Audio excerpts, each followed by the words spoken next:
continuity equation. But for our daily practice, we do not use MVA by continuity equation. In M mode, there is anterior motion of posterior leaflet in diastole, decreased rate of diastolic closing of AML, loss of A wave. This occurs in case of patient with atrial fibrillation, maintenance of fixed relation of two leaflets throughout diastole, thickening and calcification of mitral valve, enlargement of the left atrium. Here on the left, you can see normal mitral valve, and on the right, you can see stenosis mitral valve in parasternal long axis view. There is decreased EF slope. You can see the anterior motion of the posterior leaflet. There is no pointer.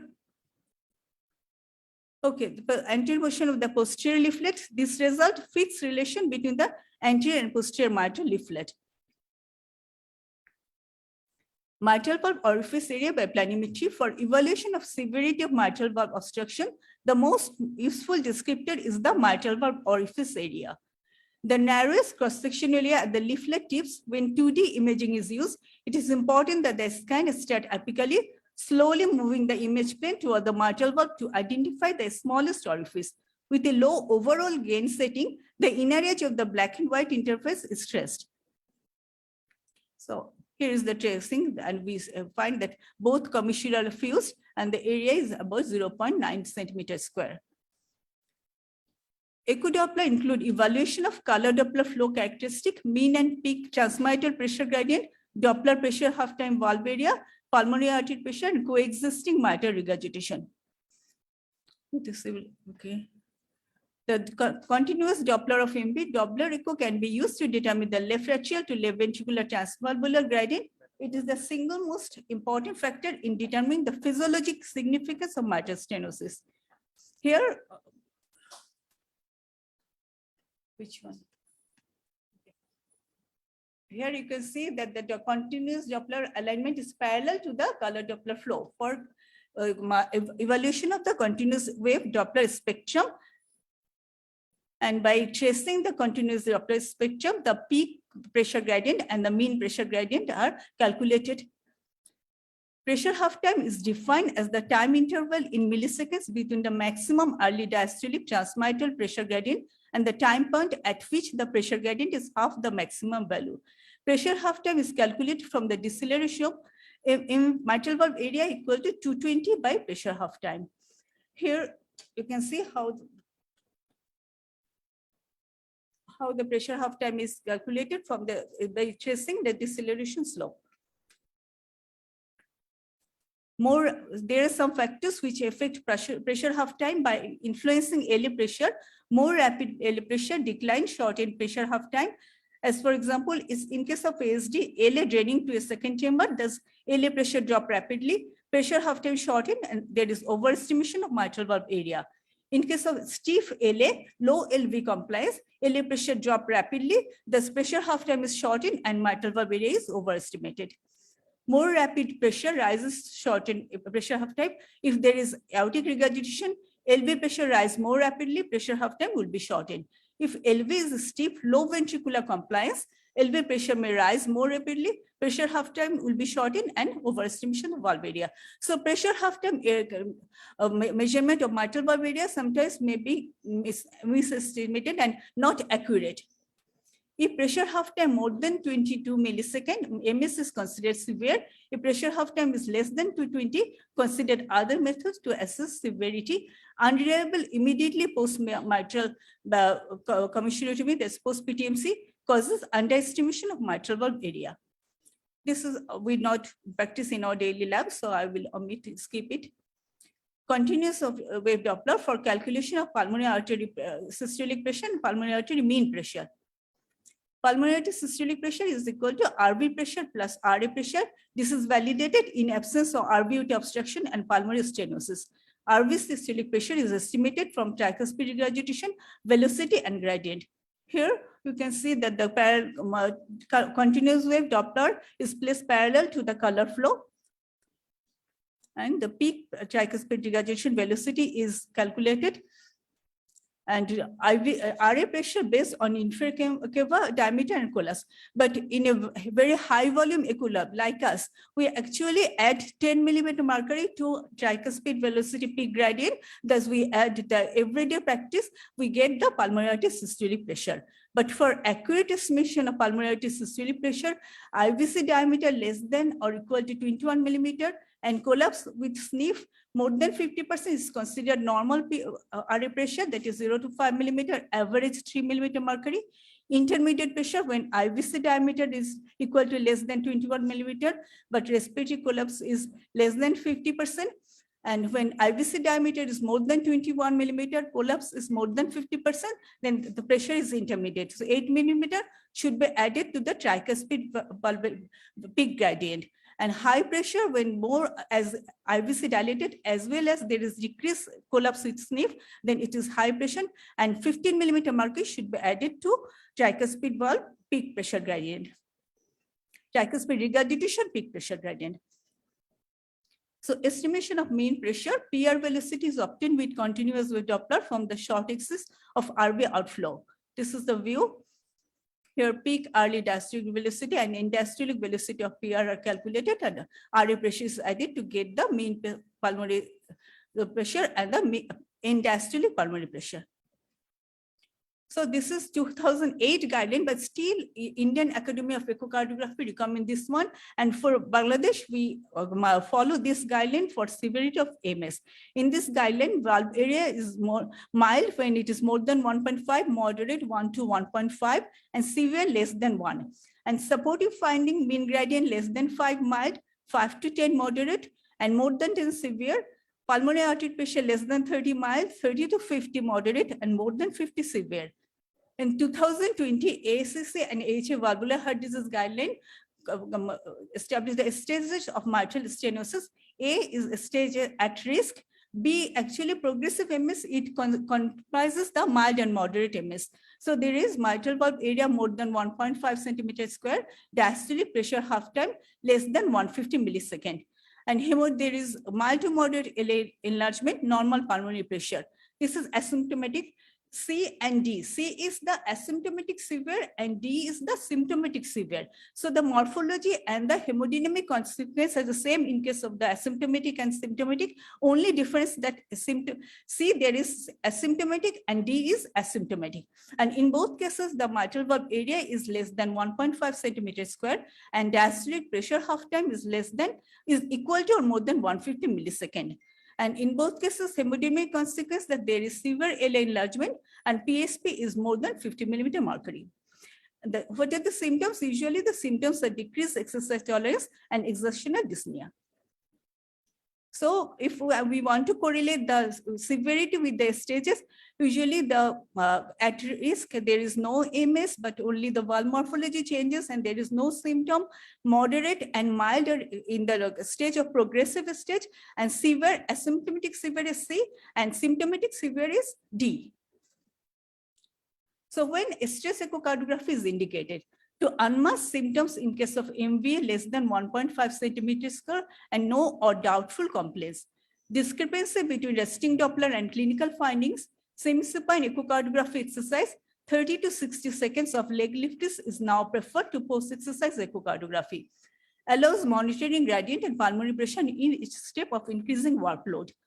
Mean mitral gradient and PSP to be assessed during exercise. Mean gradient more than 50 millimeter mercury with exercise is considered severe MS. A PSP more than 60 millimeter mercury on exercise has been proposed as an indication for balloon mitral valvotomy. Abdominal stress echo mean gradient more than 18 millimeter mercury with stress is considered severe MS, but this is less physiological. But in our day-to-day practice, because we always deal with high volume work. So what we do, we practically ask the patient for hand gripping. It's very practical. We ask the patient to rapid hand gripping like this within 1 minute, 10 times. And if the pressure gradient and PSP increases, then we consider this is hemodynamically significant MS. Transesophageal echocardiography is to exclude LA or LA appendage thrombus before Ptmc, to guide transeptal puncture for or positioning of the balloon during Ptmc. Associated lesions we should be looked for during echocardiography, quantitation of LA enlargement, associated MR and its mechanism. In case of severe AS, MS will be underestimated. When there is AR, pressure half time method to assess MS will be not valid, and pulmonary pressure should be assessed from tricuspid regurgitation, as I have already mentioned. 3D echo is higher accuracy than 2D echo. Detailed information of commissural fusion and subvalvular involvement is possible using 3D echo. MV measurement in calcified and irregular valve is also better with 3D echo. MV measurement after balloon mitral valvotomy. Management of MS mitral balloon valvoplasty may delay or to avoid surgery. Patient may have long-term relief of symptoms. Restenosis rate varies according to valve morphology and follow-up period. Echo to determine pliability of MR, and Wilkins score. Wilkins score is important to see the outcome of Ptmc. Wilkins most widely used echo score and gives a rough guide to the suitability of the valve morphology for percutaneous balloon mitral valvotomy. Just for easy understanding, I show you the figure, the schema. Here, you just consider the first one as anterior mitral leaflet, and when the score comprises the 4 points: mobility, thickening, caudal involvement, and calcification. Mobility, thickening, and calcification mostly look on the anterior mitral leaflet. So when only the tip of the leaflet is restricted, it is mobility score is 1. When 1/3 is involved, then it is 2. When 2/3 is involved, then it is 3. And when whole of the anterior mitral leaflet is immobile, it is 4. When just distal third of the leaflet is thickened and thickness is about 5 to 8 millimeter, then the score is 1. When 2/3 of the leaflet is thickened, then it is considered as score 2. When whole of the leaflet is thickened, but thickness is within 5 to 8 millimeter, then 3. And when whole of the extensive thickening of the whole leaflet and thickness more than 8 to 10, then it is considered as 4. Caudal involvement, just chorda touching the tip of the leaflet, it is considered as 1. When 1/3 of the chorda touching the mitral leaflet is thickened, it is 2. When most of the chorda is involved, then it is 3. And when there is extensive thickening and shortening of the chorda attached to the papillary muscle, then it is considered as 3. Calcification, when only a linear area of brightness, then it is considered as 1. Scattered area of brightness, 2. Most of the leaflets, at least 2/3 of the leaflet is calcified, then 3, and whole leaflet calcified is considered 4. So the score varies from 4 to 16. And with 8 to 10 scoring, with 8 to 9 Wilkins score and no commissural calcification and less than moderate MR have the best outcome from Ptmc. Limitation of Wilkins score, commissural involvement is not included. Limited inability to differentiate nodular fibrosis from calcification, doesn't account for uneven distribution of pathologic abnormalities, frequent underestimation of the subvalvular disease. So contraindication for the Ptmc, 2021 ESC and European Association of Cardiothoracic Surgery guidelines for the management of valvular heart disease, they give this contraindication when a mitral valve area is more than 1.5 centimeter. Ptmc should be contraindicated in presence of LA thrombus, more than mild mitral regurgitation, severe bicommissural calcification, absence of commissural fusion, severe concomitant aortic valve disease, or severe combined tricuspid stenosis and regurgitation requiring surgery. And when there is concomitant coronary artery disease requiring bypass surgery, Ptmc is contraindicated. So role of echo during Ptmc, guiding the procedure and detecting acute complication, guide the transeptal puncture, detection of atrial or ventricular performance with tamponade, acute mitral regurgitation, and valvular disruption. Evaluating the short and long-term results of the intervention. Short-term results include assessment of the valve area, planimetry ideal, pressure half time should not be used. Long-term results, assessment can be done by all methods with predictors of restenosis being echo score and valve area immediately following the procedure. Congenital mitral stenosis, I will only show the important one which we encountered in our echo lab. So supravalve mitral ring, it is a shelf-like partial or complete ring composed of connective tissue located immediately above the mitral valve. It has central orifice of variable size. Here is the schematic presentation. You can see the membrane just adherent to the mitral annulus. Here, the supramitral membrane is, you can see here.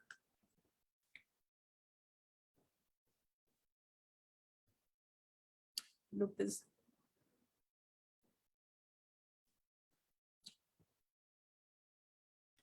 You can see the membrane. Sorry, pointer is not, I cannot denote the pointer very nicely, but there is a membrane adherent to the annulus. And there is another conjugate important one, the parachute mitral valve. Only there is one papillary muscle. All the chordotendinae insert into the one papillary muscle. Rarely there may be two papillary muscles immediately adjacent to each other, so that functionally the chordal insertion produces the effect of a single papillary muscle. In some of these patients, there is aberrant disposition of the papillary muscle and found located at the apex. Here is an example of the single papillary muscle, and you see the parasternal long axis. It looks like the rheumatic mitral stenosis. But when you go to the short axis and the tilted view, you will find that all the chordae are inserted into the single papillary muscle.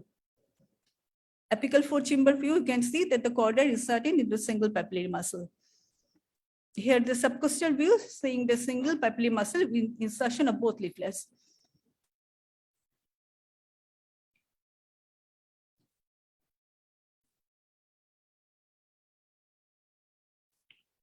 You can see the all chordae inserted into the single papillary muscle, so it looks like a parachute.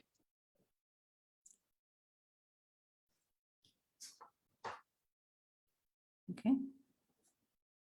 So the same continuous wave Doppler spectrum for calculation of the pressure gradient. So summary of echo of MS should comment on etiology of valve disease, severity of the MS, concomitant other valve lesion, size of the left atrium and pulmonary systolic pressure, LV and RV systolic function, thrombus in LA, whether found or not, and comment on suitability of Ptmc. So with this guideline, I will go to the case and demonstrate the case of MS. Thank you, madam. Now we are going to have a practical demonstration.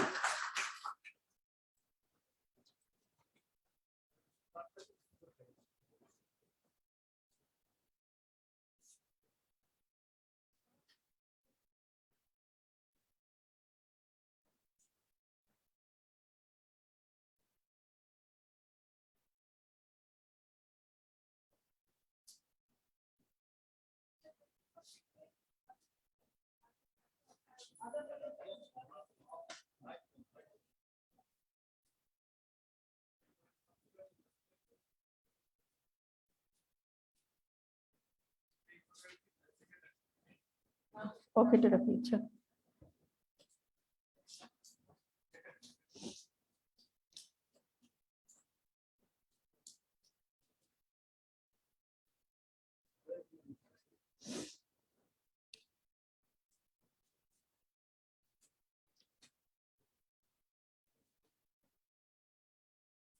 একটু সামনে দিকে আগান।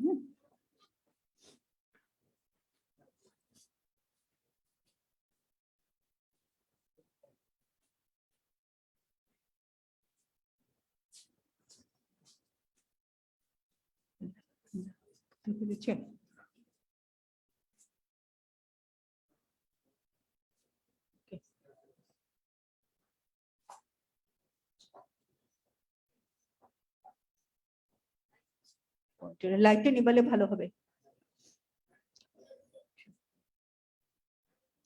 So this is the anterior mitral leaflet. You can see the doming in systole, and here is a tip. Tip is calcified. This one is the posterior mitral leaflet. Here you can also see the heavily, that both tips are heavily calcified, and the left atrium is enlarged.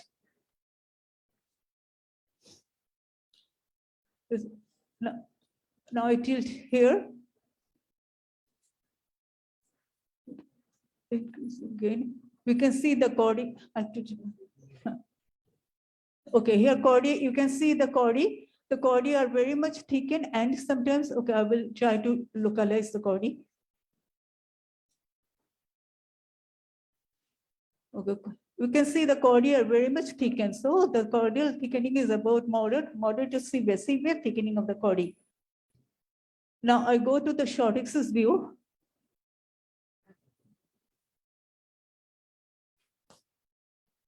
You can see as tip of the leaflets are thickened, and is a very much heavily calcified, so it's very bright. You can decrease the gain. To understand the calcification, you lower the gain of the machine, and we see all the AML and the PML chips are calcified, and there is also scattered calcification on the posterior commissure. Anterolateral commissure is not calcified, so it is seen as translucent, but the other part are heavily calcified. Moreover, you see the pliability when I showed the parasternal longus view. The anterior mitral leaflet was not pliable. Pliability of restriction. One of the important points for Ptmc, we should look for the pliability. This valve was less pliable. And at some point, there was chordal fusion. When there is chordal fusion, the outcome of Ptmc is not good. Ptmc should be avoided. Now I go to the apical 4-chamber view. Here you can again see that from the mid to tip and even the chordae, calcification extends up to the chordae. Okay. And LA is enlarged. In this patient, LA is enlarged, and there is a spontaneous echo contrast within LA.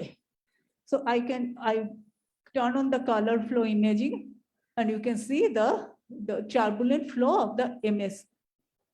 This is the candle flame appearance. But in this patient, if we evaluate the LV function from parasternal long axis and from short axis, you can see that the LV function is good from apical 4-chamber and apical 2-chamber. So there is no regional wall motion abnormality. And here you can see the commissural fusion, within the chordal fusion. You see all the chordae are thickened and the chordae are fused. So this patient is not a candidate for Ptmc.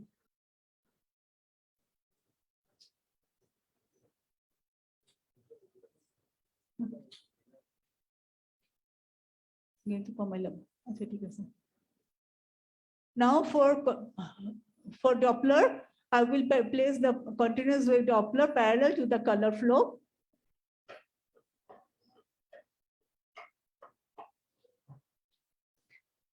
We can see the MR, but I will not touch the MR because the MR is Dr. Mono's topic. So we will touch the MR in this patient. So I just focus on the continuous wave spectral pattern of the MS inflow. Okay, and now I will trace the spectral pattern. So mitral valve and MV trace.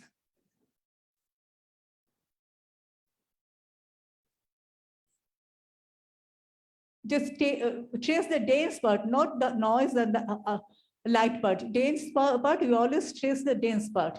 Continuously dense Doppler pattern. And if you see, now I'm increasing, I'm just sliding the marker here. So I get the heart rate. In every time, when you record a mitral valve, mitral MS, AS, or any valvular gradient, please mention the heart rate because you know it's heart rate dependent. If tachycardia gradient will increase, so in each report you mention the heart rate. So in this patient, MV max is 2.4 meter per second, max PG 23, and mean PG 17. So these are the criteria for severe MS. And though I didn't trace the MV area, but you can assume that is less than 1 centimeter square. This so short, slit-like orifice and calcified orifice. So only considering the valve morphology, we see that Ptmc is not suitable for this patient. And if we turn on the color, we can see that there is more than mild MR. I will skip this because MR will talk by another one. And also the aortic valve is involved, there is AR. So there is also associated other valve involvement. And for tricuspid regurgitation, to calculate the PSP, I will focus on the tricuspid regurgitation. But tricuspid regurgitation is very negligible here.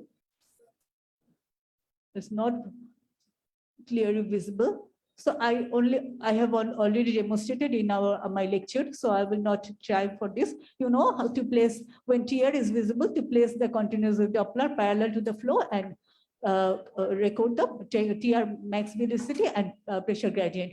And because this patient, we'll recommend valve replacement. So MV annulus measurement is required. So I will show you how to measure the annulus here. So So just measure from hinge point to hinge point, from here to here. It's 38.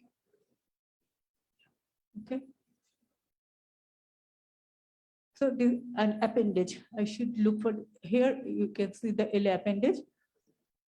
Appendage is hazy, but there is no clear-cut thrombus. But depending on the valve morphology, this patient is a candidate for mitral replacement. And another thing for surgery, you have to assess the RV function. So here I go to the RV focus view. I try to visualize the whole RV and measure because TAPC is very popular to the surgeons. Before surgery, they want to know the TAPC. So I will calculate the TAPC, tricuspid annular plane systolic excursion.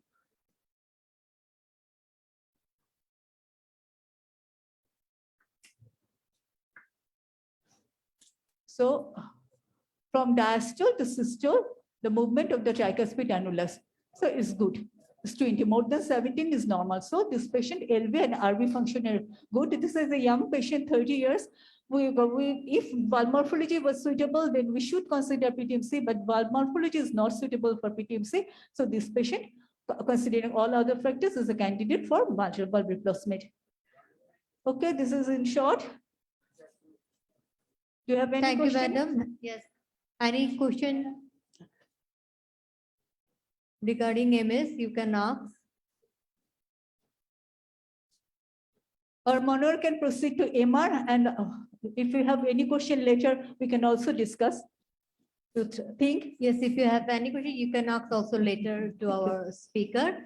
Ladies and gentlemen, our next topic is mitral regurgitation, and for this, may I request Dr. A.K. Manor Islam, Associate Professor in ICVD.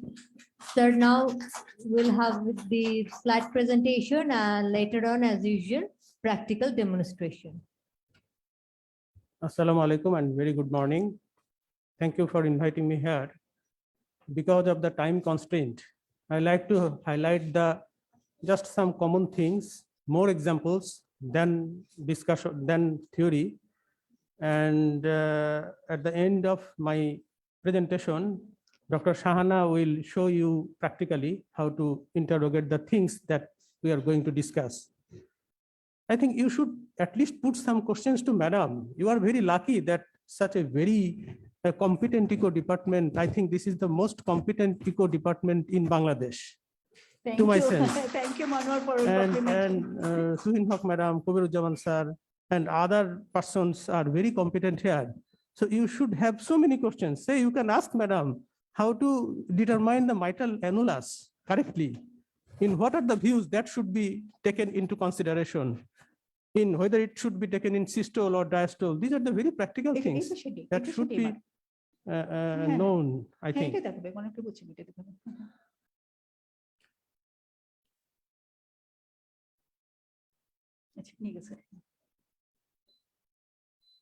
Whenever in my practical life, I feel any difficulty, I am assured that we have some banyan tree in front of us. I like to send some patient to Tuhinhaq madam or Kobirujaman sir when I am in trouble. And also Dr. Naharuma, she is also my bhabi. And I also like to discuss with him regarding the pediatric cases. So this is very important. Okay, now my topic is mitral regurgitation. Just some common things. By this time, we are sure that we are dealing with mitral regurgitation. Now, how to think of the practical things? What we have to do, what are the foremost things that we have to do whenever we are encountering a mitral regurgitation patient? The first thing is that we should have some idea regarding the mechanism that is producing the MR.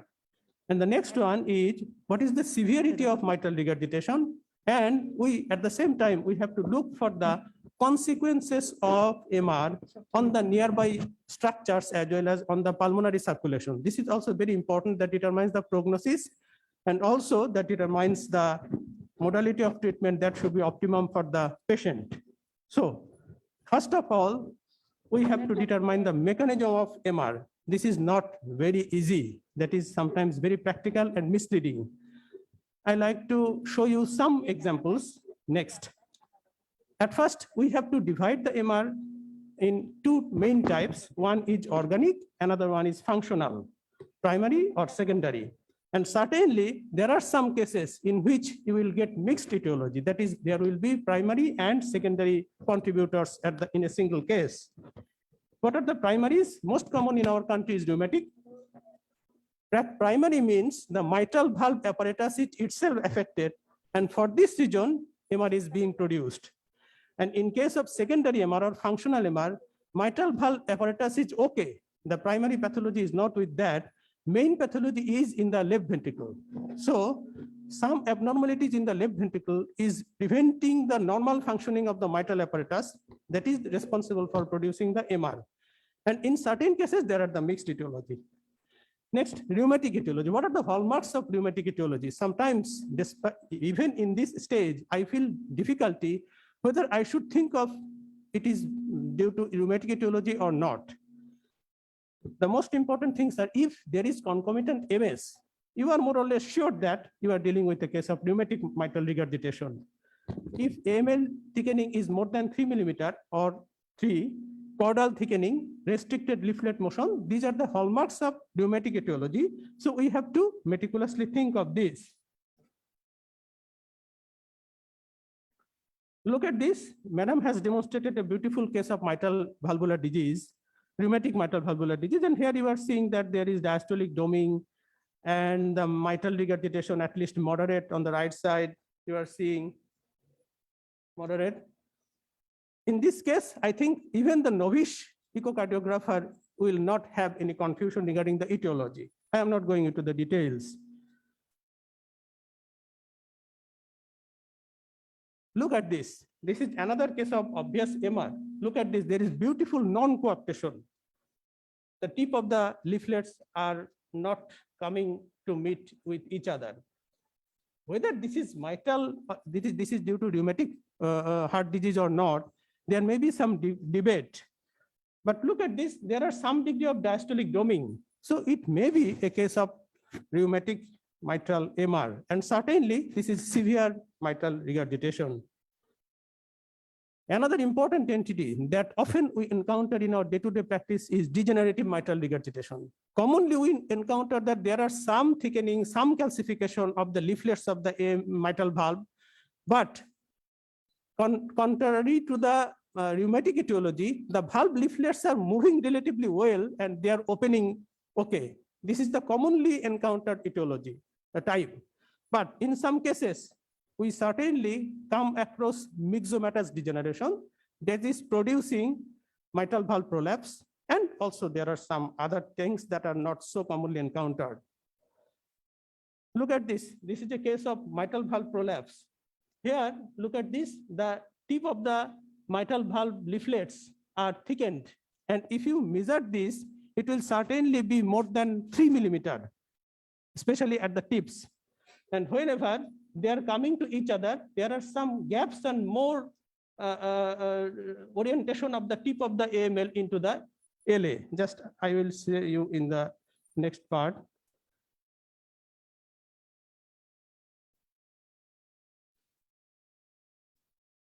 Look at this. The tip is coming inside the LA. Here, if we measure from here to here, the tips are more within the LA.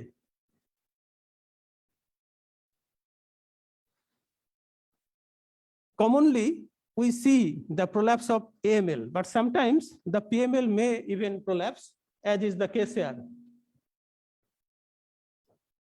And because of this, there is MR, and that MR, the jet is directed mainly anteriorly in case of PML prolapse. And for AML prolapse, the jet is directed posteriorly. Sometimes, rather rarely, you can come across a bi-leaflet prolapse. In that case, contrary to the common phenomenon with the prolapse, this is central. The jet is central because both the leaflets are coming into the tip of the leaflets are coming into the LA, and ultimately the jet that is being produced is central rather.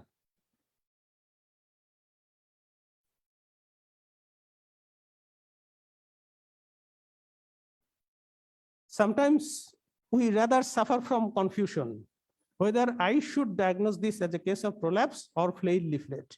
The main difference is that in case of flail leaflet, the affected leaflet tip will be towards the interior of the LA. Just look at this. The tip is directed just inside the LA, not within this line. This is flail leaflet. And mind it, flail leaflet is always associated with at least moderate MR and often severe MR. There may be acute etiology, there may be chronic etiology. Whatever the etiology, sometimes it may be secondary to Marfan syndrome or like this, but flail leaflet is always associated with significant MR. Look at this, another example of flail mitral leaflet. Sometimes we come across the papillary muscle rupture, especially this occurs in the setting of acute myocardial infarction, just 4, 5, 6 days of acute MI. A otherwise stable patient suddenly becomes unstable, breathless. And if you just do bedside echo, you will get like this picture. There is significant eccentric MR. And also the ruptured papillary muscle segment is just seen here. Look at this. The LA is of relatively normal size here because there is not enough time for the compensation of the left atrium. So left atrium becomes relatively normal size, but the MR produced that is of high grade.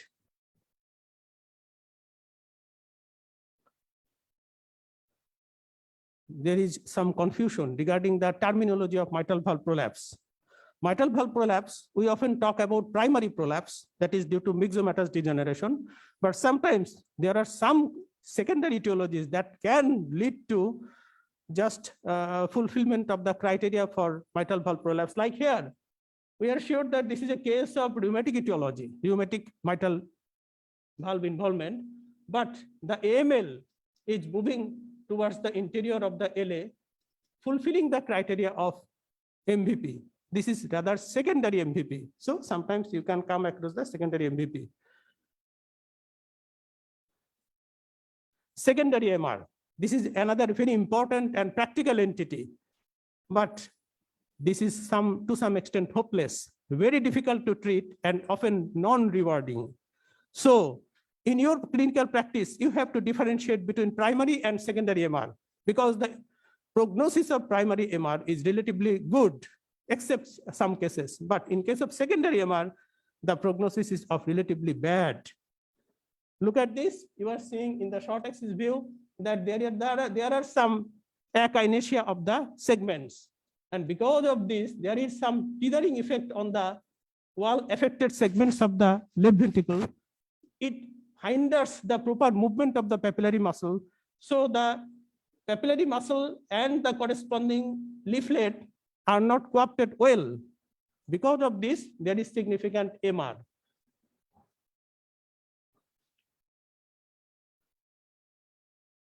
This is apical 4-chamber view. Look carefully, the septum is moving well, but look at the lateral wall. This lateral wall, basal and mid segment are relatively akinetic. And because of this, the papillary muscle is not working well, and there is significant mitral regurgitation. So determining the etiology should be based on the surroundings, on especially the left ventricle. Otherwise, you will not be in right track. Also look at this. This is a case of just DCM in a patient with hyperthyroidism, long-standing hyperthyroidism. And because of the long-standing hyperthyroidism, all the features of dilated cardiomyopathy have been in place.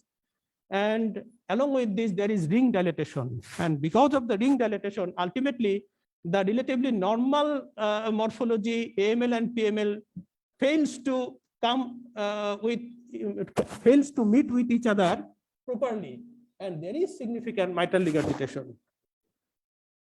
This is not for just say hyperthyroidism. This can occur in any cases of dilated cardiomyopathy due to any cause. This may be peripartal or other.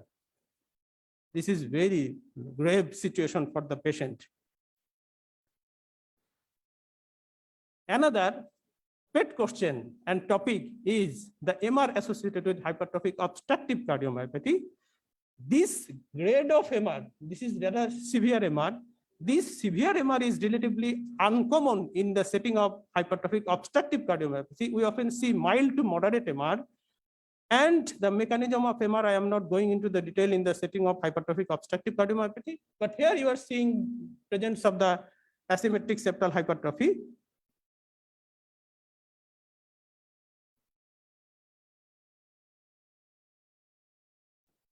Look at this. This was a patient with myocardial infarction.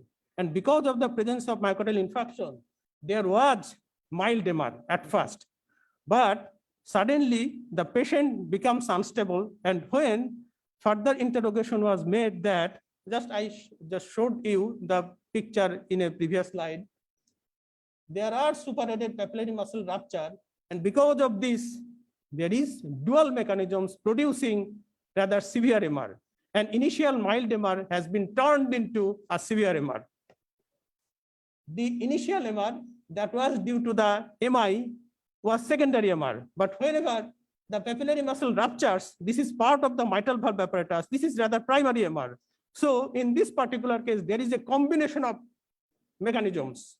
One is secondary, another one is primary to mitral valve apparatus. So in your practical life, you sometimes can see such types of phenomenon. Next step is to determine the severity of MR. This is very important. And we often in our clinical practice pay more attention on this issue. We are very interested to determine the severity of MR, avoiding the mechanism of MR, but that is also very important. Severity, this commonly we do qualitative assessment, sometimes semi-quantitative assessment, and the quantitative assessments are for the books. They are not so good for in our day-to-day practice. I am talking about jet size, LV size, PA pressure, MV morphology, left atrial size, and some other indirect signs. These are the qualitative measures that we take into consideration in our day-to-day practice, and they in fact work very good. But there are some semi-quantitative measures, especially the vena contracta, and also the size of the flow conversus zone and the jet area. And two quantitative measures are very important, that is PISA and volumetric method. But I must realize and confess that I do not do these things in our day-to-day practice. Mitral regurgitation jet sometimes can give you a good idea regarding the severity of MR. Whenever my time will be over, I will stop. Just look at the jets. Both are case of mitral regurgitation, but here this is more triangular, and here this is more asymmetric. Asymmetricity is a feature of severity. So in case of severe MR, these types of envelope is more logical. And also the more dense one will be associated with more severe MR. The more mild the MR, the less dense will be the envelope. And there will be certainly some classification. I am not going into those jargons of information. Non-coaptation of MR, mitral valve leaflets. This is practically always associated with severe MR. Even you need not measure other parameters to declare that this is a case of severe MR. Just look at this. There is a gulp of gap between two leaflets whenever they are coming into across with each other. So the MR that will be produced must be severe. Color jet, it extends along with the severity of the MR, 20%, 20 to 40%, and more than 40%. These are the approximate measures. And this is often compared with the whole LA area. The ratio is sometimes quite important. Look at this. Jet configuration is very important. Whenever you are dealing with an eccentric jet, Kubrujaman sir practically just write down the term LA wall hugging. LA wall hugging jet. I think this is his favorite term. And mind it, an eccentric MR is always moderate or severe, not mild. Because the full force of the jet is being hindered by the presence of the wall. So eccentricity is a feature of severity. And here, this is just central jet. This is rather mild.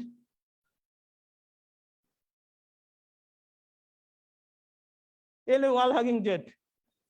This is hugging, not a lady, but the lateral wall of the LA.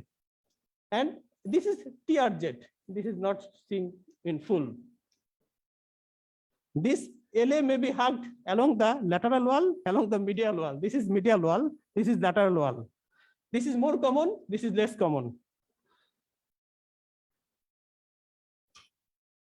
Whenever you are doing echocardiography and coming across a patient with mitral regurgitation, always look at the left ventricle, whether the left ventricle is of robust energy or not. If the left ventricle is performing very poor, the apparent MR that seems to be mild is not mild. At least this is moderate. At least this is moderate, because the backward driving force is not enough to produce a robust MR. So this is at least of moderate severity, whether it apparently looks like mild or not. Mind it. Always look at the LA. With such a giant LA, the MR must be severe, because the etiology here of this giant LA is rather mitral regurgitation. So the mitral regurgitation must be severe to increase the belly of the LA. But this is not always true. Whenever you are just dealing with a case of acute MR, say in a case of ruptured papillary muscle, there is not enough time to dilate the LA. Pulmonary vein, I'm not going into details. Just a few words regarding vena contracta. A typical jet, MR jet, has got these components. This is the flow convergence area or zone. These are the AML, PML, and here the shortest, just narrowest area, narrowest diameter is the vena contracta. And after that, there is like a tail of a lizard. This is the jet area. This is the jet area. This is the jet area. This is the jet length. I am not going into these details. You will go to the books. And as I have mentioned, that volumetric method of quantification of MR is based on continuity equation. And the PISA is very nice to utter, but difficult to practice in day-to-day life. Another pitfall is that the golden rule of thumb is that in what equation there are so many parameters, this is more prone to produce errors. So a bit error, a small degree of error can be multiplied hugely, producing a very wrong information. So these types of formulas may not be so reliable in day-to-day practice. But mind it, the recent guidelines are producing emphasis on these parameters. Whenever there are multiple jets, all the equations are unreliable. Like this is one jet, another jet is here. With these multiple jets, all the equations discussed so far are not so applicable. So this is one drawback. Only rarely you can see like this MR. This is a case of cardiac amyloidosis. And because of the presence of cardiac amyloidosis, there are some morphological changes of the mitral valve. The mitral valve leaflets are thickened. There are some granular appearance of the myocardium. Myocardium is rather thickened. And here you are seeing the changes of the AML and PML, and also the aortic valve. And because of these changes, there are some degree of MR here. And whenever strain was done, the beautiful cherry on top appearance was, or the apical sparing appearance was seen. Cardiac amyloidosis is being more and more recognized in Bangladesh nowadays. I recently came across a case that was diagnosed here in your institution. So you can take the pride. But certainly, if you are lucky or unlucky enough, you can see an MR like this one. Look at this. Apparently, this case looks like rheumatic MR. At first sight, I may think of presence of rheumatic MR, but whenever we just look at the patient carefully, took into consideration the other features associated with the patient, we thought of presence of mucopolysaccharidosis. You know that in mucopolysaccharidosis, there are multi-system involvement, including the bones and joints. And this mucopolysaccharidosis, the materials has been deposited in all the parts of the heart, including the leaflets. And because of this deposition, the leaflets are thickened and also to some extent of restricted mobility. So all that glitters is not gold, or all feet tread not in one shoe. All the thickened mitral valves are not rheumatic. You have to try to differentiate in your further career. And because of this, there is some MR here. You should forget this. With this, I like to thank you all for patient hearing. And Dr. Shahana will just see you the most practical things. Dr. Shahana, you need not go to the PISA. Just show the common things. Thank you, sir, I will for be the happy to brilliant try presentation. to have some questions from you. And if I am unable to answer, my teachers like Tuhin Haq Madam and Saad is already here. Have you enjoyed the presentation? Not at all.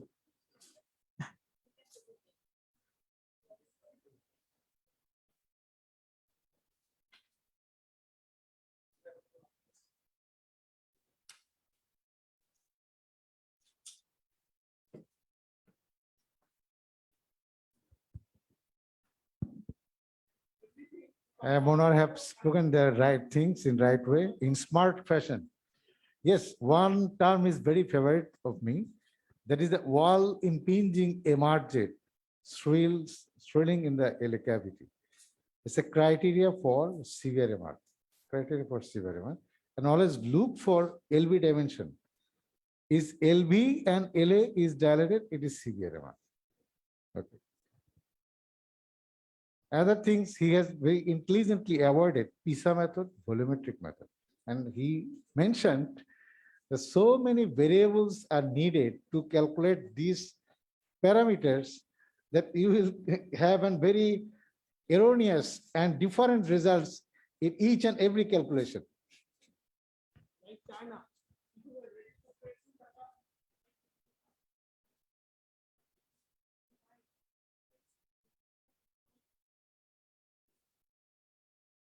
Thank you, Marwan. It was a nice presentation. In fact, regarding the PISA and volumetric methods, it is needed when it is in an intermediate zone, gray zone. There are some lesions where there is wall hugging or severe MR or pulmonary vein is involved. On that case, it is clean cut that this is severe mitral regurgitation, including the LA and LV dilatation. In some cases, there is a small jet that is important, but some cases there are multiple jet. There is intermediate in region. The wall LV cavity is not that smart. On that cases, this PISA and volumetric methods are important. I think we should practice sometimes these methods. Otherwise, in these gray zones, you will not be able to take decisions. You should need some practice.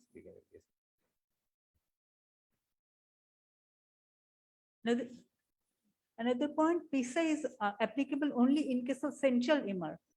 Central MR. So it's wall impinging MR and two jet MR, as Monor mentioned very carefully, that other MR are very various kind of MR, wall impinging, two jet of MR, eccentric MR, and slat MR in case of LV dysfunction. In this cases, PISA is not applicable. PISA is only applicable in case of central MR. Moreover, you have shown that a case of a hypertrophic obstructive cardiomyopathy producing severe central jet MR. So I think this is not only due to the hypertrophic obstructive cardiomyopathy, because if it is only the obstructive cardiomyopathy, it will be eccentric MR jet. So if there is an associated central jet with a hypertrophic obstructive cardiomyopathy, it demands associated replacement of mitral valve if the surgery was done for myomectomy. Thank you, Dr. Momen, my brilliant colleague. And this is the rare couple where both are cardiologists and both are very efficient, very competent. I am proud of the couple. The first one is that certainly in nearly 30% of cases of hypertrophic obstructive cardiomyopathy, this MR may be present. And classically, this MR is directed posterolaterally towards the wall of the LA. But in certain cases, there are associated mitral valve abnormality as well. So in all cases of hypertrophic cardiomyopathy, you have to pay meticulous attention to the morphology, to the functioning of the mitral valve. Mitral valve itself may be abnormal. The chorda may be elongated, redundant, like this one. Even there may be MVP. So you have to carefully look for the etiology of the apparent mitral regurgitation that is associated with hypertrophic obstructive cardiomyopathy. You will not be fully satisfied that I have discovered an MR that is accompanying hypertrophic obstructive cardiomyopathy. You must try to go into the details of the MR that is accompanying. Otherwise, operation myectomy will be successful, but the patient will not be benefited because of the underlying ongoing mechanism. Sometimes there may be necessity for replacement of mitral valve as well.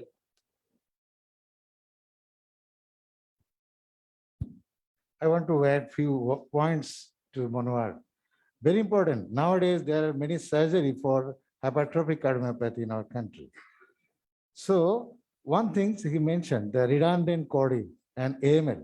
Length of AML sometimes is bigger in hypertrophic cardiomyopathy. In that cases, in addition to the myomectomy, it needs to, mitral valve should be repaired. Otherwise, the LVOT obstruction will persist. And you know, there are two pathologies exist with the hypertrophic cardiomyopathy. One is the orientation of the papillary muscles.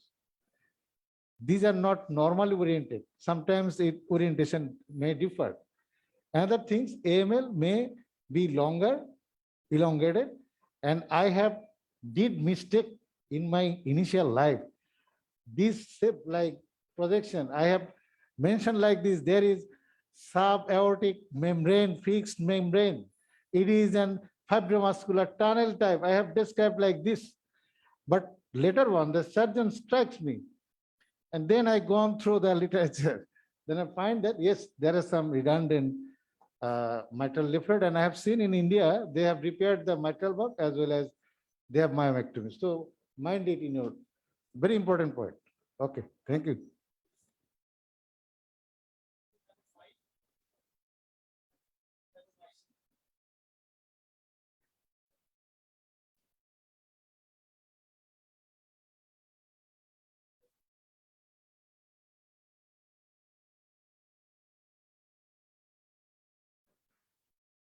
Most of the things have already demonstrated by Madam. And I think our jobs are already done. Just some practical things. The most important one is that whenever you are dealing with mitral regurgitation, ultimate goal is to treat this. Rikhodar phale porichoy. The ultimate goal will be to treat the patient with mitral regurgitation. And the surgeon wants to know some important things. One is mitral valve annulus.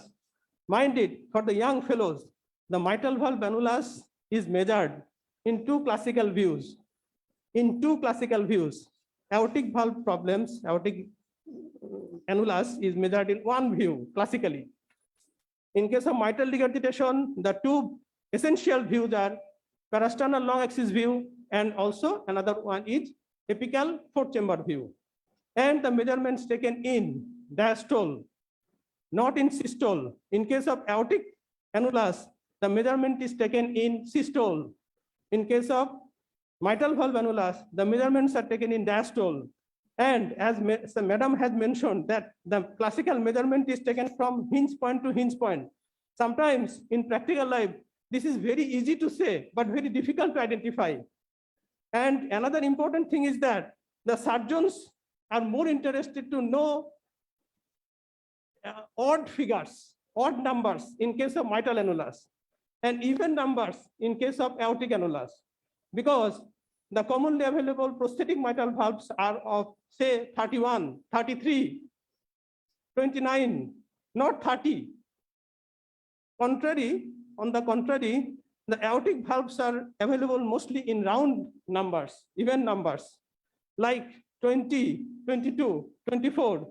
So they are more interested to have some figures like numbers like this. And in case of mitral annulus, you have to make an average for the figures derived from parasternal long axis and the apical fourth chamber. Another important thing that we often miss, including me, you have to give clear information regarding the degree of calcification in the mitral annulus. Because whenever the surgeon is going to replace this, the surgeon will always think of his or her trouble during giving bites. If the mitral annulus is very hugely calcified, this will be a very tough job for his or her.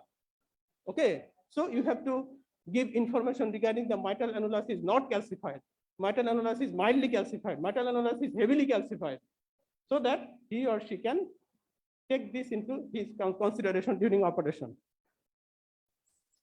Another thing I did not mention, that measurement of PASP correctly is an essential duty in case of evaluation for mitral regurgitation. And this is important in most of the valvular heart disease and also the pulmonary hypertension, whatever the etiology. First, this patient is already demonstrated by Madam.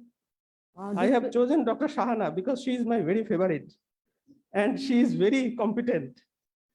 NICPT has got very few persons that are so interested in echocardiography, and Dr. Shahana is one of them.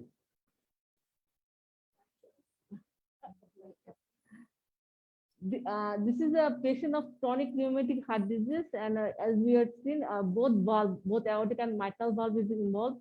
Already, Madam has demonstrated that he has severe calcific mitral stenosis.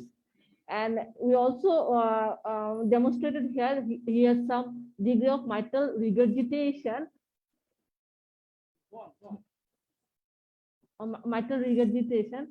First of all, I want to say when we will start our echo, we have to we have some prerequisites like age, weight, then for the measurement by assessment of his or her body surface area, then heart rate, blood pressure.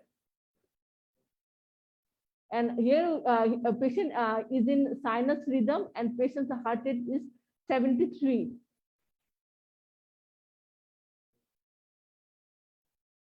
In this parasternal long axis view, we demonstrated that he has mitral regurgitation in such a moderate severity.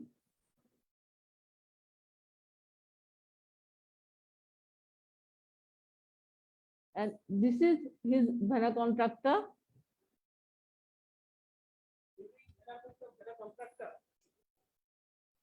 Your duty to set the Nyquist limit.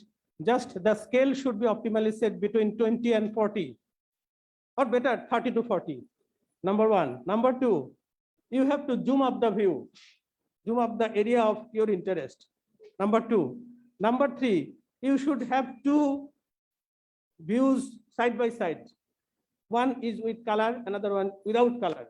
And sometimes you need to on and off the color to be sure that you are selecting the right area. Our idea is to measure the narrowest part of the jet. But this is easy to say, but difficult to do in practical life. And a small degree of error may be very important. That can place your mild MR to moderate MR or moderate MR to mild MR.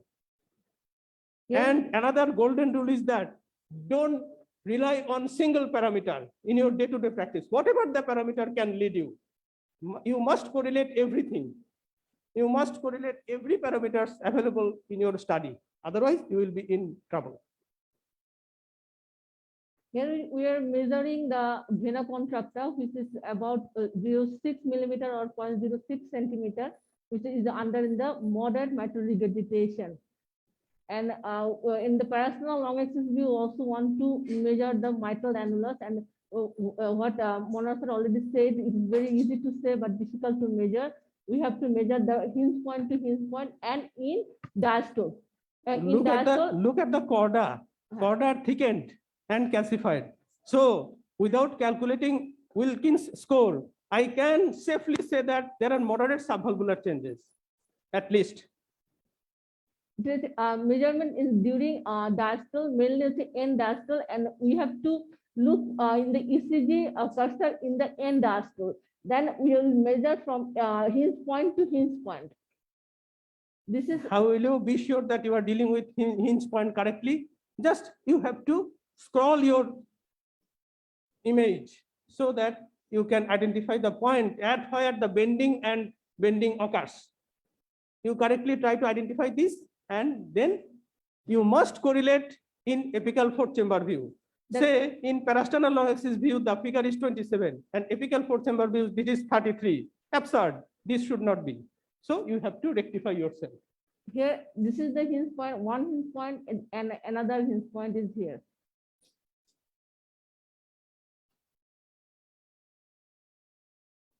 And we are going through apical fourth chamber view.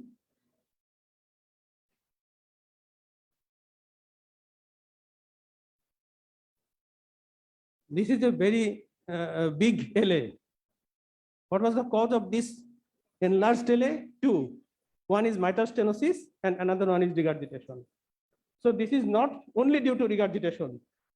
Not just by evaluating the size of the LA, you are seeing that we are dealing with a severe MR. No, because in this case, MS is rather a more stronger contributor, I think. So you have to correlate everything in your practice.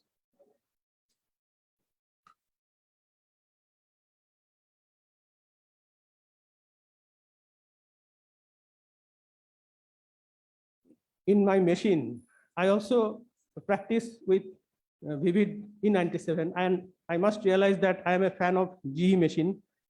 In that machine, there is no direct formula for calculating the ratio between LA jet area and the MR jet area and the LA area. But certainly, if you ask your clinical application specialist, he or she will make a formula for you. But right now in our machine, there is no formula, and I have to consider to work out this ratio manually by entering into my calculator.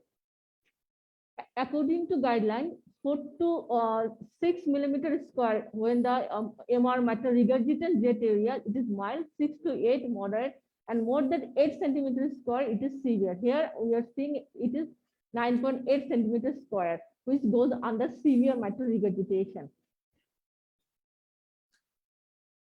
Another thing is when it is more than half of the LA area, it is also goes in favor of severe mitral regurgitation. Sir regularly gives measurement of the MR jet area, but I do not do this. I must acknowledge and appreciate the sir's endeavor. Another thing, when we see any non-cooptation, then we have to see our ECG marker is in the end diastole. In end diastole, we are seeing the non-cooptation. When there is non-cooptation, how can I be sure that you are in end diastole? Fellows, can you say? Just if you are lucky enough to have an ECG getting, then this is an easy job. Just look at the ECG. In the ECG, from the height of the R wave to the end of the T wave is the systole. And from the end of the T wave to the next R wave, this is the diastole. So by this correlation, you can easily determine systole, diastole, end diastole. And if you are unlucky enough to not having any ECG tracing, in that case, look at the valve. We know that the mitral valve or the tricuspid valve opens full in diastole. So when you are dealing with fully open mitral valve, this is end diastole. And the volume of the LA is maximum, this is end diastole. When there is a visible non-cooptation in 2D echocardiography, it must be more than mild mitral regurgitation, whether moderate or severe. we have measured vena contracta in a different views, different plane in the parasternal long axis view, and now we will measure vena contracta. The fellows are apical very foot lucky chamber view. that look at the lower parts of the LA. The pulmonary veins are beautifully seen here. They are very fat and well-nourished pulmonary veins. Sometimes this may not occur. Shahana had just manipulated against me, and she has already disappeared the pulmonary veins. No, no. Now that you can see the pulmonary veins. So go to the books, try to see the pulmonary veins, and sky is the limit. If you are willing to know many more things, you have got full liberty. But these are the basics that you should think of.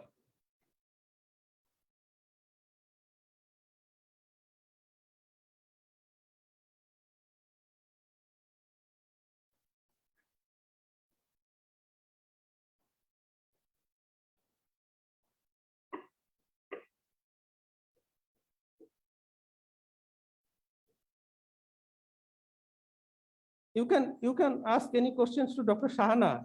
She will be very happy to answer your questions. You are all like Buddhadev. No hingsha, nothing. No query, no contradiction, nothing.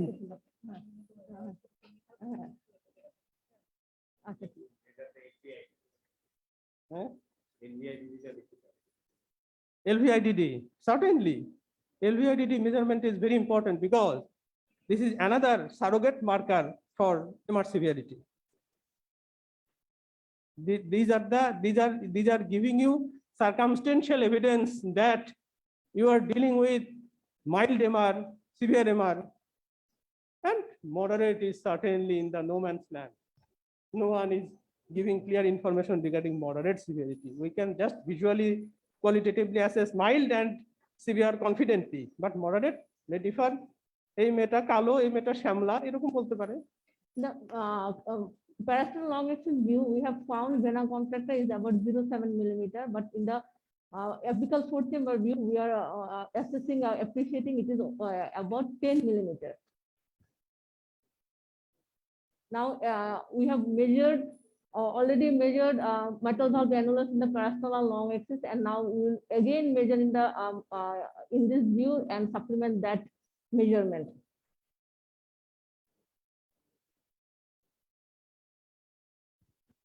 I try to take the attention of Tuinok Madam. Madam, I have read a paper on how the valve size correlate with the annular size. The best correlation is apical two-chamber view at the end of the systole. So is there any comments on this? This is one of the literature, but I have read another literature that mitral annulus should be measured in apical long axis view. Apical long, three-chamber apical long axis view. But end of the systole or mid diastole. I read the literature mid diastole because the reference vary. Sometimes mid diastole, end of the systole, LA. For LA measurement, end of the systole, and for annulus measurement, mid diastole. And For apical measurement, it is mid diastole. Mid diastole. The annulus measurement is mid diastole. And apical long axis, if only one view is selected, then apical long axis, the literature says. But for our surgeons, they want to know from apical fourth chamber and apical two chamber view. It varies from person to person, reference to reference. It is the apical long axis or apical three chamber view. Here it is 36.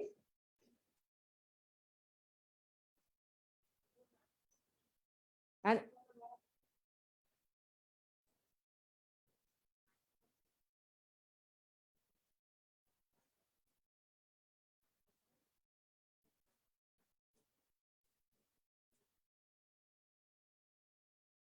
this annulus is about 38 in apical fourth chamber view, and it is about Echocardiographically, 34 in the two parasternal views long are axis almost view. same. One is parasternal long axis, another one is apical long axis. The other nomenclature of apical long axis is apical three-chamber views. They are giving almost same information. The basic difference is that in case of a properly obtained parasternal long axis view, you will just see the basal and part of the mid segments, and you will not see the apical segments at all. If you are successful in acquiring the apical segments in parasternal long axis view, you are in wrong track. You are in wrong track. You have done some important mistakes. But in case of apical long axis view, you will get everything: basal, mid, apical, and this is the beauty of apical long axis view.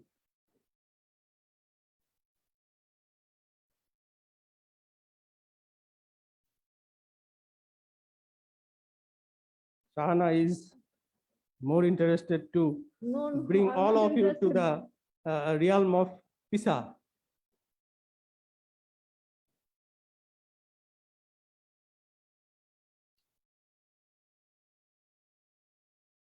Know the basics. Don't try to know the PISA. If anything, I need to show, madam. Anything I. If you want to know anything more, please be interactive. Do you have other question on MR? Any question to Shahana, Monor, or any question on MR? Or otherwise we'll shift to AS. Thank you. MR. Thank you, Dr. Shahana Zaman, for the beautiful demonstration. It's not a question, just for the juniors comment. Frequently, we face reports of AMR coming from the outside hospital, not tertiary, maybe district hospital. Dr. Manwar showed that either prolapse or flail PML produces eccentric jet along IS.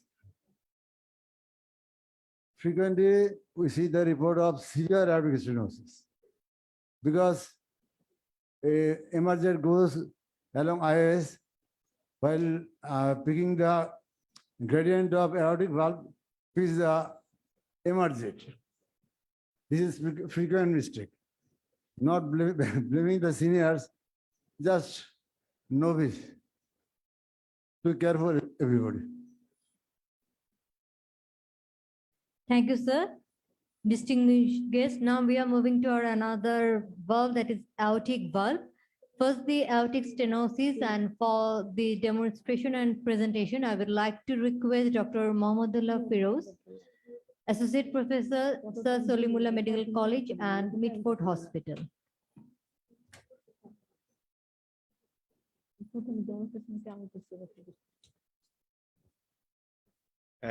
Thank you, Dr. Smita. It was a very good presentation by Dr. Manwar, and we are going to for our next presentation, stenosis. So it is a sequence of stenosis, regurgitation, and again stenosis and regurgitation. And the difference between stenosis and regurgitation: in stenosis, you don't have to worry about the causes too much because the cause of the stenosis is very few. And in regurgitation, there are so many causes of regurgitation in both in aortic regurgitation and mitral regurgitation. I am sure Dr. Momen will show so many cases of regurgitation. And regarding the quantification or regarding the measurement of the severity, it is so many things in stenotic lesions like mitral stenosis and aortic stenosis. And you have got very few things to say decisively that this is severe MR or severe AR or like these things. So in regurgitation, we try to concentrate on the causes. In stenosis, we try to concentrate on the severity. And of course, in other features also. And I will try to make it brief and very specific things regarding aortic stenosis. So aortic valve disease is a significant cause of health burden in especially in elderly patients in developed countries and now also in the developing countries. And more than 5% individuals over the age of 75 years has got severe mitral stenosis, severe aortic valve disease. In chronic rheumatic heart disease also, though it is a mainly disease of mitral valve, in 30% cases, there may be mixed mitral and aortic valve, and only in 6 to 9% cases, there may be isolated aortic valve disease also. And regarding the cause, as I have mentioned, that the causes of aortic stenosis is very few. In our country, especially the younger people, this chronic rheumatic heart disease. In the elderly population, it is degenerative valvular heart disease. Degenerative valvular heart disease usually starts in the 5th or 6th decade, and it becomes severe usually in the 6th or 7th decade. So if you get a patient of aortic stenosis of a young age, most likely you are dealing with aortic rheumatic valve disease. And if you get a aortic stenosis, severe aortic stenosis in the elderly patient, most likely you are dealing with a degenerative valvular heart disease. And in between, you should look at the bicuspid aortic valve. Bicuspid aortic valve is another one, another important, though 1 to 2% of the general population has got bicuspid aortic valve, not every one of them proceed into aortic stenosis or aortic regurgitation. And of course, there are other causes of aortic stenosis, like some congenital lesions leading to supravalvular aortic stenosis, and some subvalvular aortic stenosis by means of membrane, tunnel-shaped LVOT, or hypertrophic obstructive cardiomyopathy. And sometimes some echogenic masses like vegetations or tumor can also lead to obstruction of the aortic valve. So what should we do in echocardiography of aortic stenosis? I always ask my fellows that you should do these 7 things in echocardiography. You should talk about the conformation of the clinical diagnosis. You should talk about the underlying cause of the lesion. You should talk about the severity of the aortic stenosis or severity of the lesion. What are the complications the aortic valve or aortic stenosis is doing? What are the other associated lesions? What should be the treatment, whether it is a conservative one or intervention or it is a surgical treatment. And if you are suggesting a surgical treatment or intervention, you should provide the data so that the surgeon or interventionist can deal with it. What should be the valve size? What should be the, how should you deal the lesion during surgery or like this? And of course, you should talk about the prognosis of the lesion, how much severe and how far this lesion will go in next few years. So regarding screening of the aortic stenosis is simple. You look at the aortic valve in the parasternal long axis view. If you are seeing that it is thickened, most likely you are dealing with the aortic valve disease, diseased aortic valve. And you can give a color flow. If there is a mosaic pattern flow acceleration, that means you have got a aortic valve disease. It can be aortic sclerosis, it can be mild or moderate or severe aortic stenosis. So appearance of the aortic valve is important. And if you are lucky enough, if it is not that much calcified, you can see the systolic doming of the aortic valve towards the aorta. That is the important one. And the calcification of the aortic valve is also important one. It can involve only the basal part or the basal 2/3 or the whole of segment of the aortic valve. Similarly, the systolic doming can involve only in the basal part. The movement may be restricted from basal part like the mitral valve, or in the middle part or the whole part.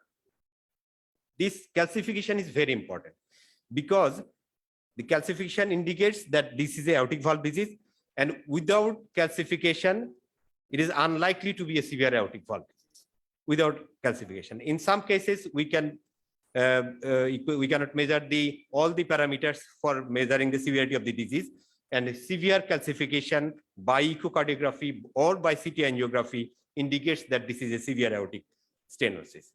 And you can also use the AMOD method, though many of us do not use that much, but aortic cusp separation is an important one and old way of evaluating the severe aortic stenosis, and the line of closure of the aortic valve cusp is also important one, because in case of bicuspid aortic valve, you will get an eccentric line of closure in aortic valves.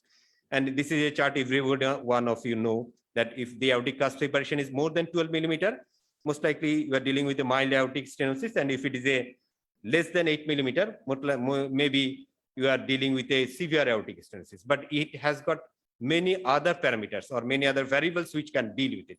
Like if you are dealing with a LV dysfunction or reduce preload, the aortic cusp separation may be reduced. So regarding the etiology of the aortic valve disease, you shouldn't think about all these things, so many things in case of aortic stenosis, because it is very simple. You should look at the cusp. How many cusps are there? Usually, commonly there are 3 cusps, which is normal. If you are going with you are seeing a crescentic opening like this, that is the bicuspid aortic valve. So in a aortic stenosis lesion, if you are seeing this crescentic shape, that is bileaflet. The cause is bileaflet aortic valve disease. If you are seeing 3 leaflets, then you have got 2 possible diagnoses. One possible diagnosis is the chronic rheumatic heart disease, especially in the young people, and it involves the calcification or thickening in the commissural aspect. In case of degenerative aortic valve or calcific aortic valve disease, the calcification starts in the base of the cusp and it progresses towards the apex. It doesn't involve the commissure. So these 3 figures will give you the underlying cause of most of the, or more, I think more than 90% of the aortic stenosis you can diagnose if you can remember these 3 figures. This is the rheumatic mitral aortic stenosis, and this one is the bicuspid aortic valve. And if you can get a rheumatic mitral stenosis like the previous patient, then you are almost sure that it can be a rheumatic aortic valve disease. Though there may be some exceptions. In elderly person, you can get calcific aortic valve disease along with rheumatic mitral valve disease. This can happen.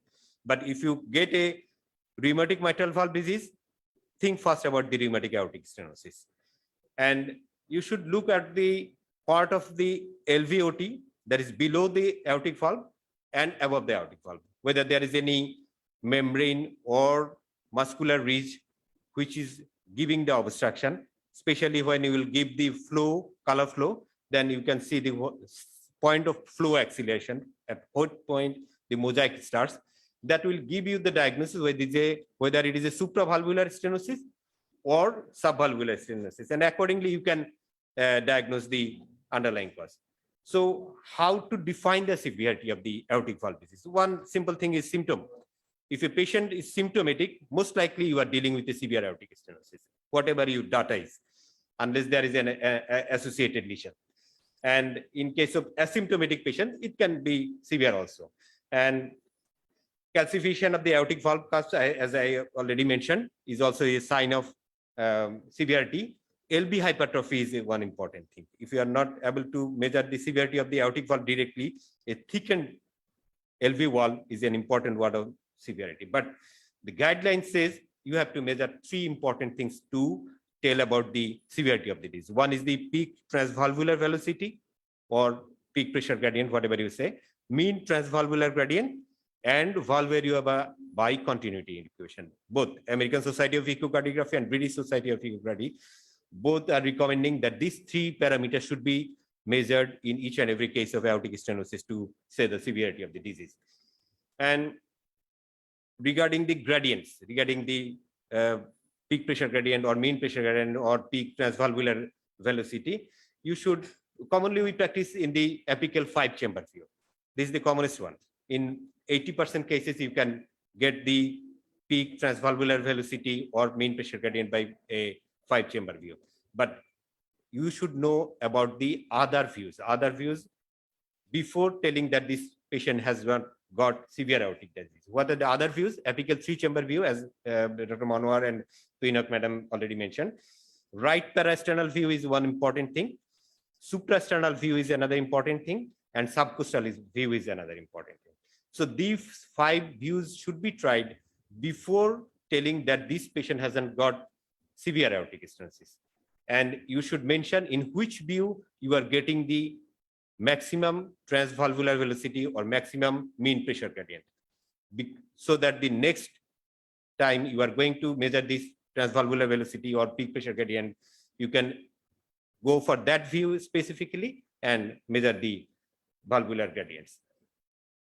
So this is the way you know very well about the how to measure the transvalvular velocity or mean pressure gradient. And the shape of the spectrum is also important, as in case of severe aortic stenosis usually is a late peaking one. In case of mild, it is a early peaking one, and in case of moderate, it is a tongue-shaped one. Of course, in case of subvalvular aortic stenosis, hypertrophic obstructive cardiomyopathy, there is a dagger-shaped spectrum in also. How many spectrum you should measure? At least 3. Average of the 3 spectrum. And in case of atrial fibrillation, it should be 5 to 10 spectrum. Average of the 5 to 10 spectrum should be there. And similarly, the mean pressure gradient. So there are some conditions which can influence these pressure gradients or velocities. What are these things?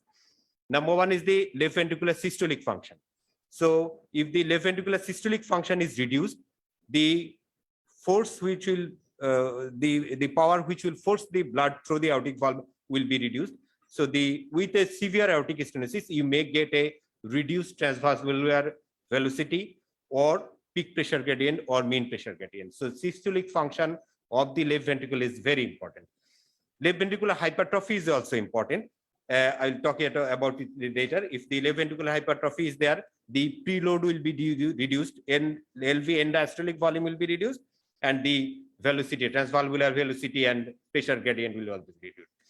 Hypertension is an important one, especially in the elderly patient.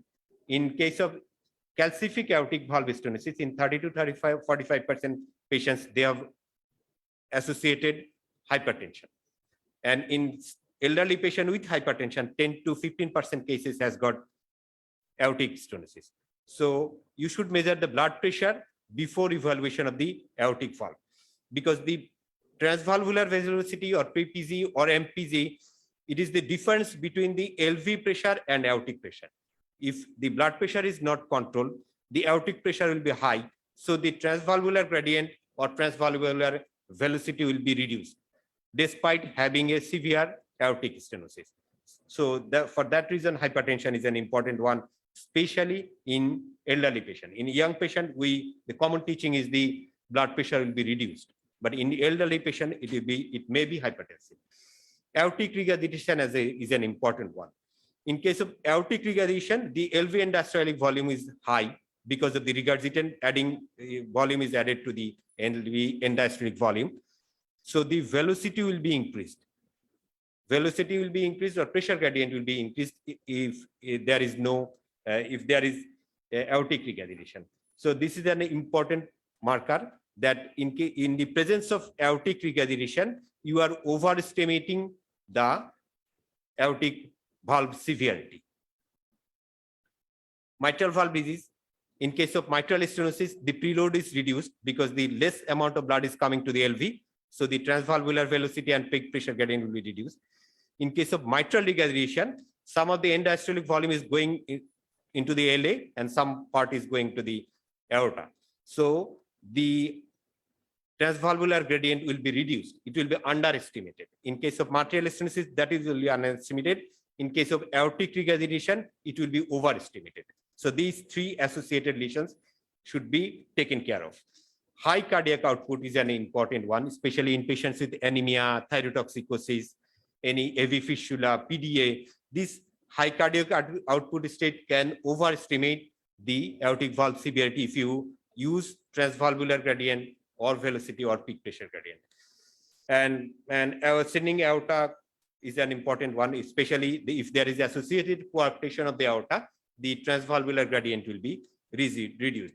So the prerequisites are, if you have to measure the blood pressure, you have to control the blood pressure before going for severity of aortic stenosis by valvular gradient, and you should look for the high cardiac output states. If possible, you have to correct the high cardiac output state before concluding that you are having a severe aortic stenosis. What about the aortic valve area? We use the continuity equation for measuring the aortic valve area. As Dr. Manohar mentioned that we less frequently use continuity equation or PISA for a mitral regurgitation. Similarly, in case of aortic stenosis also, we less frequently, or I don't know how many of you use the formula of aortic valve area, but the guideline recommends that aortic valve area should be calculated, and we should have some practice at least in gray zone area so that we can use this aortic valve area. In aortic valve area, the equation used is continuity equation. The principle is the amount of blood which is passing through the LVOT is also passing through the aortic valve. So the equation is aortic valve area is equal to cross-sectional area of the LVOT into VTI of the LVOT divided by VTI of aortic valve. I'm not going in the total discussion of the equation. Common thing is aortic valve area is equal to cross-sectional area of the LVOT into VTI of the LVOT and VTI of the aortic valve. And how can we get this cross-sectional area? By measuring the diameter of the LVOT. I'm showing it later on. How can we measure the LVOT diameter? LVOT diameter should be measured in the zoom view in the mid systole, and it should be measured just below the insertion of aortic valve cusp. Previously, it was mentioned that it can be measured 8 to 10 millimeter up to 8 to 10 millimeter below the insertion.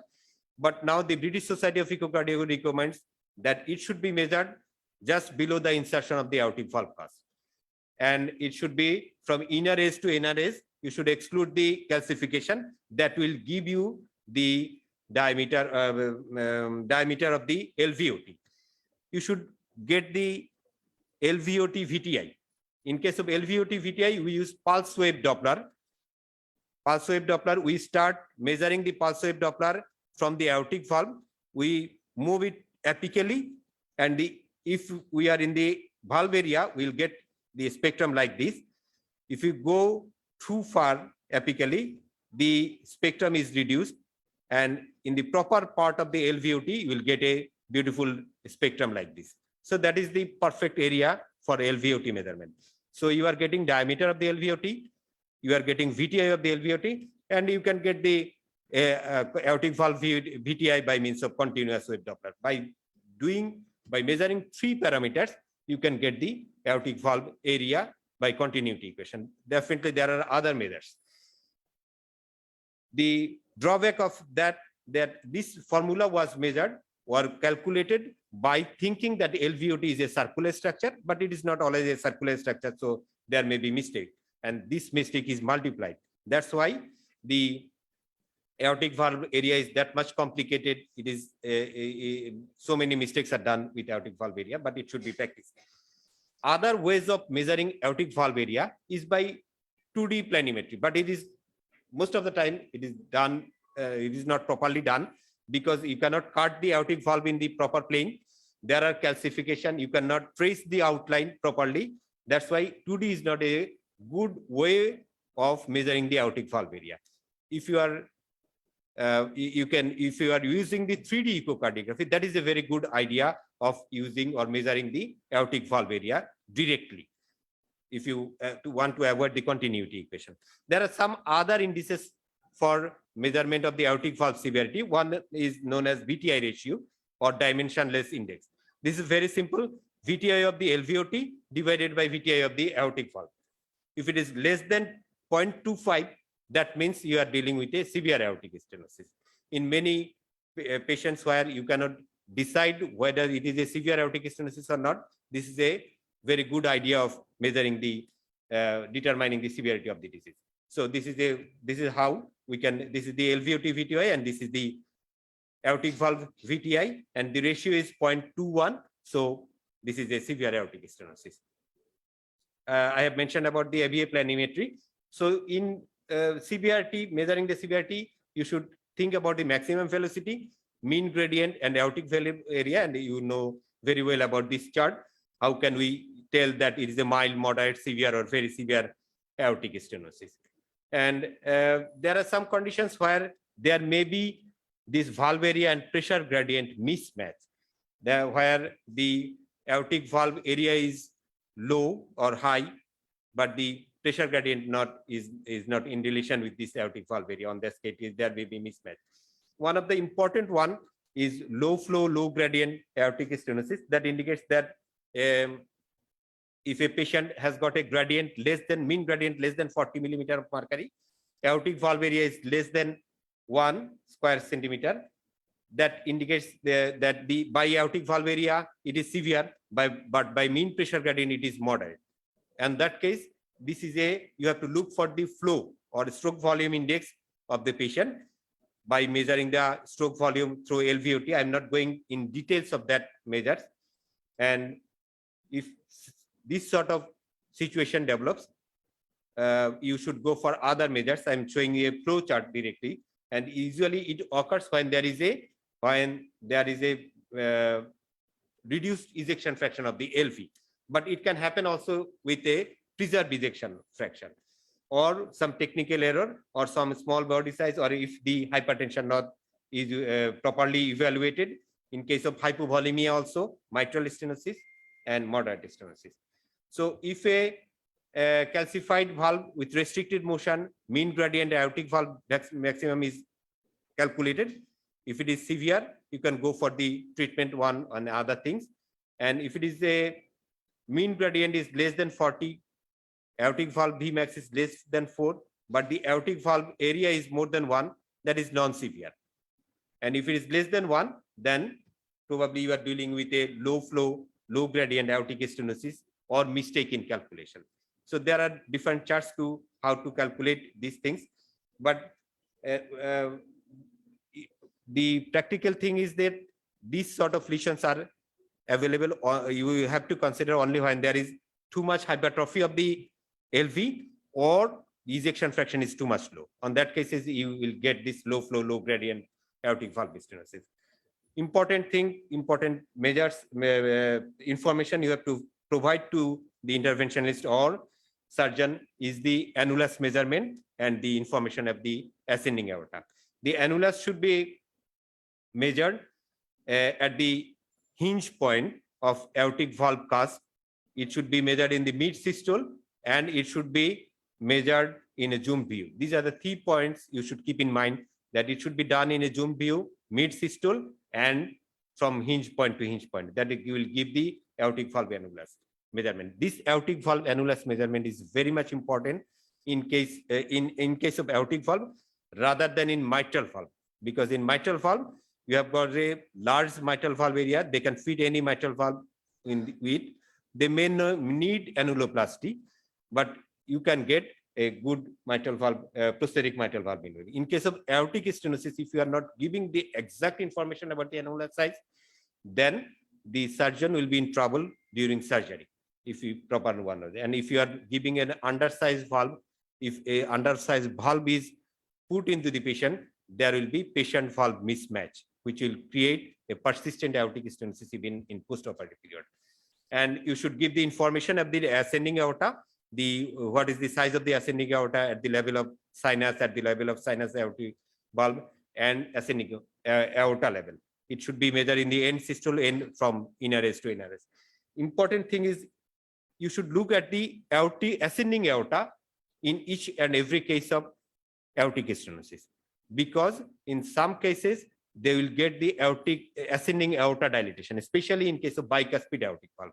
On that case, the surgical strategy will be different. So you should visualize at least 3 centimeters of the ascending aorta in echocardiography, and you should measure this ascending aorta inner diameter in end diastole. If it is more than 45, then you should think about the replacement of the ascending aorta as well as the aortic valve, different procedure, Davis procedure or other procedure, Bentel procedure. So this evaluation of the ascending aorta is very much important in case of aortic valve disease. In case of regarding prognosis, you should measure the LV ejection fraction. If the LV ejection fraction is less than 55, in American cardiology, they call it 50%. In British Society, they call it 55%. If it is less than 55%, that means your patient has got a bad prognosis. So you should go for the aortic valve replacement as early as possible. LB-GLS is also important. If it is more positive than minus 14%, that means is an indication of LV dysfunction. LV mass index important. The progression of LV gradient is also important one. And definitely pulmonary hypertension, which is indicative of diastolic dysfunction of the LV. So what should be reported in aortic valve stenosis? Definitely demographic of the patient, that is height, weight, body surface area, blood pressure, heart rate, and rhythm should be mentioned. Aortic valve morphology should be mentioned, whether it is a unicuspid, bicuspid, or tricuspid one. severity and extension of calcification should be mentioned. Aortic stenosis severity should be mentioned regarding aortic valve velocity, maximum velocity, mean gradient, including the window from which maximal values are obtained. Aortic valve area should be mentioned. Description of the severity, whether it is a mild, moderate, severe, or very severe aortic stenosis. The aorta size should be mentioned. LVOT dimension and VTI should be mentioned. What are the probable cause of this aortic stenosis? What are the complications, especially LV dysfunction, associated lesion, especially aortic regurgitation and mitral valve disease, and sometimes coarctation of the aorta? What should be the treatment option, conservative or surgical treatment or TAVI? Additional prognostic markers like LV ejection fraction, global longitudinal strain, and index LV mass should be affected. Thank you all. I think we can move on to the case. We have got Dr. Sarwar Alam. Dr. Mohammad Sarwar Alam is with me. He is Assistant Professor of Cardiology, from the same site, old part of the city. বুড়িগঙ্গার তীর থেকে আসা আমরা দুজন, sir Salimullah medical কলেজের দুজন। Dr. Sarwar is very much keen in echocardiography. He is very much dedicated to echocardiography. এটা অন্য জায়গায়। Important thing is everybody from that part of city is very nostalgic of that part of the city, but nobody wants to go back to that part. Nobody wants to go back. Every Mitfordian is like this. Thank you. Dr. Sarwar. Thank you, sir. Let's have the demonstration.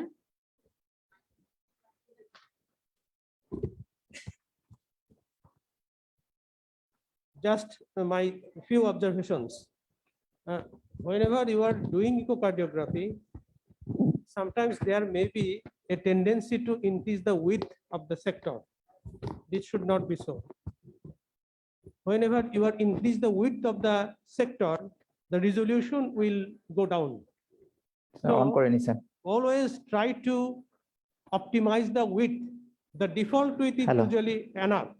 Number one. Number two, in the modern machines, artificial intelligence is a very good option. If your patient is having relatively good obesity or BMI like this, in that case, this is D machine. In G machine, there is a button, auto. You can efficiently just put the button on the button, and the machine will tend to optimize the situation for that particular patient. In case of Philips machine, there is a button eye scan. You can use this eye scan, and then you yourself just try to fine tune the thing you are going to be interested. This is important. Another tips and bits is that in case of aortic valve annulus measurement, this is taken in systole, just when the leaflets are open, sorry, cusps are open.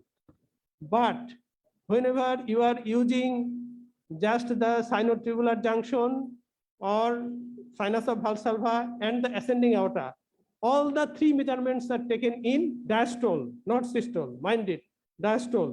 So you have to be cautious.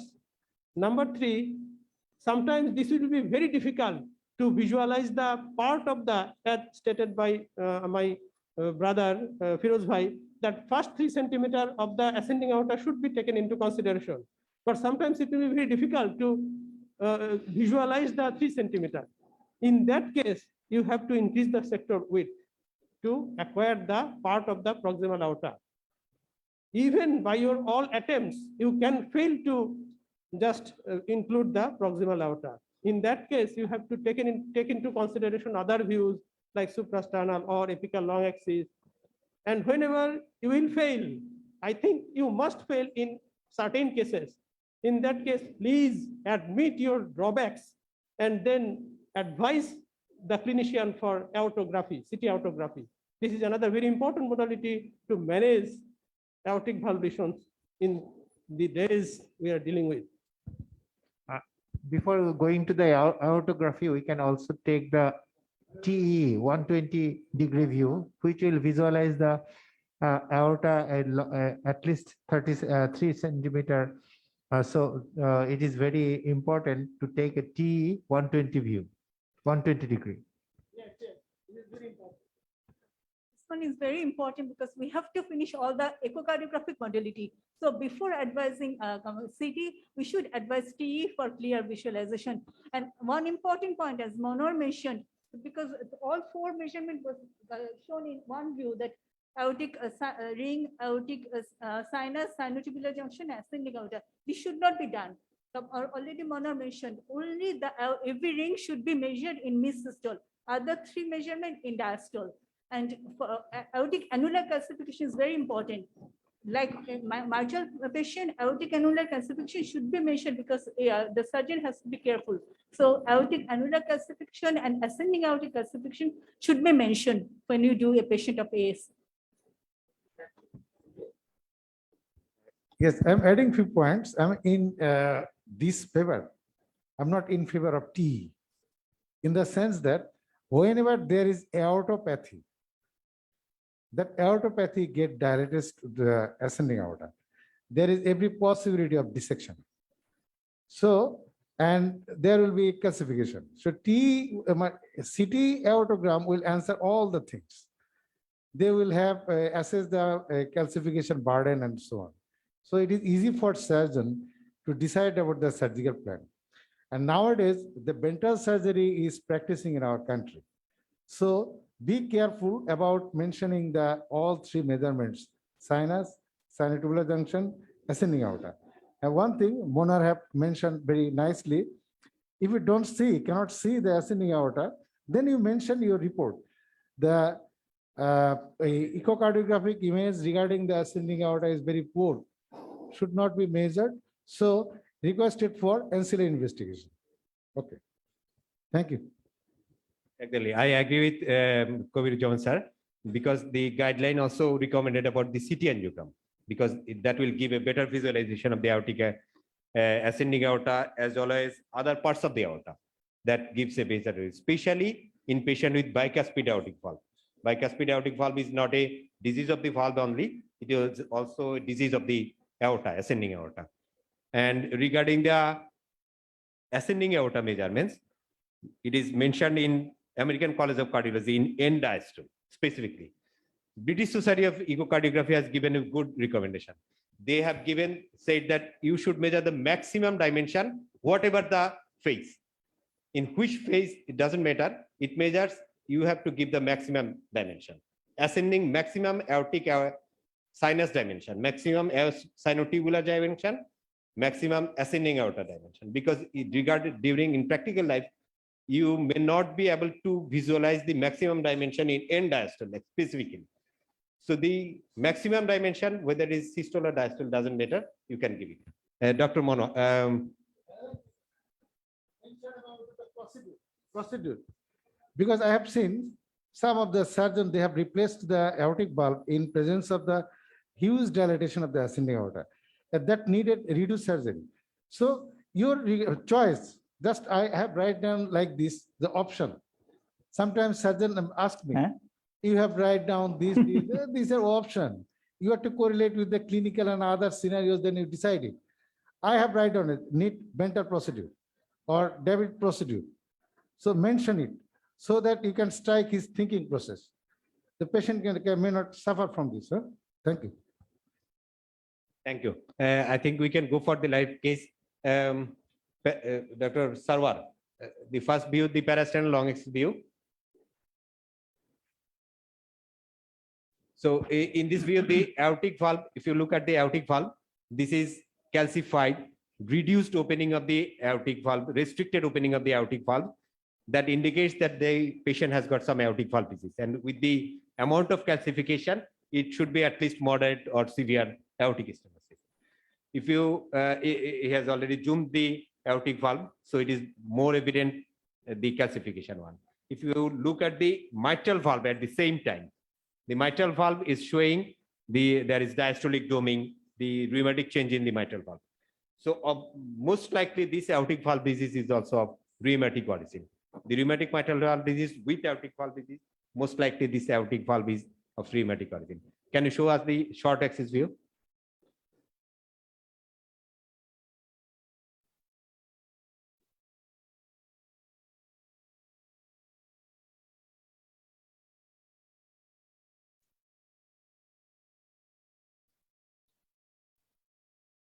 গেইনটা বাড়াও একটু।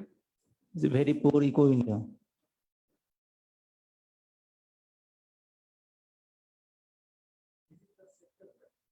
Sector উইডটা কমাও, ওই অংশটা zoom করো। Looks like it is a tricuspid valve, and look at the calcification. It mostly involves the commissural aspect of the cusp, which is also a feature of rheumatic aortic valve disease. You can go for the interrogation of the aortic valve by pressure gradient. Record করা আছে যেটা, সেটা দেখো, এটা সময় কমে যাবে।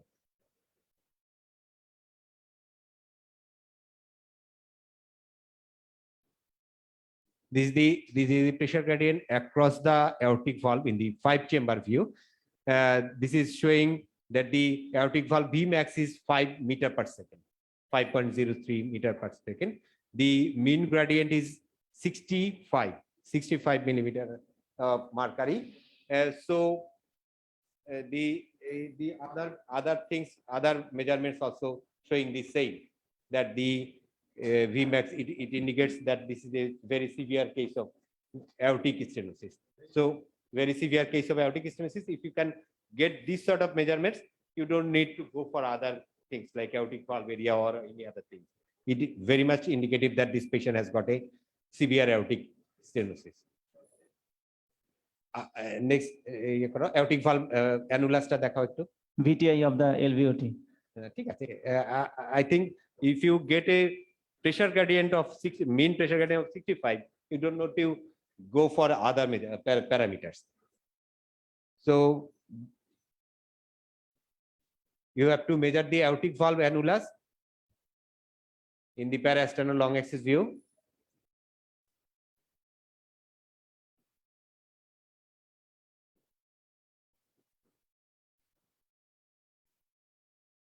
That is the mid systole.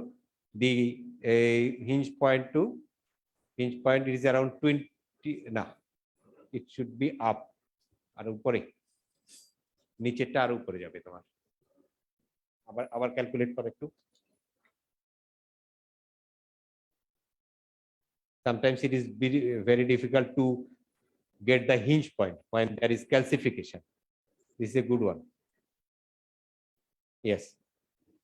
No, to the right, more to the right, right, up. So it is around 23 or 24 millimeter is the aortic valve annulus. You can show the ascending aorta if possible. একটু ডান পাশে কাত হয়ে যান।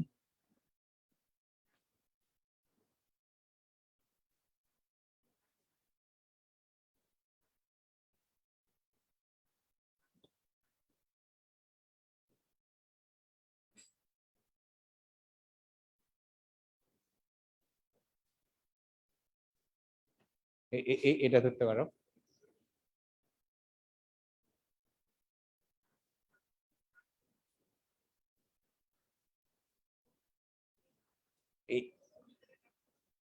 হ্যাঁ, এখানে রাখো। ঠিক আছে। So this is the ascending aorta size, 34 millimeter. This is not dilated. This is important. You can measure the sinus level sinotubular junction. I think we have mentioned it in this lecture. So because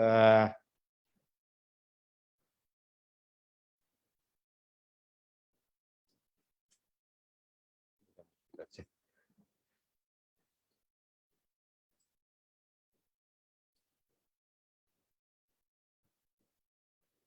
সময় তো শেষ না। So I think our time is up. If you have got any question, we can discuss it.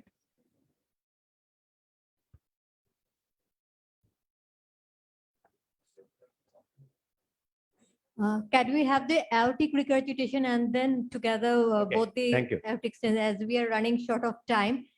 So may I request Dr. Abdul Momen, Associate Professor from NICVD, for the presentation and demonstration on aortic regurgitation.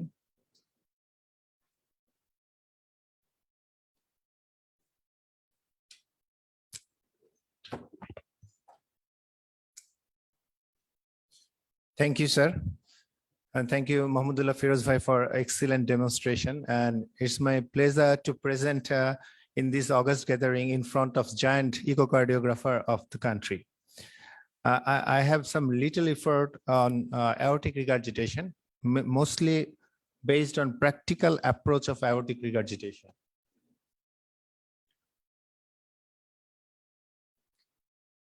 My presentation depends. Thank you. So echocardiographic assessment of aortic regurgitation, a practical approach. What information we need to know in case of aortic regurgitation? The severity of aortic regurgitation, associated structural abnormality, LV dimension and LV ejection fraction, other valvular lesions, the aorta, the causes of aortic regurgitation, management decision related to echocardiographic parameter. Are we fulfilling the requirement of surgeon before doing AVR? What do the surgeons need to an echocardiographer? So how can I, first of all, I will assess the severity of aortic regurgitation.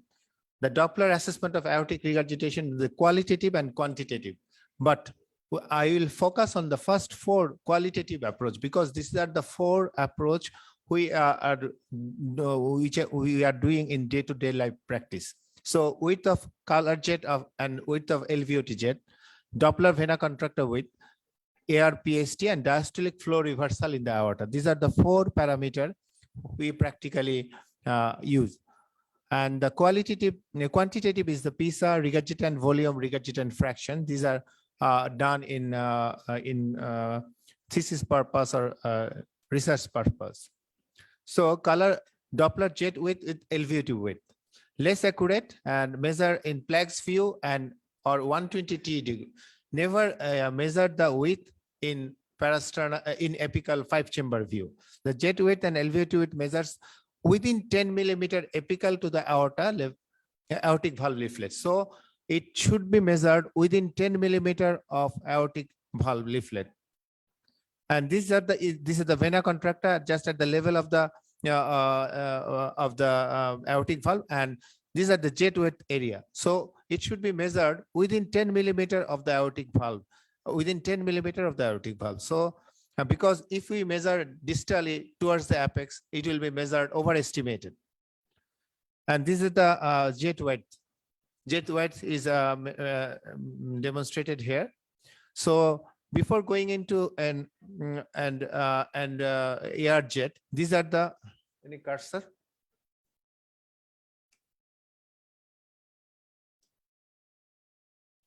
So these are the flow convergence. These two is the flow convergent jet. This is the aortic valve cusp, and the narrowest part is the vena contracta, and jet width should be within 10 millimeter of this area. This is the jet width. So mild if it is less than 25%, moderate 25 to 64%. If it is more than 65, it is severe. Never use the air jet, length of the air jet to the severity of air, because it is not a reliable indicator. Doppler vena contractor width. We have already mentioned that we have to measure the narrowest part, and there is a 3 part in the air jet: flow convergence, vena contractor, and broadening in LVOT. These also should be measured in plex or 120 T view. Never use 5-chamber view to measure the vena contractor. So it is the 120 T view, and this is the in a parasternal long axis view. The vena contracta is 11 millimeter here. So if it is less than 3, mild, 3 to 6, moderate, and more than 6 millimeter severe. Pressure half time. It is time to take the pressure difference from aorta to LV to become half, but it can be influenced by LV compliance, LV filling pressure, presence of significant mitral regurgitation, and chronicity of air. So if it is more than 500 millisecond, it is mild, moderate to 100 to 500, and less than 200 millisecond, it is severe. So these are the ARPST measured here. It is 197, so it is severe aortic regurgitation. Diastolic flow reversal of aorta. As blood regards from the aorta to LV during diastole, there will be a diastolic flow reversal of aorta. Assessment with pulse wave Doppler at suprasternal view proximal to the descending thoracic, in the proximal descending thoracic aorta. Hollow diastolic flow reversal in the descending aorta with an end diastolic flow velocity more than 20 centimeter indicative of severe AR. Hollow diastolic flow reversal in the abdominal aorta is also at least moderate to severe AR. If the VTI of the flow reversal is equal to the VTI of the forward flow of the aorta, it indicates severe AR. So this is the cursor just after the subclavian artery in the descending aorta. This is the diastolic flow. This is the diastolic flow. This is the forward flow, systolic flow. And if we see the color, the red color is the diastolic flow reversal. If there is a red color, it is also indicate that towards the probe, the flow is there. So this is the whole diastole. There is a flow reversal. And if we measure the velocity, this velocity is 29. So it is a severe. If it is more than 20 centimeter per second, it is also indicative of a severe ETIR.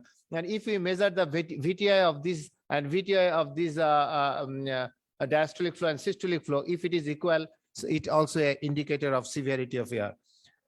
And this is in the abdominal aorta. This is the abdominal aorta. And here is the flow is reversal. This is the systolic flow. This is the diastolic flow. There is a good diastolic flow, hollow diastolic flow of the descending aorta. So in the abdominal aorta. So it is also at least moderate to severe AR.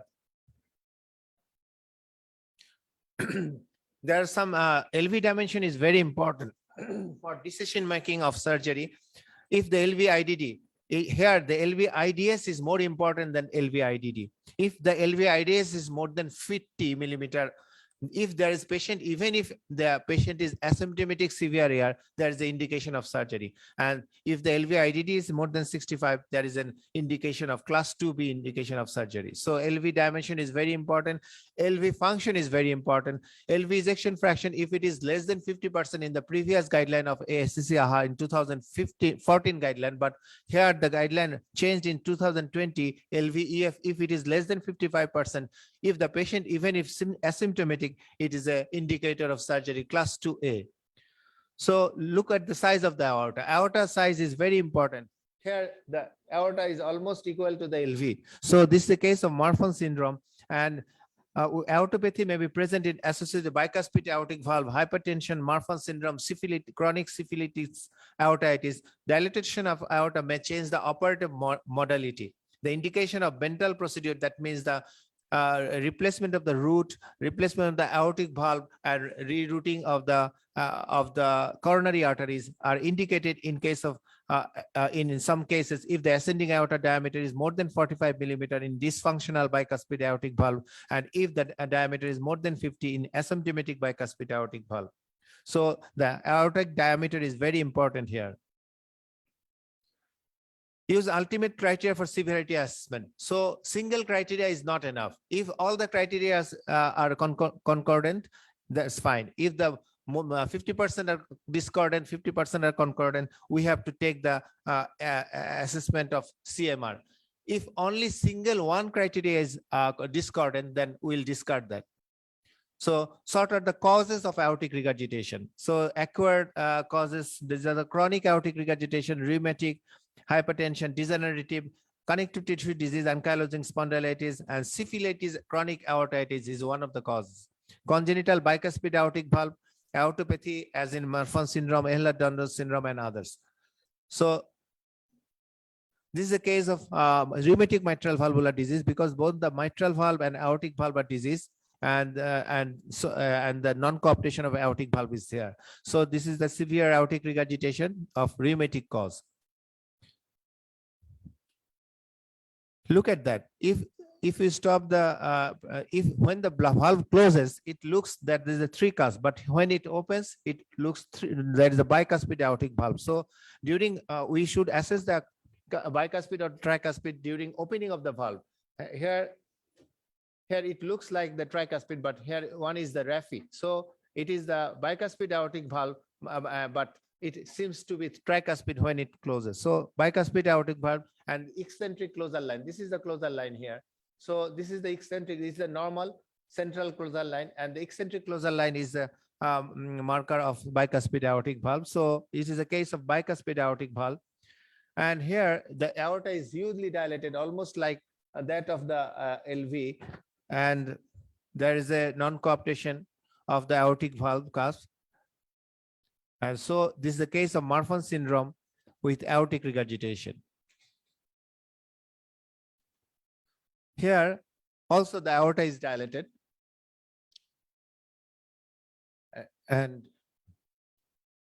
But there is the patient has no Marfanoid habitus. LV is dilated, aorta is dilated, aortic root is 48, in one view is 50. So patient has VDRL and TPHA positive. So this is a case of chronic syphilitic aortitis. This is an interesting case. This is a case of ventricular septal defect, and there is an aortic regurgitation associated.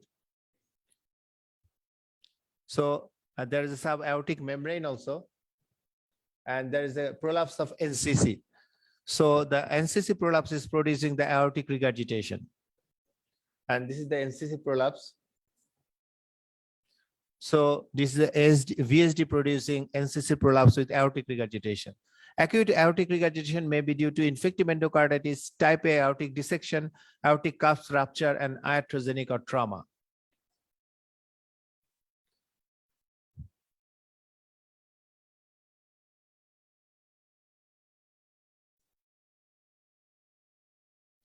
This is an echogenic structure across the aortic valve. And this is, I think, lifetime, one time I get this patient. And this is a rupture aortic cusp, the transesophageal echo. So this is the rupture site. This is the rupture site of the patient is a young patient, 20 years old, waiting for surgery. But before surgery, the patient died just before the day of surgery. And this is the transesophageal echocardiography of that patient. So AR is a rare cause of rupture of aortic cusp. This is a severe aortic regurgitation.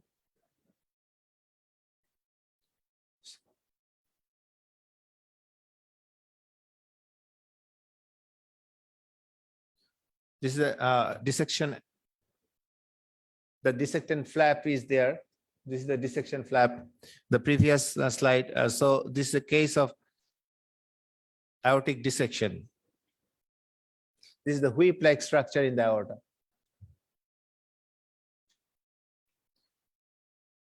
Management of AR, how echocardiographic parameter helps to decision making. Severity of AR, presence of symptoms, LV ejection fraction, LV dimension. So there is the next few slides. What are the importance of symptoms? What are the importance of LV ejection fraction and dimension? So if the patient are treated conservatively, if the patient is NOHA class 1 and class 2, the prognosis is better. But if the NOHA is class 3 or 4, the prognosis is poor. So for decision making, NOHA symptom is very important. And if the patient is asymptomatic, progression to disease, LV dysfunction is less than 6%, progression to LV dysfunction 3.4%, and sudden death is 0.2%. But if the LV dimension is abnormal, progression to cardiac symptoms is 25% per year. And if the patient is symptomatic, the mortality is 10. So symptom is very important in case of aortic regurgitation. Here is also the regarding LV ejection fraction of the patient with LV after AVR. If the LV ejection fraction is low before the operation, the prognosis is poor. So LV ejection fraction is very important in aortic regurgitation. And LV dimension, if the LV dimension, this is the L diastolic diameter, if it is more than 50 millimeter, there is 19% chance of LV dysfunction and symptoms in per year. So in an asymptomatic patient, LV dimension, if it is more than 50, it is very important. And for that reason, it is chosen for surgery. So these are the parameters already mentioned. If the severe AR symptomatic aortic valve replacement, if the patient is asymptomatic and patient LV ejection fraction is less than 55, this is corrected in the new guideline. The previous guideline is 50% aortic valve replacement class 2A, and other parameter if the LV class 1, and if the LV ejection LV dimension, that is if it is LV systolic dimension is more than 50 millimeter, there is a class 2A indication of surgery. So these are the parameters what we measured: the LV annulus, LVOT, sinus of Valsalva, sinotubular junction, and ascending aorta. So this is measured in systole, LV annulus, aortic annulus, and these are the measurement of in diastole. So thank you very much. I have Dr. Lima Asrin Sami with me for demonstration of aortic regurgitation. Dr. Lima.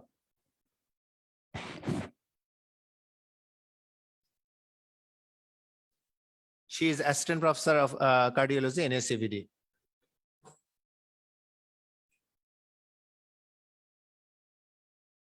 This patient probably also has mitral valvular disease. We will not concentrate on that. The aortic valve will concentrate.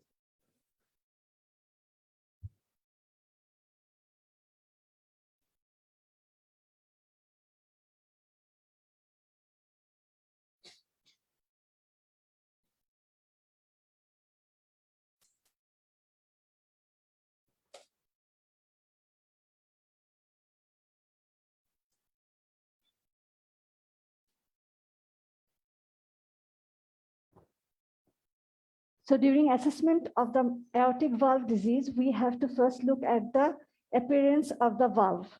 So here we can see the aortic valve in zoom view. We can see there is prolapse of the RCC.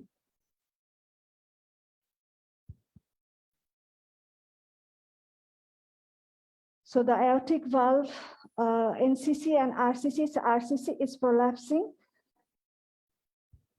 Go for the M mode.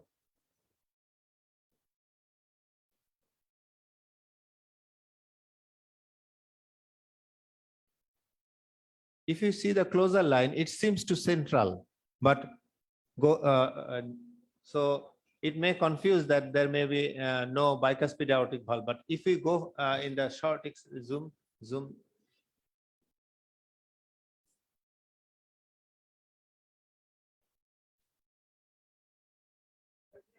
short axis. Yes.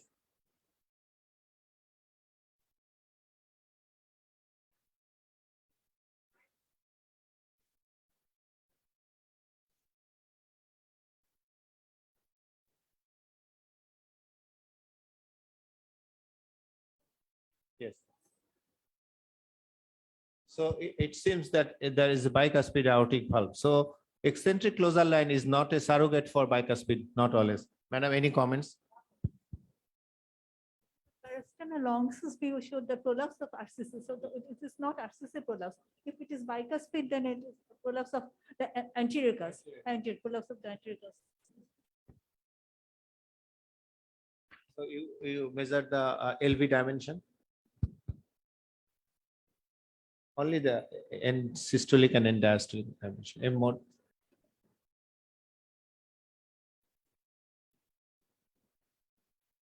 Gain, reduce the gain. Reduce. Yes, just LV is end diastole and end systole.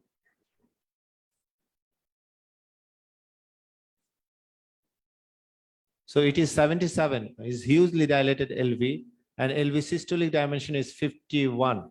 So it also indicates that it's the case of severe aortic regurgitation.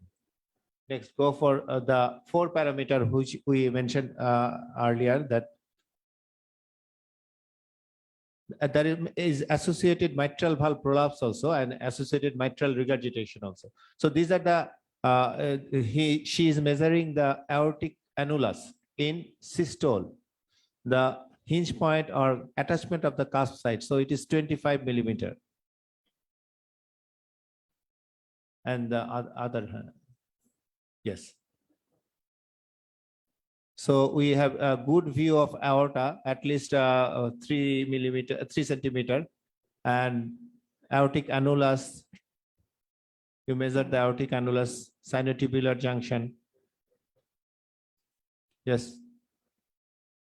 It a bit oblique. I think is 31. 27, and this is the aorta. So this is measured in diastole, closing the aortic valve are closed. Next. ECG. So good view of aorta. She is lucky enough that is a good view of aorta.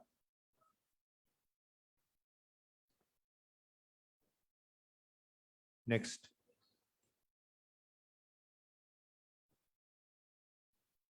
Color, put the color. So there is an eccentric AR jet. So it is very difficult for measuring the jet wide to RVOT wide. Yes, fix it. So look at that. Initially, there is a flow convergence. This is the flow convergence. The narrowest part is the vena contracta, then the and the jet wide LVOT. Measure the vena contracta. So initial part is the broadened part. It is the flow convergence. We should not measure it. And vena contracta should be measured just after the aortic valve cusp, the narrowest part.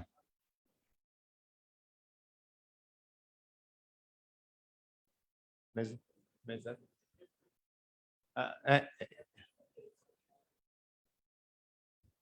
Okay, I think the vena contracta was measured correctly. Just yes, it's very obvious. So we measure it. Very obvious. Vena contracta is very clearly visualized.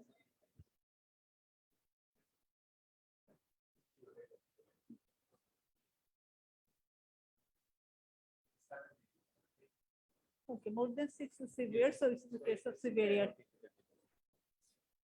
And also, if we look at that, the LVOT is almost filled by the AR jet, though it is eccentric. So for that reason, we will not comment on the LVOT jet wide and LVOT wide. And by apparent measurement, it is showing that we almost more than 50% is filled. Next parameter. ARPST, 4 chamber.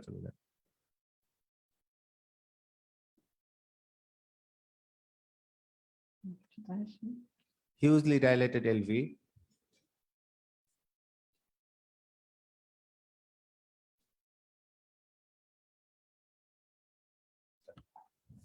For eccentric air, when Doppler flow is not parallel to the color jet, no need to measure the pressure half time. It will not measure accurately the air severity.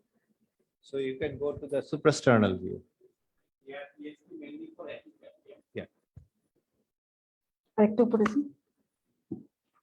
Suprasternal.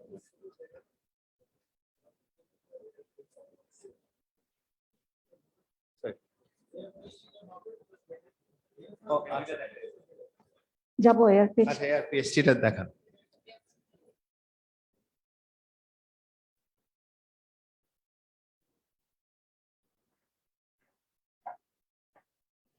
হ্যাঁ ঠিক আছে, এটা ধরে third one এদিক থেকে সেকেন্ডটা দেন।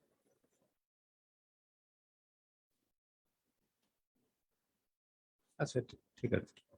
So this is the ARPST measured is 181. Less than 200, it is severe. Next, in the suprasternal view.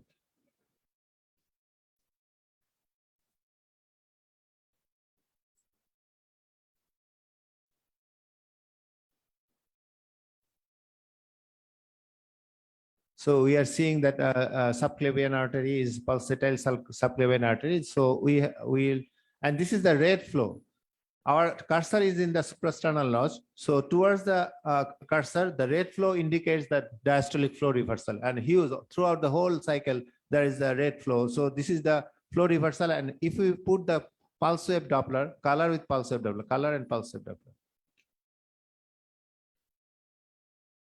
So this is the lower is the systolic flow, forward flow, and the upper is the diastolic flow reversal. And throughout the whole diastole, there is the flow. So this indicates that at least moderate to severe air. And the flow velocity at end diastolic flow velocity, it is 67 centimeter per second. So it also indicator, if it is more than 20 centimeter per second, it is an indicator of severe air. And if we measure the systolic and diastolic VTI, if it is equal or more, it will also indicate a severe air. Abdominal aorta, please. So this is a good abdominal, pulsatile abdominal aorta. Put up color, yes. And pulse wave Doppler. And here the spectral flow is reverse. The upper flow is the systolic flow and the lower is the diastolic flow. And throughout the whole diastole, there is a flow. So this is a severe aortic regurgitation. There's a flow reversal in all descending aorta, abdominal aorta, vena contracta is 9 millimeter, and the LV is hugely dilated. LV end diastolic diameter is 51, systolic diameter 71. So this is a case of aortic regurgitation. Thank you, Lima, for your excellent views and excellent demonstration. I think it is apparent to everyone. Thank you, Momin, and thank you, Lomin. Thank you, Dr. Lima, for nice presentation and demonstration. Actually, we are running short of time, so we will end the valvular session here and go for tea break. After tea break, there will be tea and followed by the congenital heart disease. So as we are running short of time, the session will be, we have to end by 2 p.m. So each presenter, please make your presentation, try to complete your presentation by 20 minutes time. Exactly, madam has already mentioned about the tea break. So ladies and gentlemen, let's have a tea break, a very short and quick tea break, just for 10 minutes. We will be gathered in the conference hall by 12 p.m. sharp. Please be on time and active participation is expected.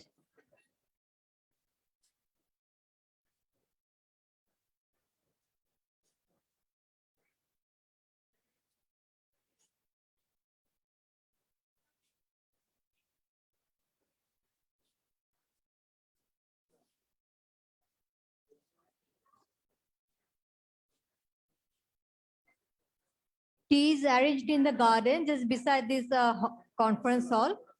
So ladies and gentlemen, please go there and enjoy the tea.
Dear audience, requesting again to all of you to join in the conference hall.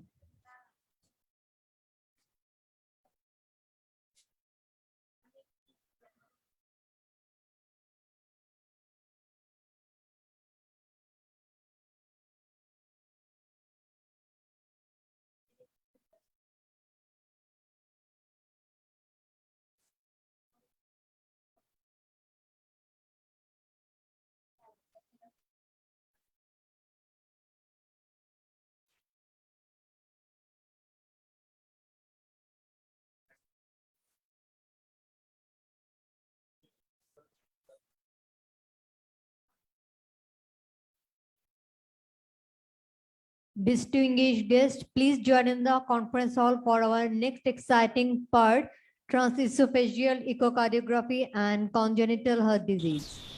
Oh, check. Check.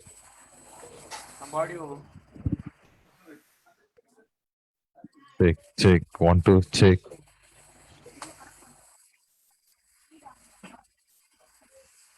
Cut பண்ணிட்டீங்களா நீங்க? Check அந்த ஆடியோவை.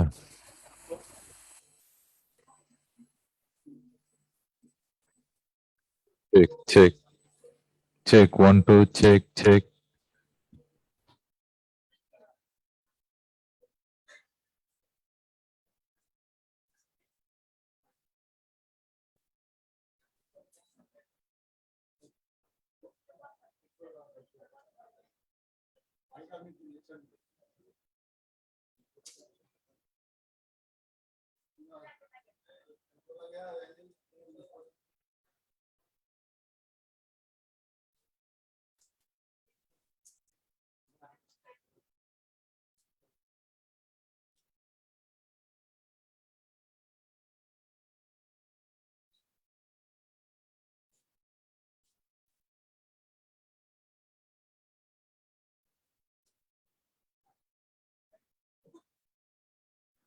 Welcome you again to our pre-conference workshop on echocardiography.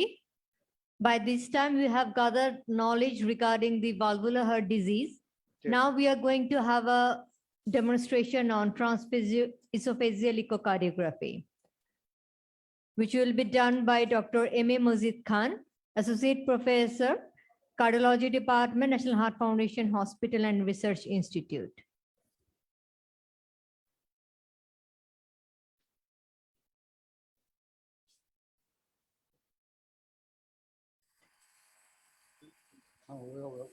Workshop 2021.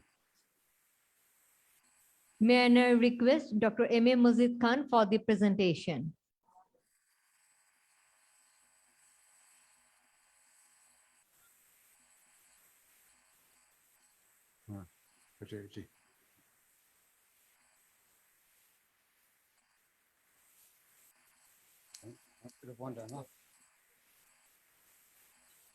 Arjun হয় না? এই sir okay zoom করা? হ্যাঁ ওটাই জুম করা স্যার একটা জোর হবে না।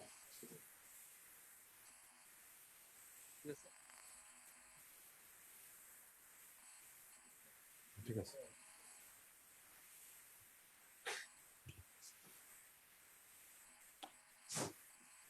হ্যালো শোনা যায়?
Smita, Arbor Culture.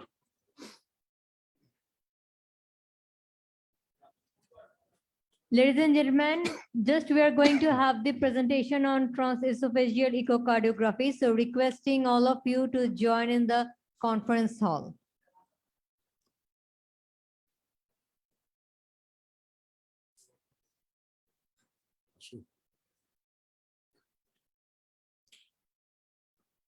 Bismillahirrahmanirrahim.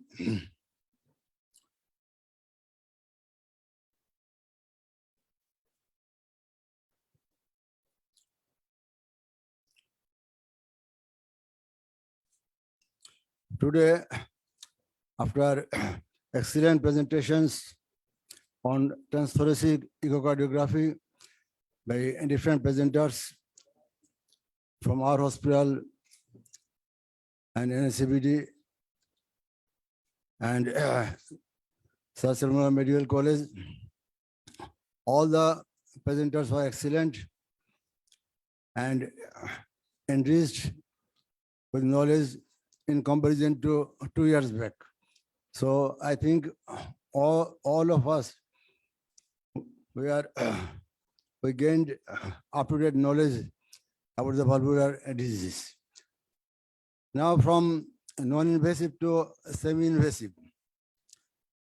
Like every year, I will try to give you some idea and practical demonstration of transesophageal echocardiography.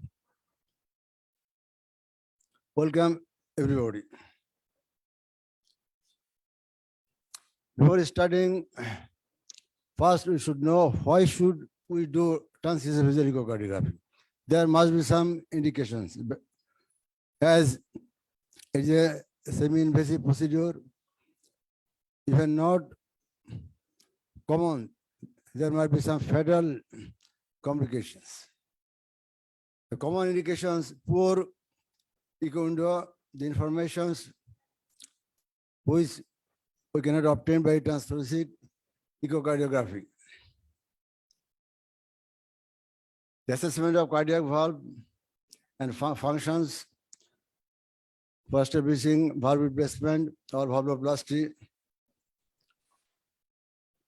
for the purpose of device closure, radiofrequency ablation, and other indication. And the most common indication, according to Mayo Clinic, the 35% indication is to find out the source of embolism. Evaluation of patients with suspected aortic dissection and aortic disease, as all of our speakers have mentioned. Detection of atrial thrombus in patients to cardioversion or interventional procedures. Nowadays, it's very rarely done. Detection of visitations when transthoracic echo is negative or inconclusive. Evaluation of prosthetic valves. Evaluation of paravalvular abscesses. Patients on ventilators for transthoracic echo window is very poor. In post-operative, intraoperative, for all congenital and valvular surgeries, and in some cases of CABG also. Now, before starting transesophageal echo, we must know the contraindications, but it is very important. Just we are taking the probe and just introducing into the esophagus. It is not so simple. We must have a clear history from the patient about any history of symptom signs of perforated viscous, esophageal stricture, esophageal tumors, esophageal perforation or laceration, esophageal diverticulum, active peptic ulcer disease with active bleeding. And relative contraindications are history of radiation for any cancer of the neck and mediastinum, history of gastrointestinal surgery, recent upper GI bleeding, history of dysphagia, cervical arthritis because it limits the proper extension of the neck or flexion of the neck. Symptomatic hiatal hernia, esophageal varices, and we should not get, must get the history of coagulopathy like thrombocytopenia. Complications. The worst and rarest complication is the sudden death, but is less than 0.01 to 0.02%. Major bleeding is uncommon, but minor bleeding is frequently occurs. That doesn't matter. Esophageal perforation may occur either spontaneously or iatrogenically. Heart failure for patient with ischemic heart disease or other diseases as a precipitating factors. If any arrhythmia is present, the procedure may aggravate the arrhythmia, and sometimes it may lead to tracheal intubation, which also may be catastrophic. And mild degree of laryngospasm and bronchospasm usually may be present, and especially for chronic airway disease and dysphagia, hoarseness, dental injury. This may also occur. Before starting, just recollecting the basic T view and about the probe. About the probe, you know, there is a handle of the probe and the shaft of the probe. In the handle, there are two knobs, one for anti-flexion and retroflexion, another for lateral flexion, left and right. And there is there are two buttons. We know this is a multiplane probe. Multiplane probe means we can cut the heart in different planes. So by increasing the angle of rotation, we can set the plane of dissection. There are two buttons, one for increasing the angle, one for decreasing the angle. Just this is for the beginners, because there are some are present, like Dr. Firoz, they are very well accustomed and doing device closures. I know this is for the beginners. This is just already I told. The probe can be manually rotated clockwise and counterclockwise. This is the plane of dissection section. This is anti-flexion, retroflexion. This is a lateral left and right.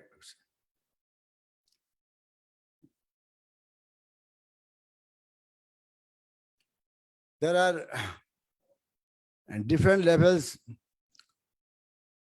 of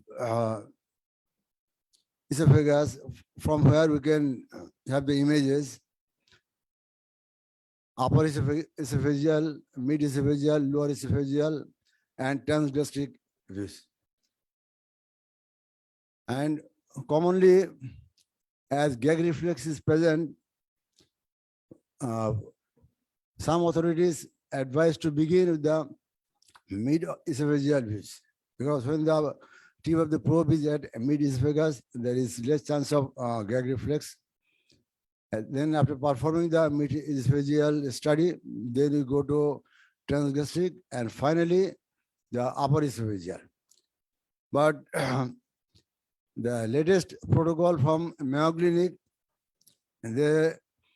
with sedation, they advise to proceed from upper esophageal view. I think it is a bit disadvantageous and cumbersome for us. Mid esophageal studying, it is, I think, best for us, because we usually do only pharyngeal anesthesia, not IV.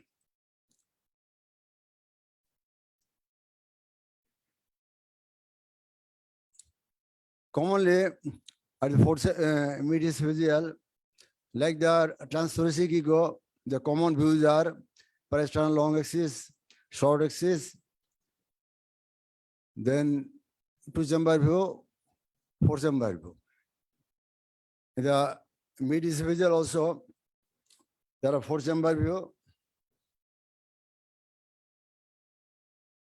5-chamber view, when the aorta is present. This is, of course, a subcostal view.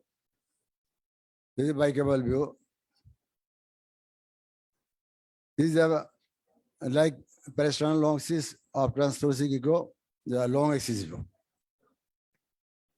This is the short axis view at the great vessel level, like the transthoracic echo. And you can see the different cusp of the aortic valve. All the chambers you can see, the Ptm, indicator, septum, right atrium, RVOT, pulmonary valve, pulmonary artery. Yeah. So we are lagging behind. That's why I'm starting my demonstration.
Pocket there, so funny.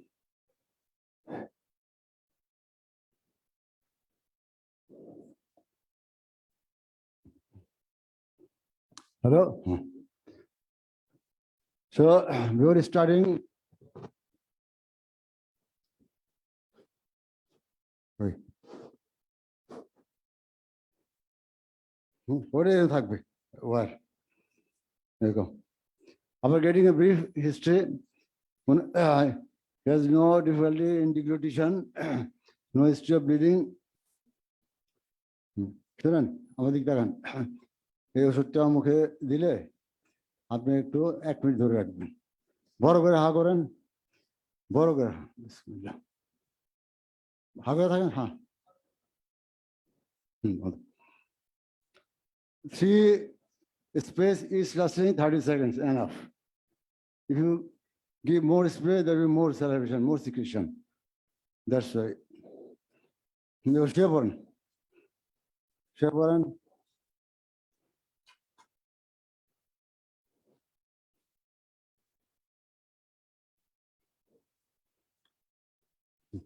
Yeah, it's still 20. Before starting, you have to straighten the probe.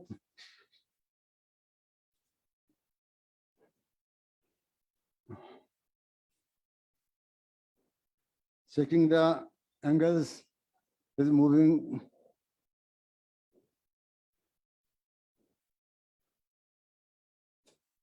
checking anti-flexion, retroflexion. Now I'm putting the lignocaine jelly with the tip.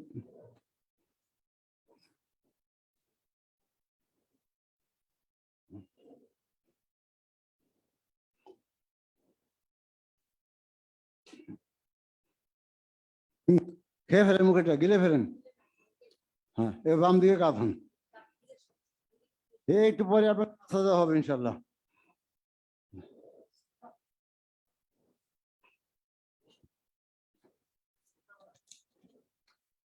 হ্যাঁ ভাই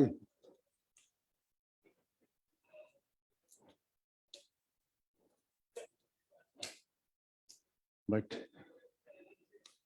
চোখ করেন চোখ বন্ধ কেন আরে আপনার তো আপনার ভাইয়ের মতো হ্যাঁ বড় করে হা করেন তো আপনার ছেলে বসে আছে বড় করে হা করেন চোখ করেন না দেখবেন না তো এটা এই যে আপনি এই জিনিসটা কামড় দিয়ে ধরবেন এই যে হা করেন হ্যাঁ কামড় দিয়ে দেন আরো ভিতরে জোরে কামড় হ্যাঁ just I put the white guard শোনেন তিনটা কথা মনে রাখবেন শরীর ঢিল রাখবেন মুখের এটা শক্ত করে ধরে রাখবেন ধীরে ধীরে শ্বাস নেবেন মাথাটা সামনের দিকে রাখবেন always I used to ask the patient these 4 questions জোরে কামড় ধীরে ধীরে শ্বাস শরীর ঢিল মাথা সামনের দিকে slightly flex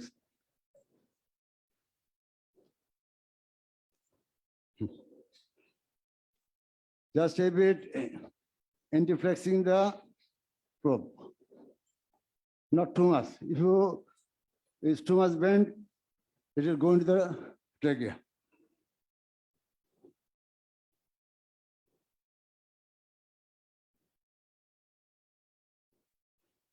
শোনেন বড় করে হা করেন আমি এই চিকন নলটা আপনার মুখে দিলে ভাত খান পানি খান যেরকম শুধু ঢোক দিবেন এটা আপনি এমনি চলে যাবে হ্যাঁ গিলেন হ্যাঁ গিলেন এই চলে গেছে বাস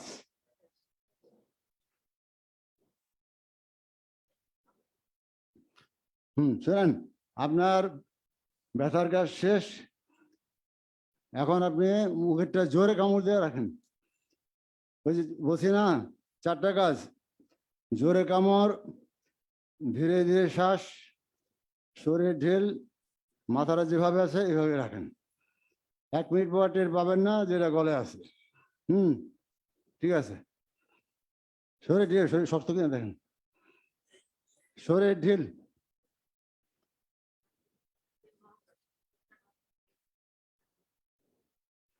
হ্যাঁ ঠিক আছে so let's start for demonstration purposes easier cases easier জোরে কামড়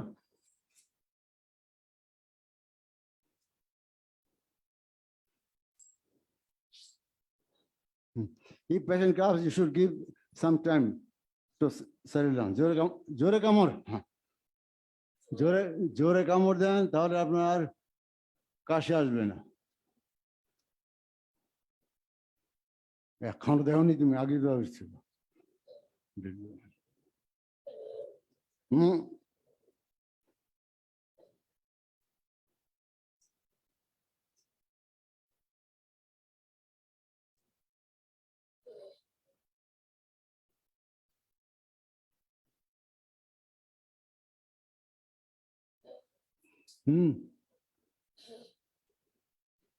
ধীরে ধীরে শ্বাস আপনি কিন্তু ঘন ঘন শ্বাস নিতেছেন এত ঘন শ্বাস না আরামে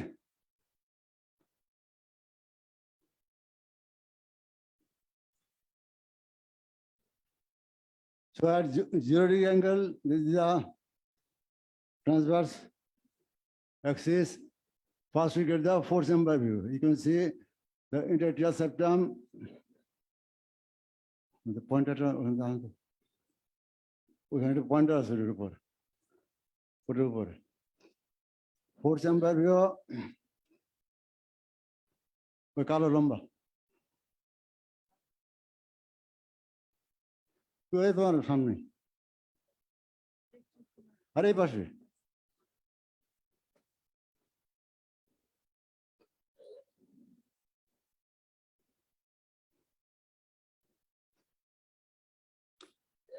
The right atrium, right ventricle, left atrium, left ventricle.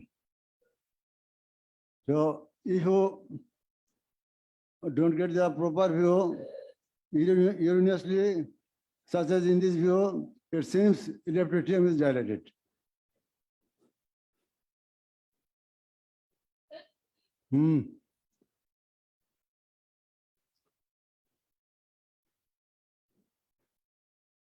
If at 0 degree, you cannot get the proper fourth chamber view, you should go to 10 to 15 degree forward. And tip of the probe should be a bit retroflex.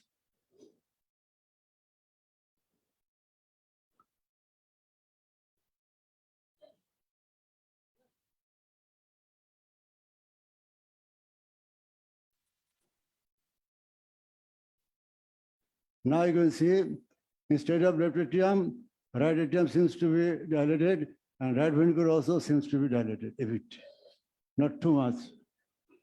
Okay. Now I am going to short axis at 45 to 50 degree. Hey, face. Hey. Now what you can see, it is evident.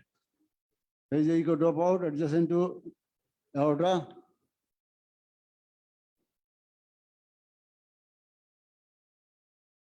There is a second retroaortic type, second num ASD.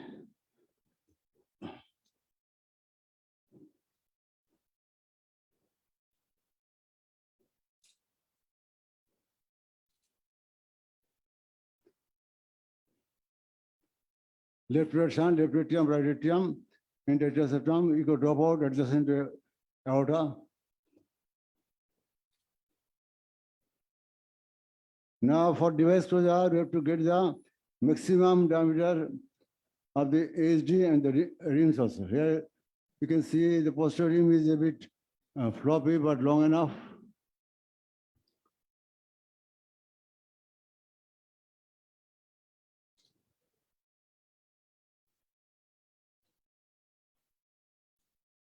For device purposes, effective ASD is from here, but as the floppy part starts from here, you should measure. So 20 would be enough for the interventionist. Now I'm going forward, forward, forward. Same size. At the same time, you should look at, is there any other VSG? Sometimes as the eyes is a bit floppy, there may be fenestrated ASD, small multiple ASD also. Forward, forward. Now we have come to 90 degree. Now with clockwise rotation, we have got the bicaval view.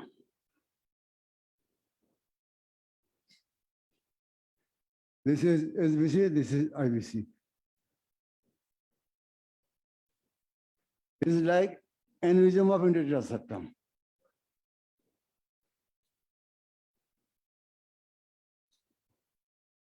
And no crossing of color also in this view.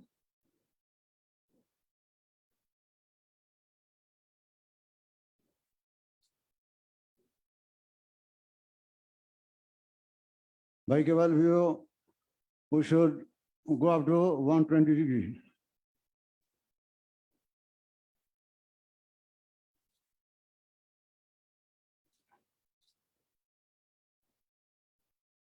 No other ASD.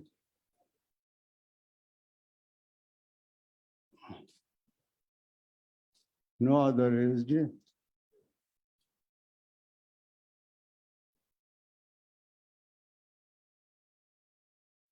Okay. So, yes.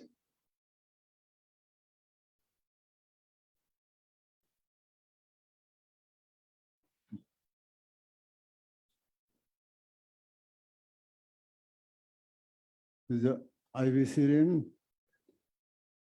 This is SBC.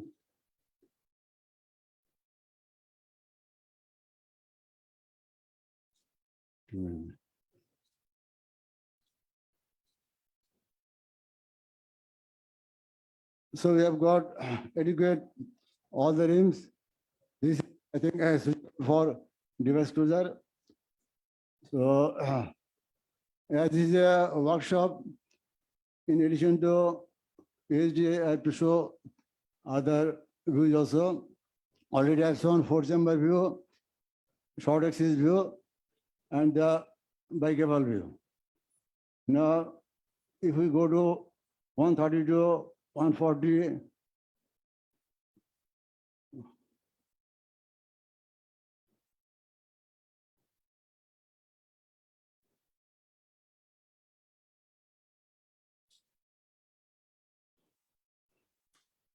yeah, one thing must remember not to confuse the station valve. Sometimes station valve is so long, we measure from this point to this point. But actually, interior septum is this thinner one.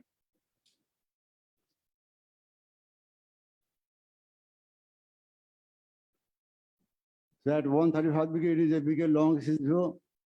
In this view, lot of information we can get from about mitral valve, aortic valve.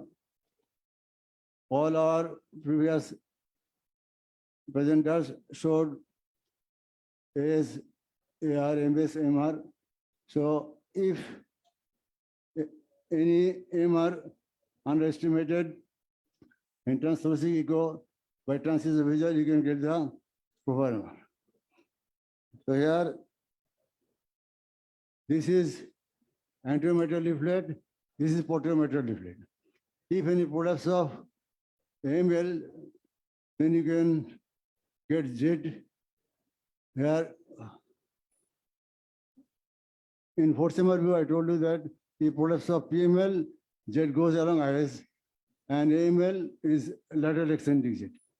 Here is anterior leaflet, this is posterior leaflet. If posterior leaflet prolapses, it goes along this direction, because if you put it, convert it to 4-chamber, is the interior septum. And aortic valve, also you can see the aortic valve clearly, and the bicuspid or tricuspid already I've shown the short axis. Again, I'm showing it's clearly tricuspid, you can see.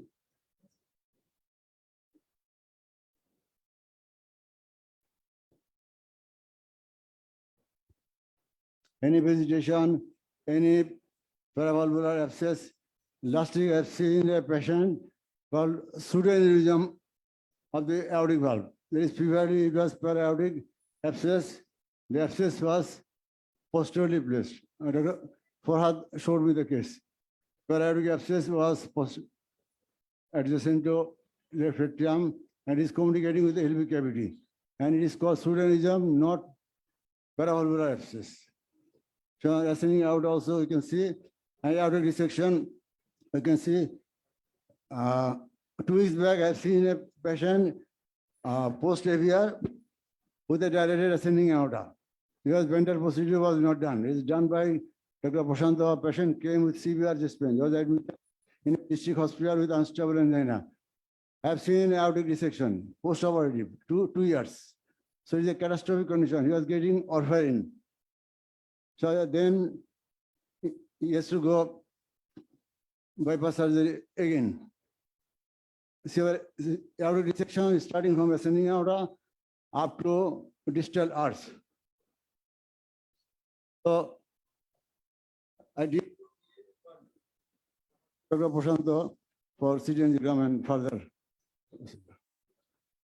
So if you go further, just you will get the mirror image of 4-chamber view or 5-chamber view. Now, for the beginners, if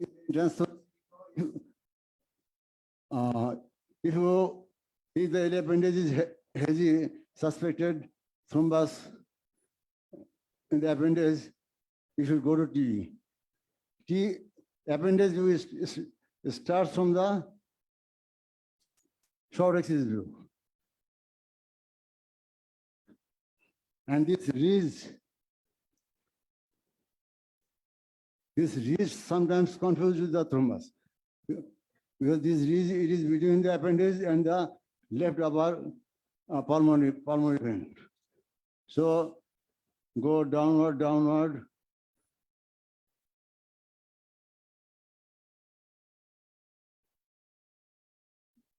To study the entirety of the appendage, you must see in all the possible views.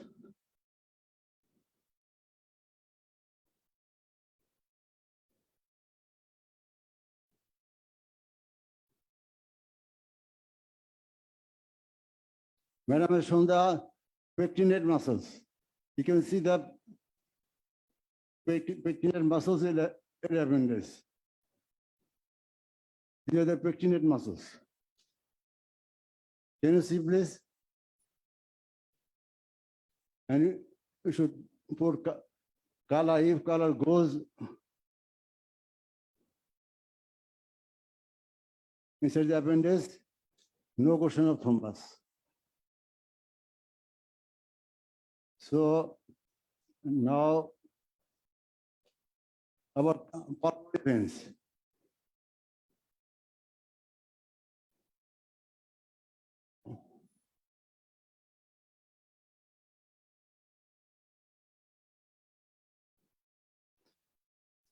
Pulmonary veins can be seen from different view. Common and easiest views are short axis for the upper pulmonary veins from 20 to 50 degree by right clockwise rotation. You can see the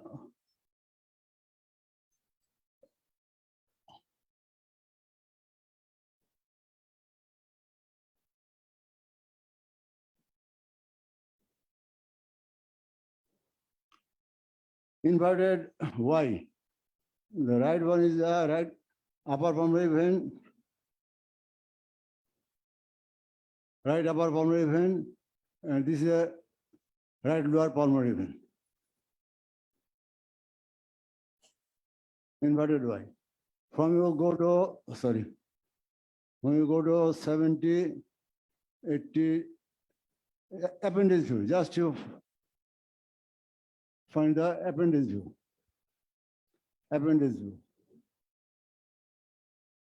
From appendage view, you go counterclockwise. Right pulmonary is clockwise, it is counterclockwise. You get the left upper and lower pulmonary veins.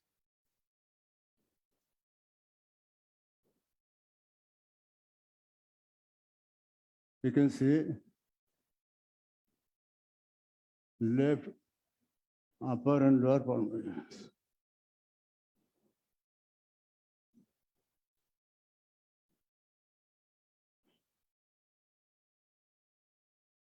You can see the bifurcation, not bifurcation, inverted Y.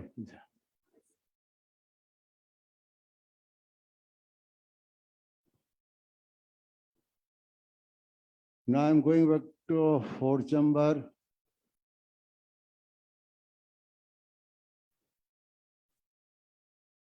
From this, I'm going clockwise.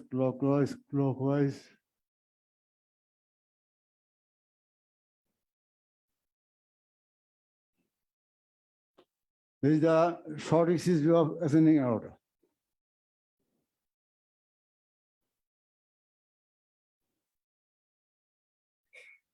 Ascending aorta, now going into long axis 90 degree. This is ascending aorta, long axis. This is the lower one is the reverberation. This is reverberation. Now, if we go a bit downward.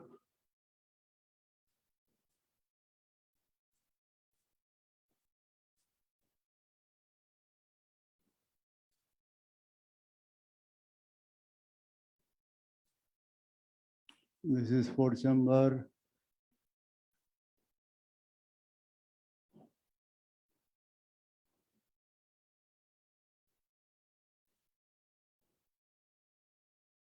(90°).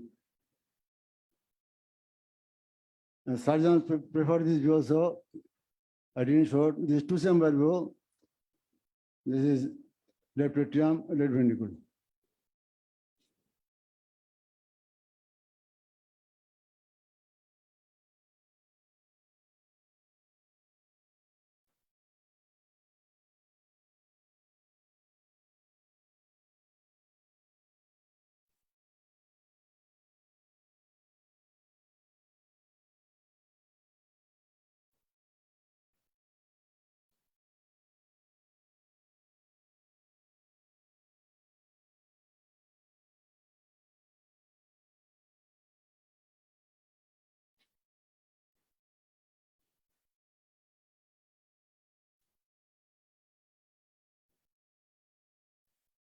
These are descending aorta, long axis. One view I forgot to show. This is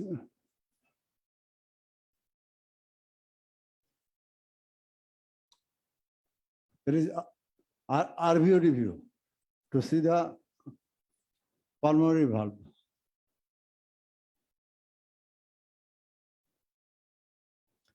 You can see this is the pulmonary valve. This is RVOD, this is the pulmonary artery.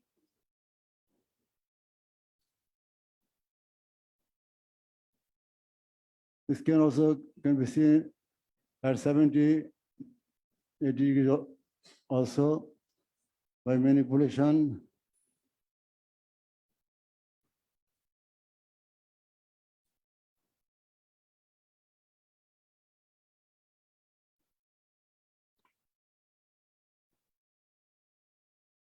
Trace pulmonary regurgitation is present, nothing else. So it is too much. I'm doing the probe. Come with that again. Thank you very much. Now your question, please. Thank you, sir, for the excellent demonstration. Audience, do you have any question to Mojit, sir? আপনার tissue দেন এইটা না এটা নেন মুছেন এটা হাত বাম হাত দিয়ে এটা ধরেন এটা ধরেন মুখ মুছেন হ্যাঁ দেন বেশি করে দেন Is there any Time is question short, please. regarding TE? Any question?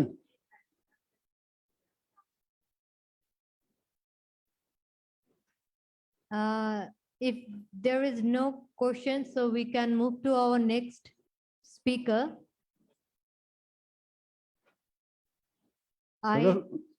If no questions from audience, I request Dr. Firoz to comment 1 or 2 minutes.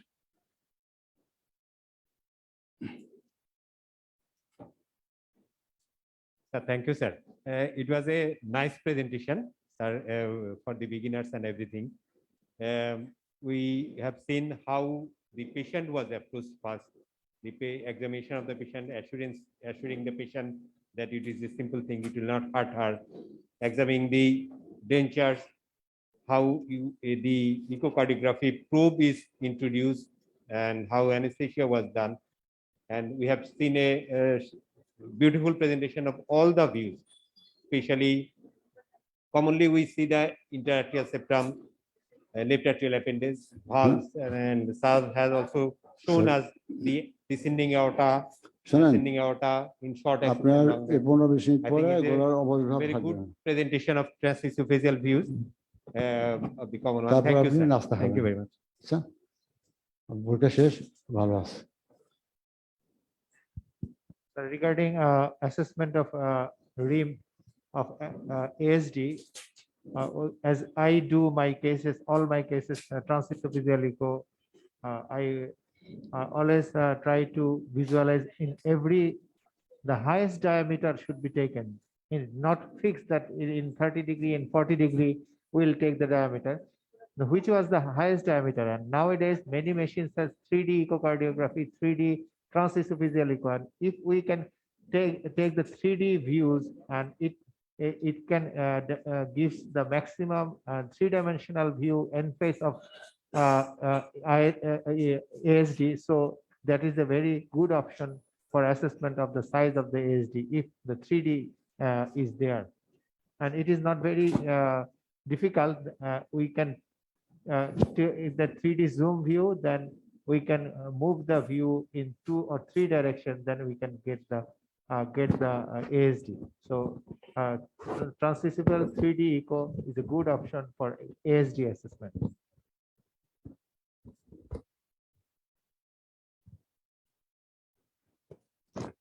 Important thing for the juniors is that is one is ECG monitoring, another one is pulse oximetry. These are two important things should be monitored throughout the transesophageal process to detect any arrhythmia as well as the reduction of the oxygen saturation, which may be because of different difficulties. These two things is a mandatory. One is pulse oximetry, another one is ECG monitoring. Thank you. For a moment, please. Sorry, I thought you have left. That's why I requested a few. Yeah. Actually, different studies showed that the longest diameter usually in the aorta posterior, not in always, but and the 3D, of course, it better delineates any discrepancies in the 2D. Okay, 3D TE is always a preferred one, and that give the accurate assessment. In our institute, we also did a 3D TE for fascinated ASD. For fascinated ASD, after doing TE, we did the device closure of this fenestration because the fenestration with 2 fenestration within the mid AS, and all the rims were adequate as it was visualized by 3D TE. So we could close the ASD by device. Madam, another view for LA appendage. There is a 3 view should be taken in for LA appendage. One is 30 to 50 or 60°. Another is 90°. Another is the 135. This is LA. This is probably the appendage. 135°. Probably not for LA. 135°. The highest diameter of LA base is 135°. So if we go for the Watchman device for assessment for closure of the LA appendage, this 135 views is the most important because the diameter of the device should be taken from 135°, the widest diameter of the LA appendage.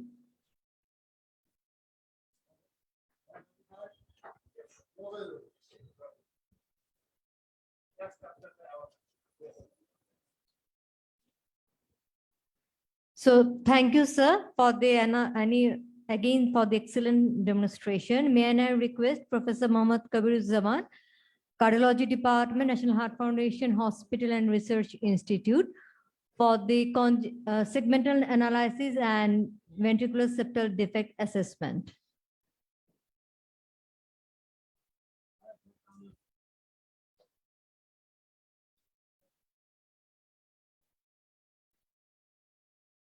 Sir will directly demonstrate practically. So may I now have the patient.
Ladies and gentlemen, now we are going to have a practical demonstration on segmental analysis of congenital heart disease as well as BSD assessment.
Check.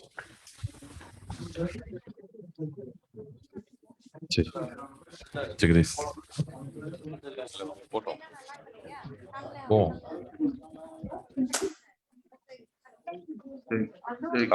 Check this. நான் பேசுறது கேக்குதா? Okay. நீ பேசு. Check testing, check mic check. பேசு. Check testing. Check 1 2. Yes ma'am, connect. Check 1 2. Parna. Please பேசு. Check 1 2. Check testing. பேசு.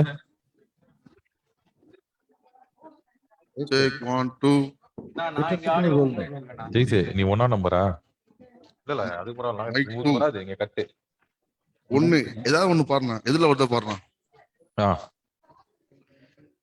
பேசு. ஜெய்ஸ் உந்து ரெண்டு பேசு. ரெண்டு. Check 1 2. நவீன் நீ பேசு நவீன்.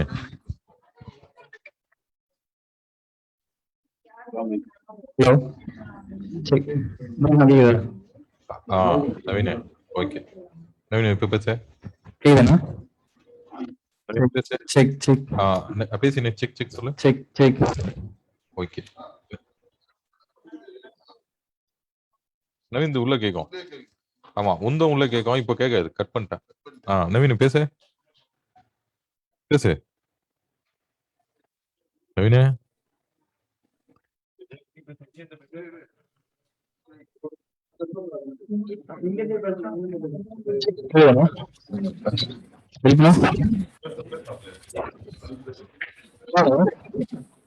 ஓகே ஓகே ஓகே ஓகேவா? So I am going to demonstrate the segmental analysis. It's regarding the congenital heart disease. And this system was first described with the Van Prague in the 60s. Then it was developed by Karkling and Anderson.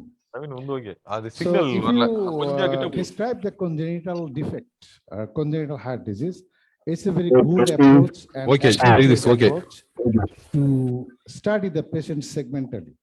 What does mean by segments? It's a veins entering the atrium. Then you study the atrium. Then after studying the atrium, you seek the connection of the atrium to the ventricle. Then after doing this, you study the ventricles. Then you study the outlet of the ventricles. These are the segments. And in between this, you have to study the valves. You have to study the septums. And first of all, you have to determine the septum, situs. Situs is usually done from abdomen. And for congenital echos, usually the subcostal and apical views are done from inverted images. But I will do the subcostal views inverted, but from upward. So when I will leave the subcostum, I will be upside down. And I think that can communicate the both groups of cardiologists, both pediatric and adult cardiologists. You can see in the Bronald, they have seen or described many of the abdominal situs upside down.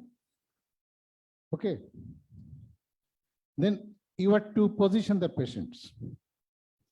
In positioning the patient, you have to make the straight supine, straight supine. If the patient is like this or like this, you will have some default information. Mind it, you have to know some of the classical views, classical positions by reading the books. You cannot learn some meticulous things not only from demonstration, you must have some knowledge of the echocardiography. And I will emphasize, echo is not easy tools. If it was easy tools, then it could be same reports from all echocardiographers.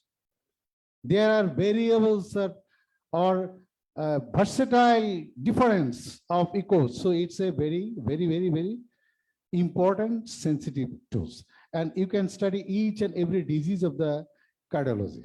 So be careful to gain knowledge, gain knowledge. Dekhi babu, tumi karo. Sudha shoto, Sudha. I am positioning the patients. Okay. Sudha, Sudha, Sudha. হাঁটুটা ভাঁজ করো। খাইছো কখন? আচ্ছা, আমি তোমাকে ব্যথা দেব না, হ্যাঁ, তোমাকে একটু just you make the patient reassured not hurting him. ঠিক আছে, তুমি পেটটা একটু নরম রাখবা, হ্যাঁ? আচ্ছা, ব্যথা পেলে আমাকে বলবা। The best way to auscultate before doing the echo, to support your auditory sense, you have to apply all you have in your brain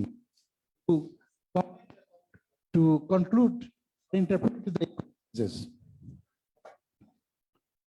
So I am starting from subcostal views. First of all, I will show you the situs.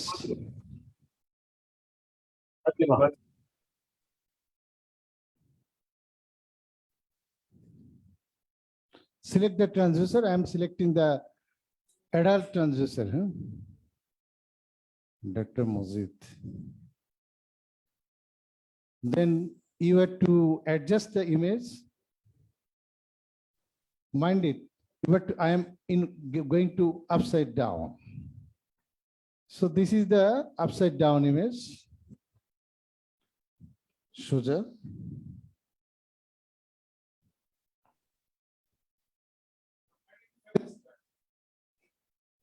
Me.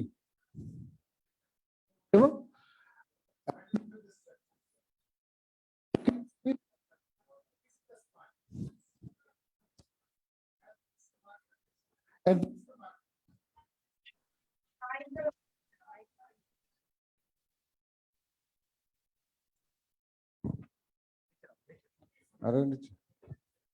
is it okay?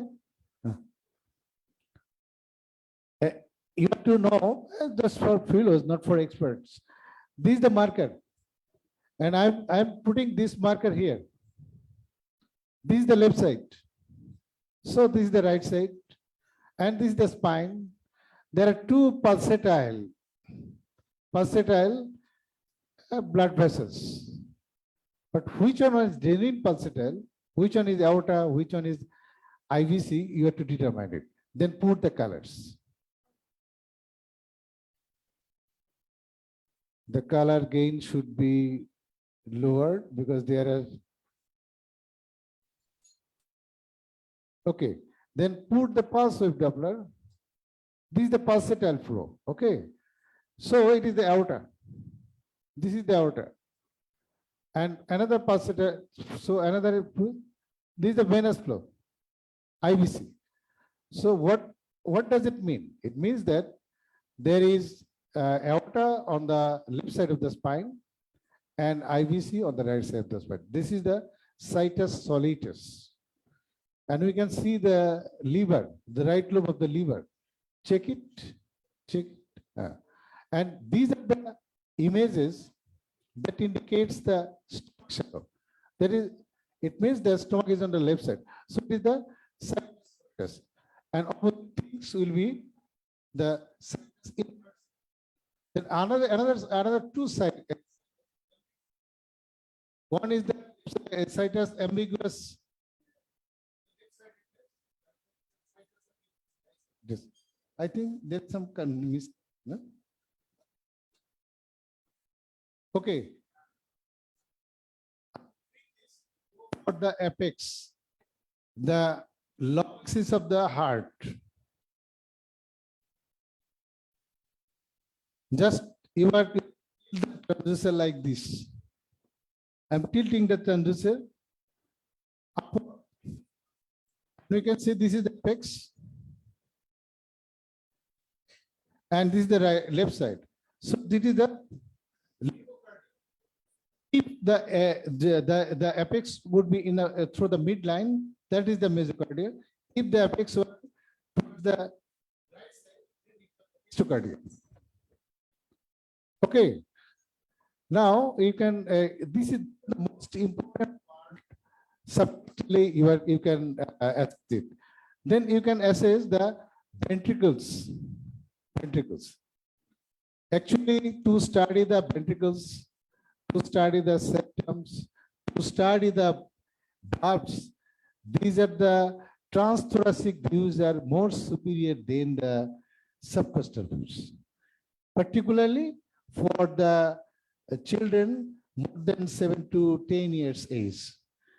But for the toddlers and the child less than 3 years, from by subcostal view, you can study all the things. Another things, if you study the BSD, all the images and parameters and tomographical descriptions are in terms of the transthoracic views. Okay, so I am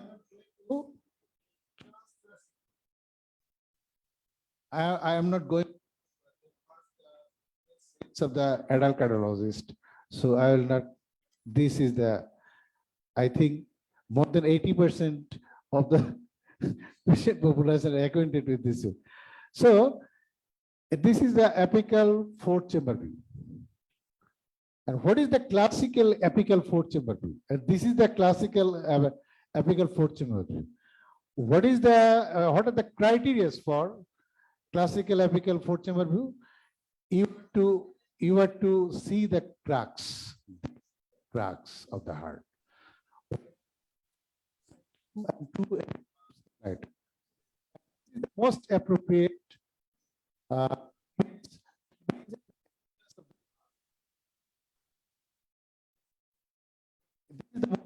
image to measure the annulus. In congenital echocardiography, you have to measure all the annulus of all the valves, and you have to measure the chamber dimensions also.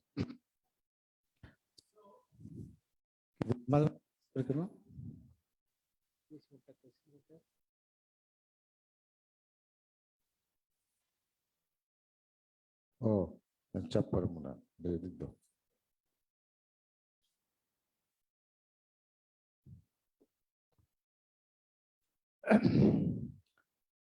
And mind it, these apical fourth chamber view, usually it is taken after positioning the patient in the semi-lateral, left lateral position. But as there is gross cardiomegaly and such gross dilatation of the left ventricle, I am getting the image even in the supine position. So your target is to get the classical views, and in doing this, you can manipulate the position of the patients as well as you can manipulate the position of the transducer. That is very important. There is no dogmatic position of the transducer. There is no dogmatic position of the patients. It is the image that you have to find out. So you have to measure the annulus in this view in the mid diastole. It is done in the mid diastole. This is the diastole. So you can measure the mitral annulus, then the tricuspid annulus, hinge point to hinge point, and you can measure the RV. RV has been compressed by LV.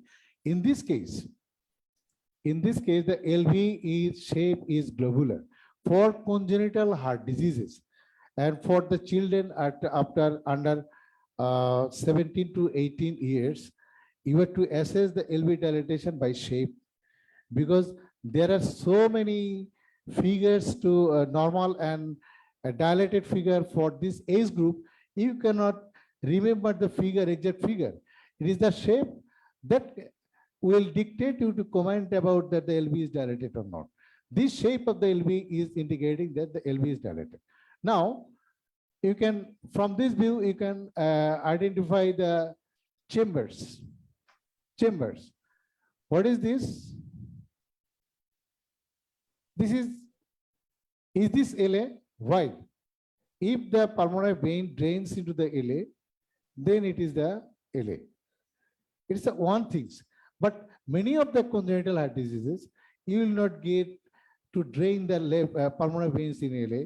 There may be anomalous drainage. But if you get see that there is direct drainage of the left pulmonary vein, then you can assume that this is the LA. In this case, this is the LA. This is the one pulmonary vein, left-sided vein. This is another pulmonary vein. This is the right upper pulmonary vein. You can see this. I'll show it. So when the patients, I will turn to the left side. One thing, this is LA. So this is the RA. Another things, you have to decide the RA from subcostal views. That is important. This is the IVC. IVC always drains into RA. So this is the RA. But SBC, there are many anomalous drainage, and this is the SBC. And whenever you have to come back to the subcostal views, because I have to show you some of the features of the interictal septum. So if you want to track the interictal septum, first you have to identify the IVC. This is the IVC, and make it long axis.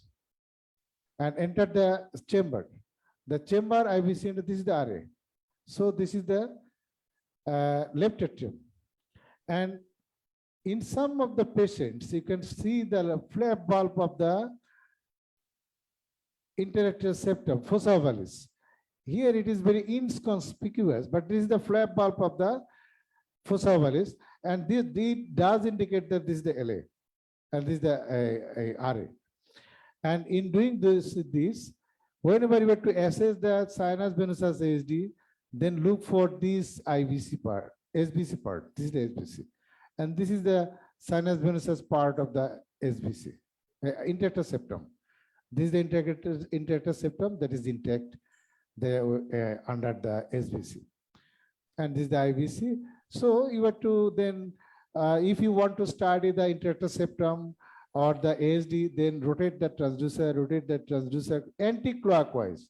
Then you can see the whole length and whole surface of the interictal septum. I'm just rotating.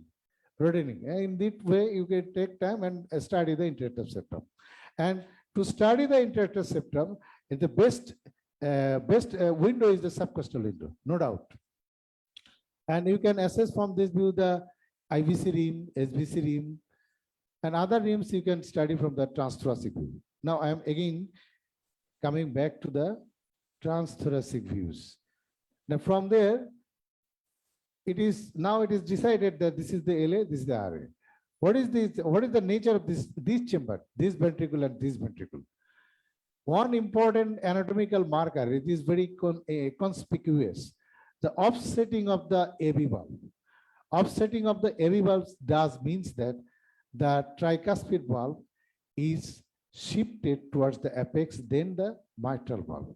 So here you can see just make it systole. Huh? And this is the mitral valve, this is the tricuspid valve, because it is offsetted towards the apex. And another rule is that the valve always goes with the ventricles. These are the rules. Valve always goes with the ventricles. So if it is tricuspid valve, it is right atrium. It is the mitral valve, so it is the LV. This is the one anatomical marker. Another anatomical marker is the shape and nature of the interventricular septum. Interventricular septum. IVS is smooth on the LV side. There will be no caudal insertion. there will be no papillary muscle insertion. But on the RV side, there will be caudal insertion and papillary muscle attachment. I'll show it on another view. So from this view, we can decide that this is the LV, this is the RV. This is the LA, this is the LV, this is the RA, this is the RV. So there is atrioventricular concordance. Atrioventricular concordance. There is a physiological connection between the atrium and ventricle. Now you study the AV valves. AV valves 2, mitral valve, tricuspid valve. Put color. Put color. There is no obvious mitral regurgitation. Whatever you can see, the trivial MR, that is functional. That is functional, not the pathological. There is good coaptation, systolic opening and diastolic opening and systolic coaptation, and thickness of the mobility of the valve within normal limits. So these are normally functioning mitral and tricuspid valve. Now go to the ventricle. What is the shape? Shape is not elliptical. Shape does indicate that is the dilated. And the LV is compressing the ventricle, RV. So now I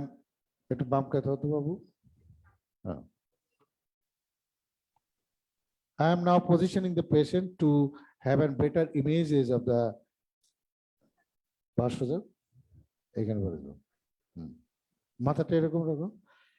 your patient's head neck should be like this, not like this. If it is like this, the ribs will be crowded. You will not get good image.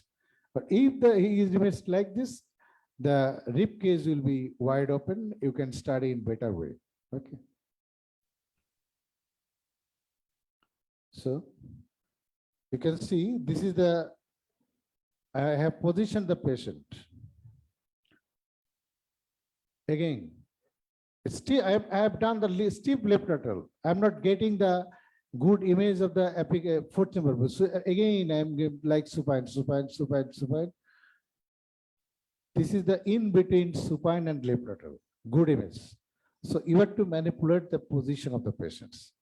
Now, I'm going to I am studying the interventricular septum.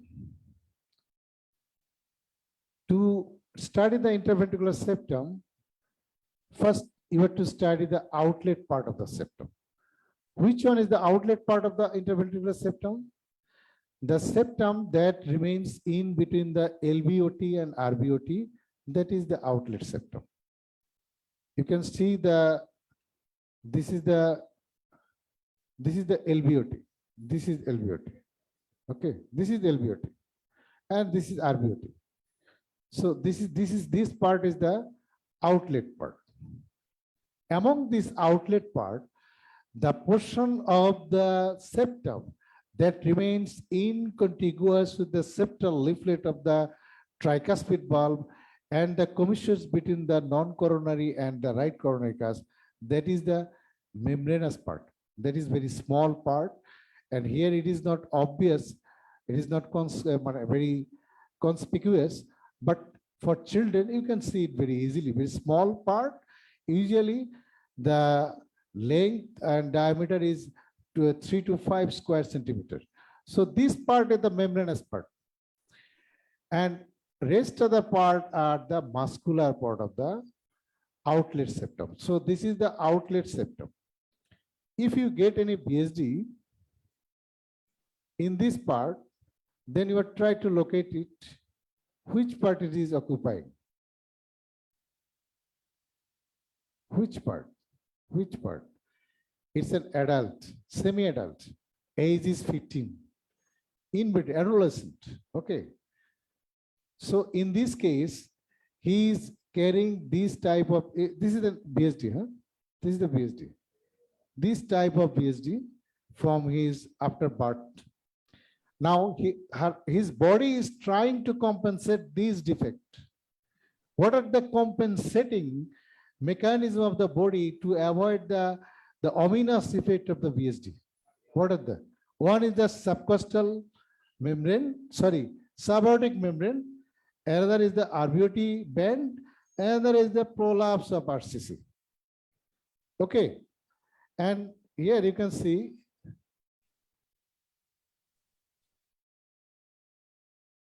actually the BSD is like this. This is the doubly committed BSD, or this is the BSD. And this is the, you can see this is the outlet part. This BSD is contiguous with the, this is the on cusp of the pulmonary valve. It starts from this and extend up to this. And this is the RCC. It is prolapsing inside the BSD. So you will not get any clean-cut orifice in this type of age group of BSD if it is large. It will be always disfigured. You have to apply your sense. You have to apply the Doppler configuration, and then you can decide. Now put again the color. You can see. You can see the color is passing in obstructed manner into this part of the interventricular septum, outlet septum. Now, to define the doubly committed type of BSD, there are some criteria. You have to, one important criteria, there will be no outlet septal tissue under the pulmonary valve. And in these cases, both the pulmonary and aortic valve will remain in the same level.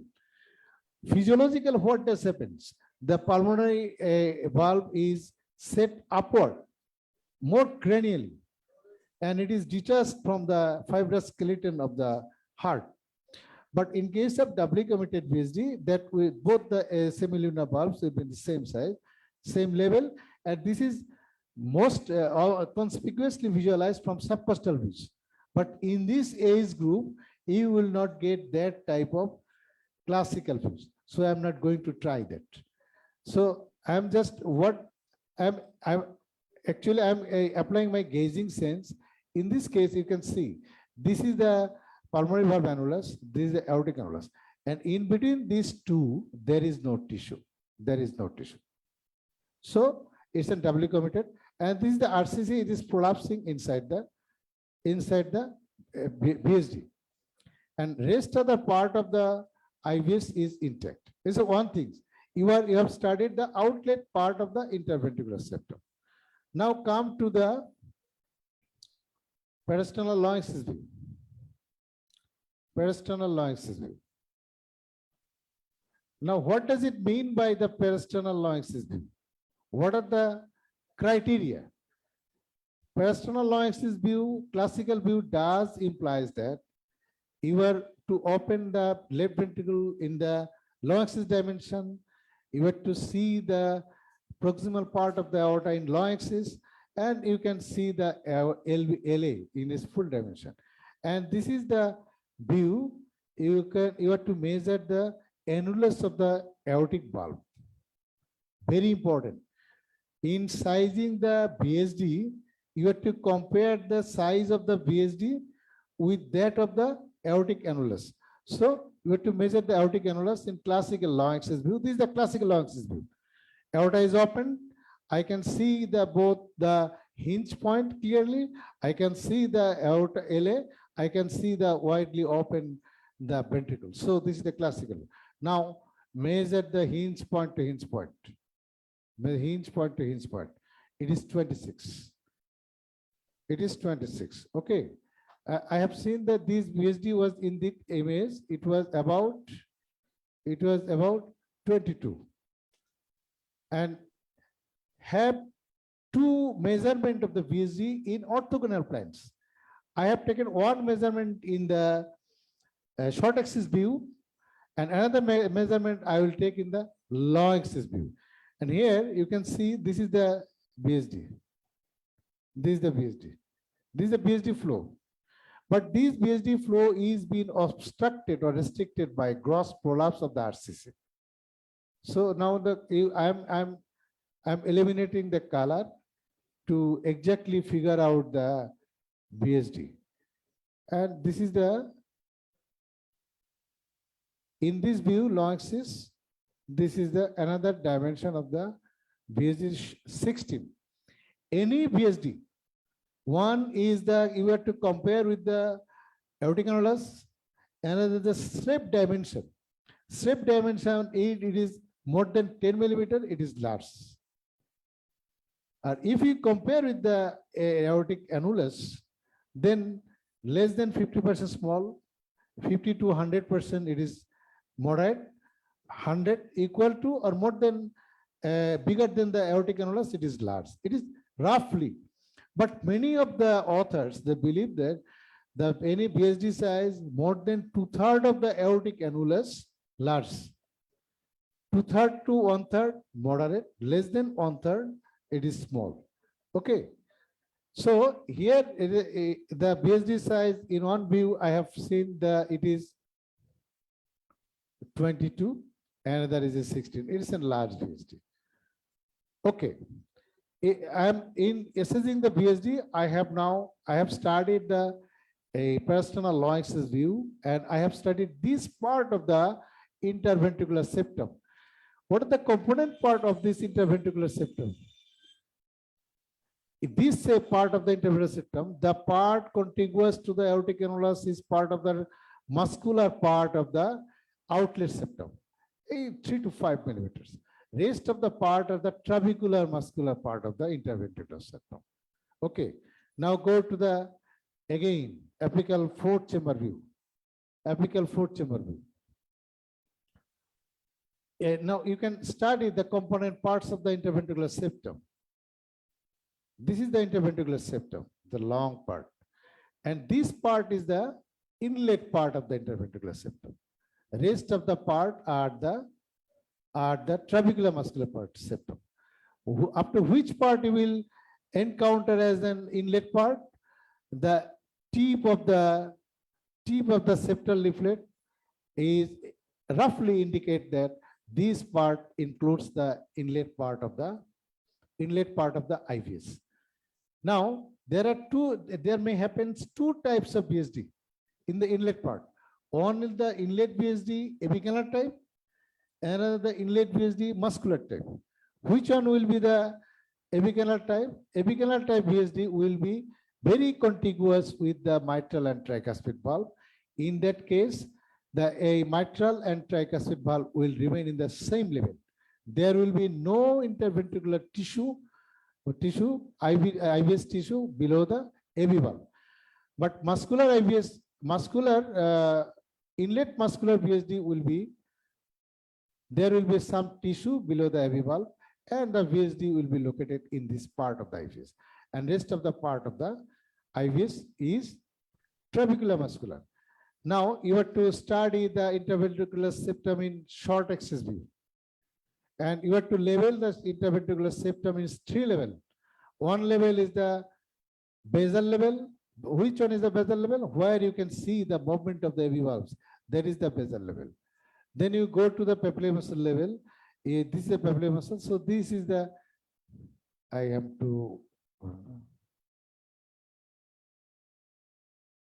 so this is the papillary muscle. And this is the interventricular septum. So this is the interventricular septum in short axis level, in papillary muscle level. Then go to the apical level. Now, what is the importance of the short axis? Sometimes there will be trabecular muscular VSD that may affect this part, or this part. In this reason, this part of the trabecular muscular septum is imaginarily divided into 3 parts. 3 parts. One is this is the anterior part, and if you, I'm showing the, yeah.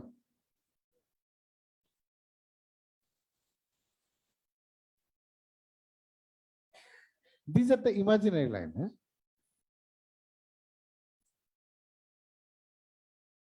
If you see, this is the interventricular septum in short axis view. This part is the anterior trabecular muscular septum. This is the mid part. This is the posterior part. So for ease of description of the location of the BSD, if BSD remains in this position, then you describe that there is a BSD or defect involving the trabecular muscular septum anterior portion, anterior portion of the trabeculomuscular septum at the level of the papillary muscle, so that surgeon can easily approach it. And if it involves this, describe it like this, involving the VSD, involving the mid portion of the trabeculomuscular septum at the level of the papillary muscles. Like this, you have to describe it. So in these cases, there is large VSD affecting the a doubly committed outlet part, and there is prolapse, gross prolapse of the RCC inside the VSD. And what is the complication of the VSD? You can see this is the RCC. This is the RCC, the gross prolapse. What is the effect of this prolapse? Effect of the prolapse is severe AR. Severe AR. Why it is severe AR? The LV is dilated. LV may be dilated in two reasons. One is the left right shunt through the VSD, another is the AR. But what is the is there the AR is the main component part of the LV dilatation? Is it severe? How can we assess it? Go for the suprasternal view to see the flow reversal in the descending thoracic aorta. You can see there is hollow diastolic flow reversal in the descending thoracic aorta. This is known that they have Dr. Momen have described it. Huh? This is the hollow diastolic flow reversal in the descending thoracic aorta. Another point you can see the abdominal aorta. Abdominal aorta, you see, I have seen it. There is this pulsatile. This is the abdominal aorta. You can see there is a hollow diastolic flow reversal in the abdominal aorta. So this is known as the hollow diastolic. This is the hollow diastolic flow reversal in the abdominal aorta. So this AR is severe AR, no doubt. Now they have shown it. So these are the characteristics. You have to measure the size. Then you have to measure the trans VSD gradient. And you have to decide the image where you can have the perpendicular image. This is the good image to have an spectral Doppler, continuous wave Doppler gradient. This is the VSD. So I will put the continuous wave Doppler.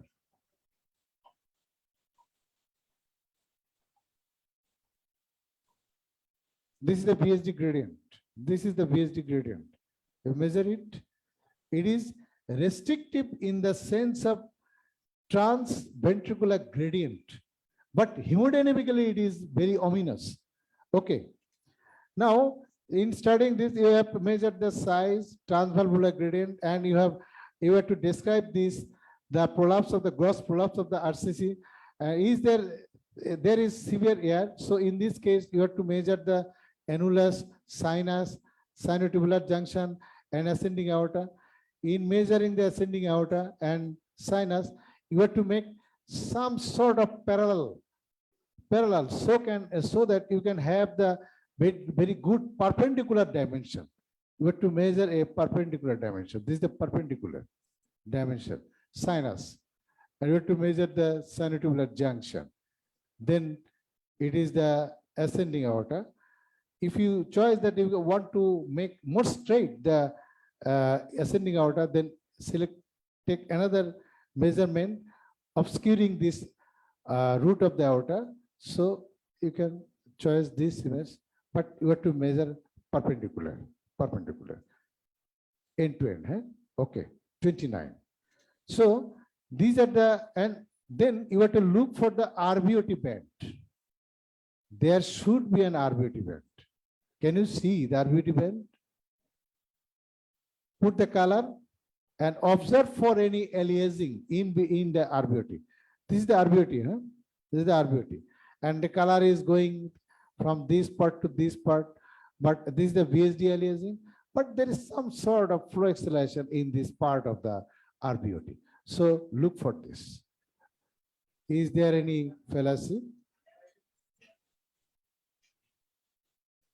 Then you have to, if you want to make any structure clear, then you have to decrease the sector width and depth. The image will be more clear. I am decreasing the sector width and depth. Now you can see this is a fibrous band at the os infundibulum of the RBOT. Okay. So you have assessed the VSD, you have taken the size, you have taken the gradient, you have to describe the gross prolapse of the RCC, you have to describe this RBOT band. Then you look for the subaortic membrane. Is there any membrane? Is there any membrane? Is the long axis, personal long axis? Then go for the apical 5-chamber view. That's another view.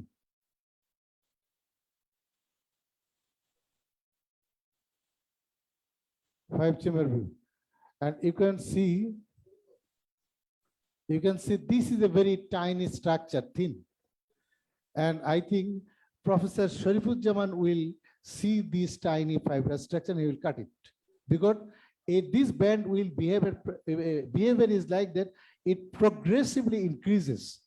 If you ignore it, in the later life, you will see that there will be definitive subaortic membrane obstructing the alveoli. Okay, so these are the things you have to study. So, and now, if there is VSD, you have to search for the PDA. I am now going to the pulmonary artery. It is dilated. There is 2 branches.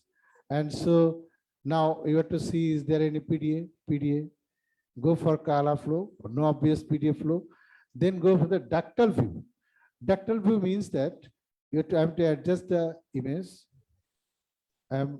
Adjust image. The classical long axis view, okay. Now tilt the transducer towards the head. Tilt the transducer. And this is the pulmonary artery. This is the pulmonary artery. I'm opening. This is the LPA. This is the aorta. And this is the part where the LPA, where the adjust the image, where you will get the PDA. There is no PDA because this part is intact. Now, put the color. There is no color possible. So there is no PDA. Now, you have to mention for congenital heart disease the relationship of the great vessels. Here it is the normal related great arteries. Another is the inversely related. This is the inversely related.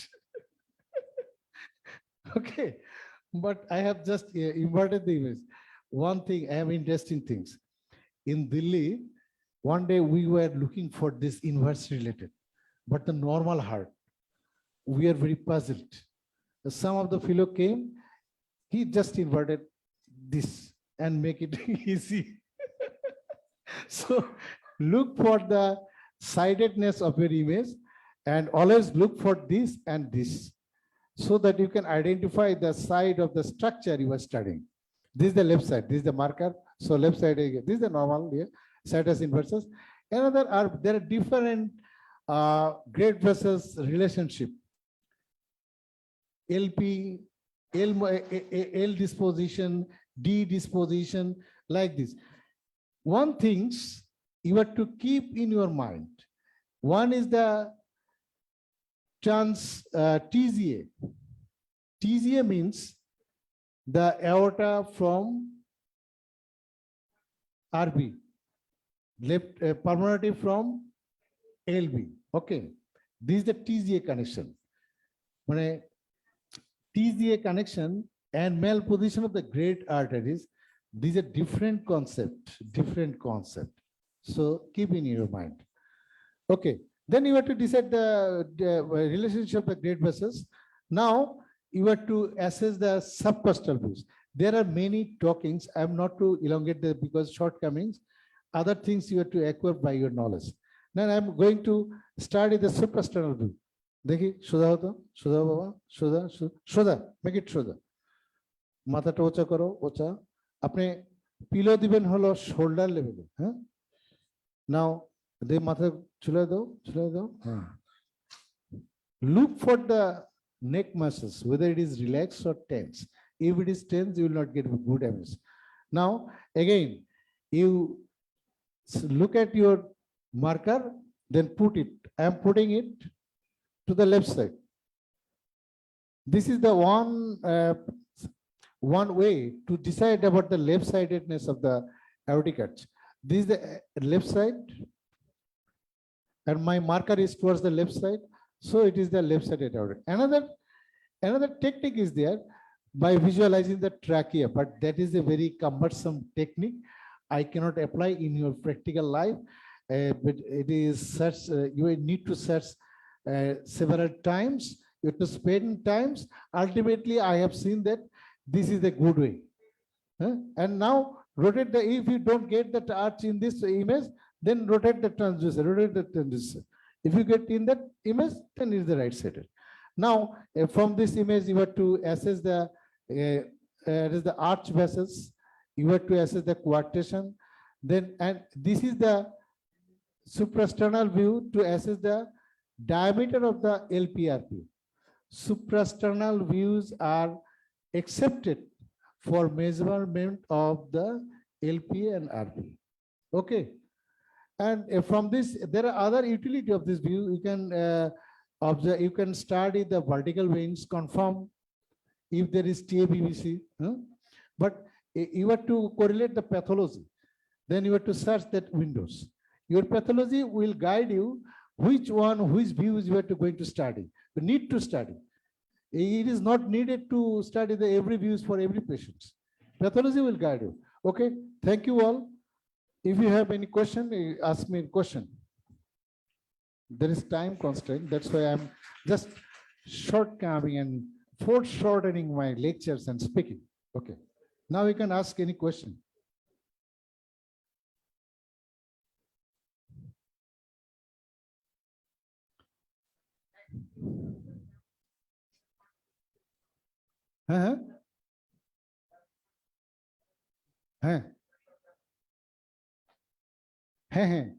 মানে aortar পাশের যে 3 to 5 millimeters, it is a muscular part of the outer septum.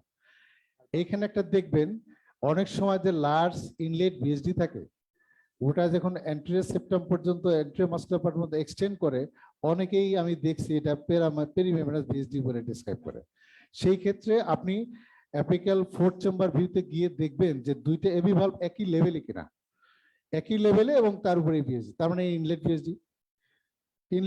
দেন আপনি transducer rotate করে যদি দেখবেন যে এওটার নিচে সামান্য হলো একটা টিস্যু আছে, that description of that VSD হলো there is inlet VSD with extensions towards the anterior muscular part. Anterior muscular part. Perimembranous VSD কি প্লেক্স দেখতে পাবো স্যার? Perimembranous VSD প্লেক্স না, ক্লাসিক্যাল প্লেক্স ভিউ আপনি আসবে না, আপনাকে টিল্ট করতে হবে, আপনাকে মানে আরবিওটির দিকে, আরবি ইনফ্লোভির দিকে টিল্ট করতে হবে, ইনলেটের দিকে, নাহলে আপনি পাবেন না।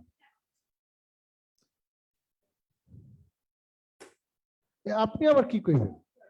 এই সব লিজেন্ড লোকজন আবার কি কইতে চায়, কিছু বলবেন? ও আচ্ছা আচ্ছা, থ্যাংক ইউ। আমি আপনার কথা ভয় পেয়ে গেছি।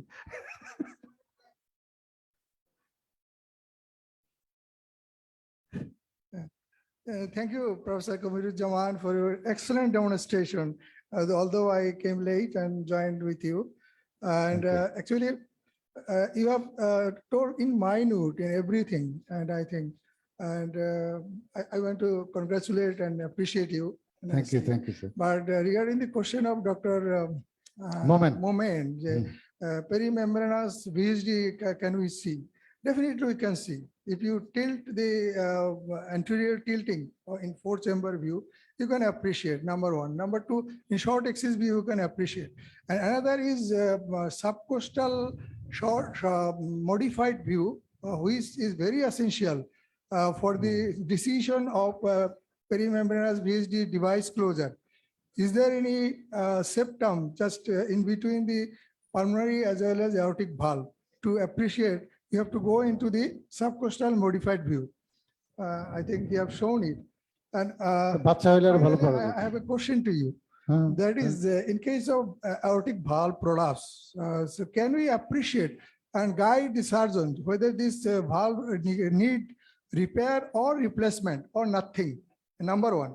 Number two question is, in case of inlet VSD, you have shown nicely, there is a special type of Garbutt type VSD. And Garbutt is again A and B. So how can we appreciate whether it is a Garwood VSD having a LVOT to RA flow or not? So the difference between the actual TR due to VSD, due to pulmonary hypertension, and differentiating with that of the Garwood VSD, how can we appreciate, how can we differentiate? Thank you very much. Okay, sir.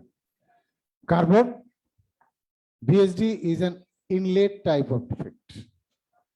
If you want to, and usually these are small VSD, and obviously both the AB valves will be same level.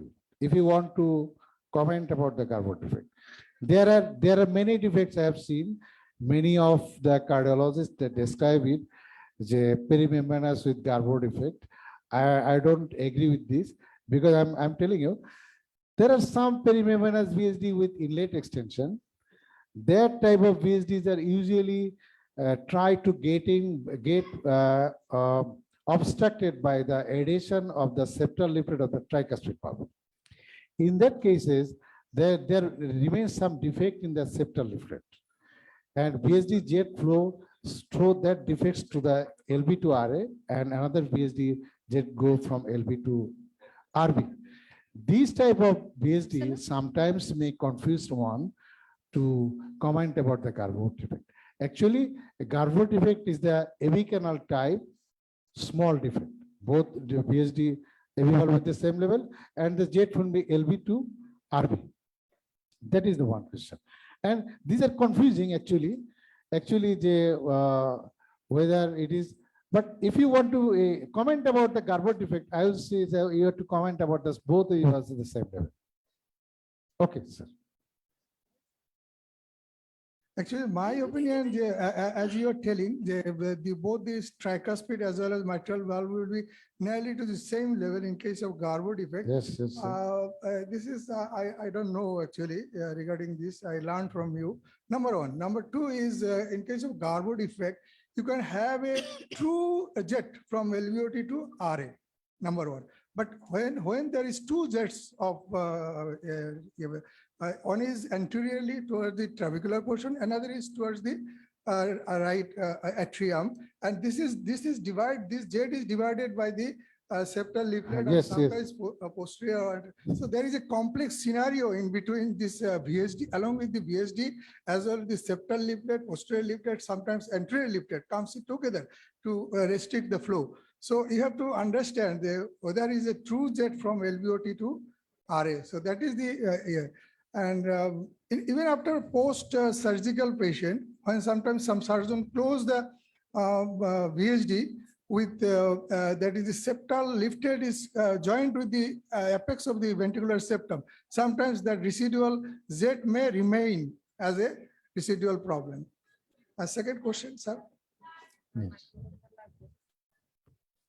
Thank you, sir. Thank you once again, Professor Kabiruzzzaman, for the brilliant demonstration. Ladies and gentlemen, as we are running short of time, so may I request our next presenter, Dr. Jasmine Hussain, Assistant Professor, Pediatric Cardiology, National Heart Foundation Hospital and Research Institute. Thank you, Smita. Assalamu alaikum. সকাল থেকে প্রত্যেকটা বড় স্যারের এত জ্ঞান আমাদের সবার সম্ভবত প্রচন্ড মাথা ব্যথা ধরে গেছে। আর কবিরুজ্জামান স্যার যেভাবে এত সুন্দর চমৎকার ডেমনস্ট্রেশন করছে segmental analysis as well as the VSG part, so সম্ভবত এর পরে আর নেওয়া যাচ্ছে না। তাই জাস্ট একটা কেস বর্ণনা করে আমি শেষ করে দিব। The 9 years cute girl diagnosed case of congenital heart disease incidentally, and told that this patient diagnosed as a ASD, and এই ASD পেশেন্টটা আমাদের কাছে রেফার্ড হয়েছে ফর ট্রান্সক্যাথেটার ক্লোজারের জন্য। সো যখন আমরা কোনো পেশেন্টকে অপারেশনের জন্য ইভালুয়েট করি অথবা এমনি ওপিডি বেসিসে ইভালুয়েট করি, কি করি মেইনলি প্যারাস্টার্নাল লং অ্যাক্সিস ভিউতে আমরা ফার্স্টে দেখি, এবং তখনই যখন দেখি একটা ডায়ালেটেড আরভি তখন আমরা চিন্তা করি তাহলে এটা এএসডি হওয়ার চান্স অনেক বেশি।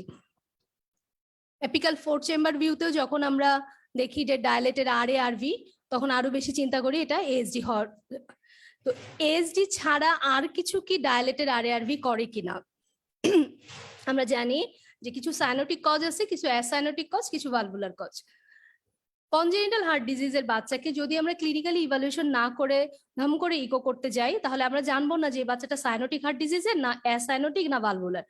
সো যখনই আমরা ডায়ালেটেড আরএআরভি দেখি, তখনই আমরা জাস্ট ফ্লেক্স ভিউ থেকে স্যার যে দেখালো জাস্ট একটু এন্টেরিয়রলি সুইপ করলেই আমরা পালমোনারি ভালভটাকে খুলে ফেলতে পারি। আর যখন আমরা পালমোনারি ভালভটা খুলি, তখন সাইনোটিক হার্ট ডিজিজের কজ ছিল tetralogy of Fallot, TGA and TAPVC. Tetralogy of ফ্যালোটে সিভিয়ার পালমোনারি স্টেনোসিস থাকে, আরভিওটি অবস্ট্রাকশন থাকে। সো যখনই আমরা ফ্লেক্স ভিউ থেকে এন্টেরিয়র ট্রিট করলে পালমোনারিটারে খুলি, যদি দেখি যে আরভিওটিতে কোনো অবস্ট্রাকশন নাই, পালমোনারি ভালভে কোনো অবস্ট্রাকশন নাই, নর্মাল পালমোনারি ভালভ, আর তাহলে আমাদের টেট্রালজি গ্রুপটা অবশ্যই আমরা এক্সক্লুড করতে পারি। তারপরে আমরা চিন্তা করি কি টিএপিভিসি কিনা, টোটাল পালমোনারি ভেনাস অ্যানোমালি কিনা। তাহলে আমরা শর্ট এক্সিস ভিউতে যদি গ্রেট ভেসেল লেভেলে যদি পালমোনারি ভেইন গুলোকে ওপেন করতে পারি, আমরা খুব সুন্দর করে 3টা পালমোনারি ভেইন এই ভিউতে দেখতে পারি। 3টা পালমোনারি ভেইন যখন এলএতে ড্রেন করতেছে, তখন সেই পেশেন্টটার আরএআরভি ডায়ালেটেশনের কজ অবশ্যই টিএপিভিসি হবে না। আরেকটা যেটা পালমোনারি যখন আমরা দেখলাম, তখন কিন্তু আমরা দেখেই ফেললাম যে আরভি থেকে পিএটা অ্যারাইজ করেছে। সো টিজিএটা একেবারে এক্সক্লুড হয়ে গেল। একটা রেয়ার কেস আছে যেটা অ্যাওর্টিক ও cameral fistula drain to the RA অথবা আরভি। সো শর্ট এক্সিস ভিউতে আমরা করোনারি এবং করোনারি অ্যাওর্টিক সাইনাস গুলাকে লুক করে ফেলতে পারি। দেন এপিকাল ফোর্চে এই শর্টলি যখন আমরা এক্সক্লুড করে ফেললাম মেইন কজ গুলাকে এবং এপিকাল ফোর চেম্বার ভিউতে অলরেডি আমরা ট্রাইকাসপিড ভালভ দেখেছি, এপিকাল ফোর চেম্বার ভিউতে আমরা মাইট্রাল ভালভ দেখেছি। So valvular heart disease tricuspid valve অ্যানোমালির জন্য এবিস্টেন অ্যানোমালি অথবা সিভিয়ার ট্রাইকাসপিড রিগার্জিটেশনের জন্য যে ডায়ালেটেশন অফ দ্য আরএ অথবা আরভি, সেটা ন্যায় আমরা দেখে ফেললাম। ফোর চেম্বার ভিউতে এখানে দেখা যাচ্ছে খুব সুন্দর একটা সেকেন্ডাম এসডি এবং there is a very good mitral rim এবং পোস্টেরিয়র সুপিরিয়র রিম। আমরা শর্ট এক্সিস ভিউতে দেখতে পাচ্ছি যে রেট্রোআয়োটিক রিমটা নাই এবং পোস্টেরিয়র ইনফিরিয়র রিমটা খুব adequate, there is a rim. So this patient is quite feasible for the ASD device closure. But ASD device closure করার আগে তাহলে আমাকে আরো কিছু রিম দেখে নিতে হবে। সাবকোস্টালি আমরা তখন দেখি কি এসভিসি রিম এবং আইভিসি রিম। আমি একটু পয়েন্টার করে রাখছি, এটা এসভিসি। সো পাশেরটা হচ্ছে এসভিসি রিম, আইভিসিটা এখানে ওপেন আপ না, this is IVC Rim.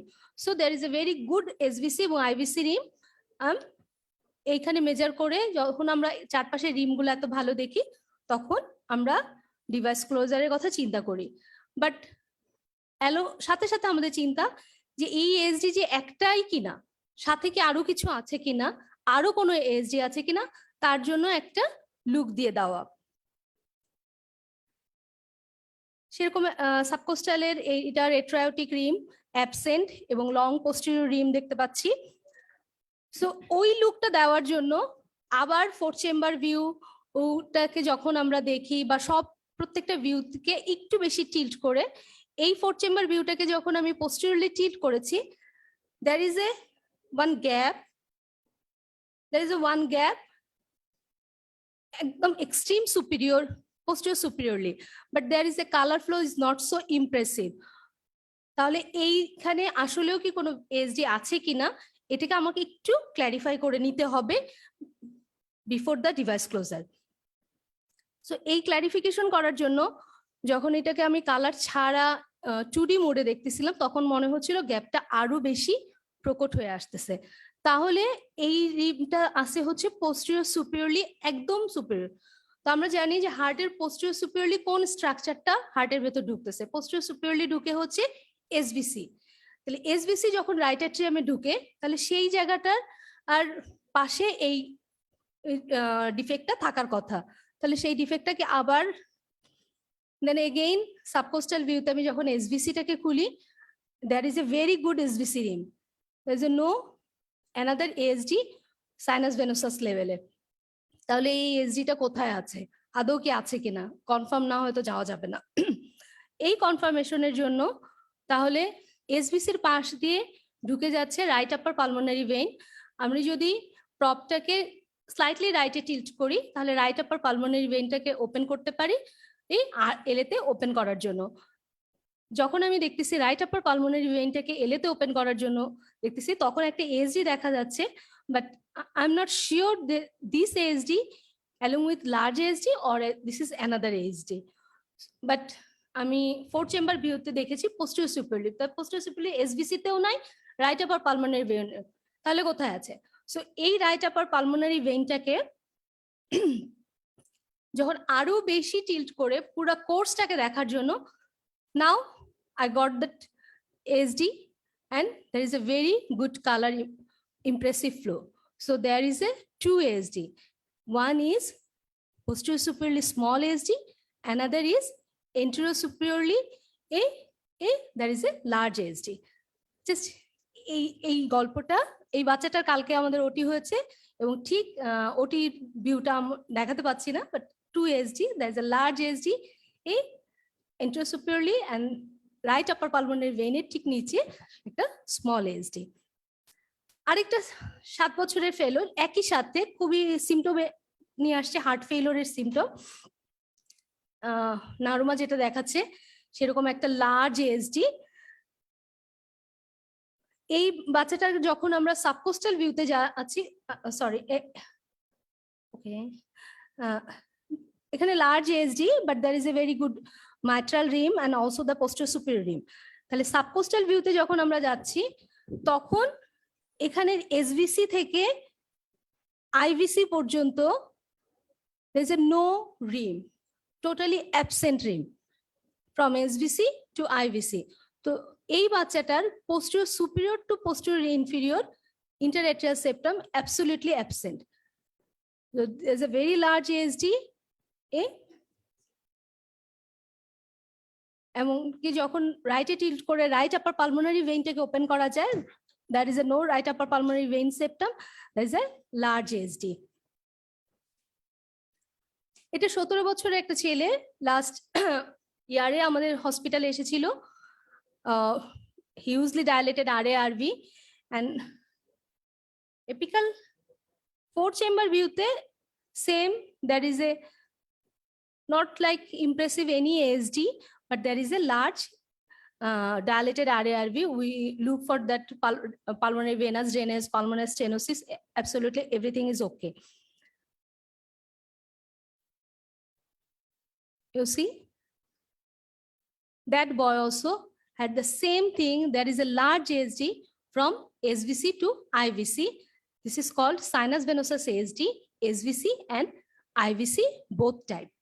So ASD দেখার সময় আমরা এই যে সবগুলা ভিউতে যে দেখতে হবে সেটা খুব জরুরি, না দেখলে আসলে এই ডায়াগনোসিস গুলোকে কনফার্ম করা যায় না। এটা another 15 years old একটা boy, this is a partial AV canal defect, ASD primum along with a large secondum ASD, looks like a common atrium. After the surgery, when surgeon created that interatrial septum, the boy looks like. Thank you.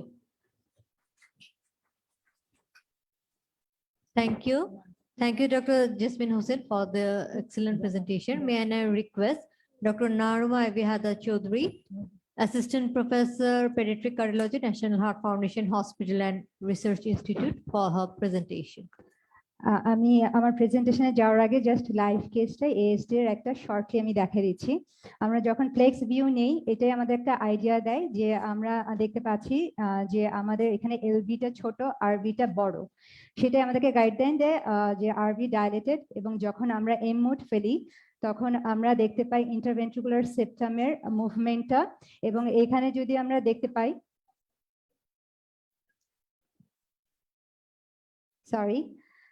আমরা যদি এখন interventricular সেপ্টামটা দেখি তাহলে দেখতে পাবো interventricular septum এখন আছে সিস্টোলে, but posterior ওয়াল আছে আমার ডায়াস্টলে। ঠিক একই জিনিস এখানে যখন ইন্টারভেন্ট্রিকুলার সেপ্টাম সিস্টোলে গেছে তখন পোস্টেরিয়র ওয়ালটা সিস্টোলে আছে। এই সিস্টোল এবং ডায়াস্টলটা কোইনসাইড করছে না, যাকে আমরা প্যারাডক্সিক আইবিএস বলি, এবং এটা একটা হলমার্ক অফ অ্যাট্রাল সেপ্টাল ডিফেক্ট। এবং আমরা অবশ্যই এখানে কিছু অ্যাসোসিয়েশন দেখি যে প্রোলাপস অফ এমএল আছে কিনা, এমআর আছে কিনা, সেই জিনিসটা দেখব। তারপর আমাদেরকে ডক্টর জেসমিন যেটা বলেছে যে আমরা সাধারণত কিছু ভিউ দেখি যেটা দিয়ে এএসডি ডায়াগনোসিস করি, রিম অ্যাসেস করি এবং ম্যানেজমেন্ট প্ল্যান কনফার্ম করি। যেমন এটা শর্ট এক্সিস ভিউ, এবং শর্ট এক্সিস ভিউতে আমরা যদি এটা দেখি যে এটা আমার অ্যাওর্টা, এখানে অ্যাওর্টিক রিম অ্যাবসেন্ট, এবং এখানে এটা আমার পোস্টেরিয়র রিম যেটা অলমোস্ট অ্যাবসেন্ট। সুতরাং এখানে লার্জ একটা এএসডি আছে, এখানে আমরা পাচ্ছি যে শর্ট একটা অ্যাওর্টিক রিম আছে এবং পোস্টেরিয়র রিমটা অলমোস্ট, সেখানেও পোস্টেরিয়র রিমটা যদি দেখি খুব শর্ট আছে। এটা আমাদেরকে ডিসিশন মেকিং যেটা সার্জিক্যালি যাবে নাকি এটা আমাদেরকে ডিভাইস ক্লোজারে যাবে। এখানে আমার রিমটা অনলি 2 মিলিমিটার, পোস্টেরিয়র ইনফেরিয়র রিম আর অ্যাওর্টিক রিমকে বলা হয় অ্যান্টেরিয়র সুপিরিয়র রিম। এরপর আমরা কালার ফেলবো এবং কালার ফেলে আমরা দেখব যে এই ডিরেকশনটা কি ধরনের, left to right or bi direction or right to left. কারণ আমরা জানি ASD usually left to right shunt, যখন রিভার্স শান্ট হবে ইনিশিয়ালি বাই ডিরেকশনাল এবং লাস্টলি হচ্ছে right to left shunt more prominent হয়। সুতরাং কালার পুট করে আমরা সেটা দেখব। এরপর আমরা আসছি 4 চেম্বার ভিউতে। 4 চেম্বার ভিউতে আমরা যেটা দেখতে পাচ্ছি, আমরা সাধারণত অ্যানাটমিক্যাল ভিউতে দেখি, এটা 4 চেম্বার ভিউ, এবং 4 চেম্বার ভিউতে আমরা যেটা দেখতে পাচ্ছি যে আমার আরএ এবং আরবি ডাইলেটেড এবং মাইট্রাল রিমটা অ্যাডিকুয়েট, বাট এখানেও যেটা দেখতে পাচ্ছি পোস্টেরো ইনফেরিয়র, এটা হচ্ছে অ্যান্টেরিয়র ইনফেরিয়র আর এটা হচ্ছে পোস্টেরিয়র সুপিরিয়র। এখানে পোস্টেরিয়র সুপিরিয়র রিমটা অলমোস্ট অ্যাবসেন্ট এবং মাইট্রাল রিমটা অ্যাডিকুয়েট। তাহলে আমরা এখানে পোস্টেরিয়রলি যেটা সুপিরিয়র এবং ইনফেরিয়র রিম পাচ্ছি সেটা অলমোস্ট অ্যাবসেন্ট এবং মাইট্রাল রিমটা অ্যাডিকুয়েট, অ্যাওর্টিক রিমটা শর্ট। আমাদের 4টা রিম দেখা হয়ে গেছে। এরপর যেটা আমরা আমাদেরকে আরেকটা জিনিস বলেছিল যে পালমোনারি ভেইন অবশ্যই দেখতে হবে, কারণ অ্যানোমালাস পালমোনারি ভেনাস ড্রেনেজ যদি থাকে তাহলে আমরা ডিভাইস ক্লোজারে যেতে পারি না এবং সার্জনকে আমাদেরকে বলতে হবে যে আমাদেরকে অ্যানোমালাস পালমোনারি ভেনাস ড্রেনেজটা ঠিক করে দিতে হবে, রিরুটিং করে দিতে হবে। এখন আমরা যদি সাইমালটেনিয়াসলি দেখি তাহলে এইটা আমরা একটা ভিউতে 3টা আনতে পারি, আদার ভিউতে আমি আরেকটা পালমোনারি ভেইন, এটা হচ্ছে left upper pulmonary vein, left lower pulmonary vein, right lower pulmonary vein, যেটা 3টে আমরা দেখতে পাচ্ছি যে ড্রেন হচ্ছে আমার এলেতে। তাহলে আমরা পেলাম আরবি ডাইলেটেড এবং আমরা লার্জ একটা এসডি পেয়েছি। এটা হচ্ছে আমাদের বাইকেভাল ভিউ। বাইকেভাল ভিউতে আমরা যেটা এসবিসি এবং আইবিসি রিম দেখি এবং আরইউপিভি রিমটা দেখি। এটা যদি দেখি এটা আমার এসবিসি, তাহলে এটা আমার এসবিসি রিম বা পোস্টেরিয়র এসবিসি রিম, আর এটা হচ্ছে আমার আইবিসি, সেটা হচ্ছে আমার আইবিসি রিম। এখানে আইবিসি রিমটা যদি আমরা একটু মেজার করি তাহলে আমরা এটা পাবো হচ্ছে 4 মিলিমিটার। আমাদের ডিভাইসের জন্য মোর দেন 5 মিলিমিটার লাগে, তাহলে এইটাও হচ্ছে আমার ইনঅ্যাডিকুয়েট। এবং আমরা আরেকটা যদি দেখি, আমরা এখানে কালার দিই এবং আমরা এখানে সাইমালটেনিয়াসলি দেখি, এই এসবিসির পাশ দিয়ে আমার যে পালমোনারি ভেইনটা ঢুকেছে এলেতে সেটা হচ্ছে রাইট আপার পালমোনারি ভেইন, এবং আইবিসির এই পাশ দিয়ে যে সুন্দর পালমোনারি ভেইনটা ঢুকেছে সেটা হচ্ছে আমার রাইট লোয়ার পালমোনারি ভেইন। মনে রাখার জন্য বলি আইবিসি নিচ থেকে উঠে এবং রাইট সাইডে থাকে, তার পাশ দিয়ে যে পালমোনারি ভেইন উঠে সেটা রাইট লোয়ার পালমোনারি ভেইন, এবং এসবিসি আমার উপর থেকে আসে পোস্টেরিয়রলি থাকে, তাহলে যেই পালমোনারি ভেইনটা আসবে সেটা রাইট আপার পালমোনারি ভেইন। এবং আমি এটাকে আর বড় করছি না, মানে আদার অ্যাসোসিয়েটেড অ্যানোমালি আছে কিনা এবং যেই অ্যানোমালিগুলি বললেন ডক্টর জেসমিন আমরা সেই জিনিসগুলি চেক করব। Thank you all. Thank you.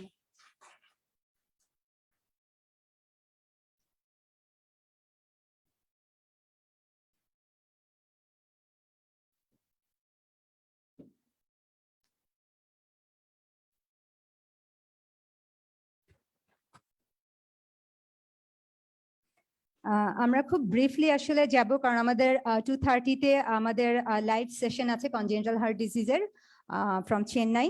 So আমি একটু ফাস্ট যাব। আমি চেষ্টা করব আজকে, যদিও এটা cyanotic heart disease is the most toughest heart disease, but I will try to make it simple. I am Dr. Naharuma Ibi Chaudhary, working as an assistant professor in pediatric cardiology department of National Heart Foundation. Asma.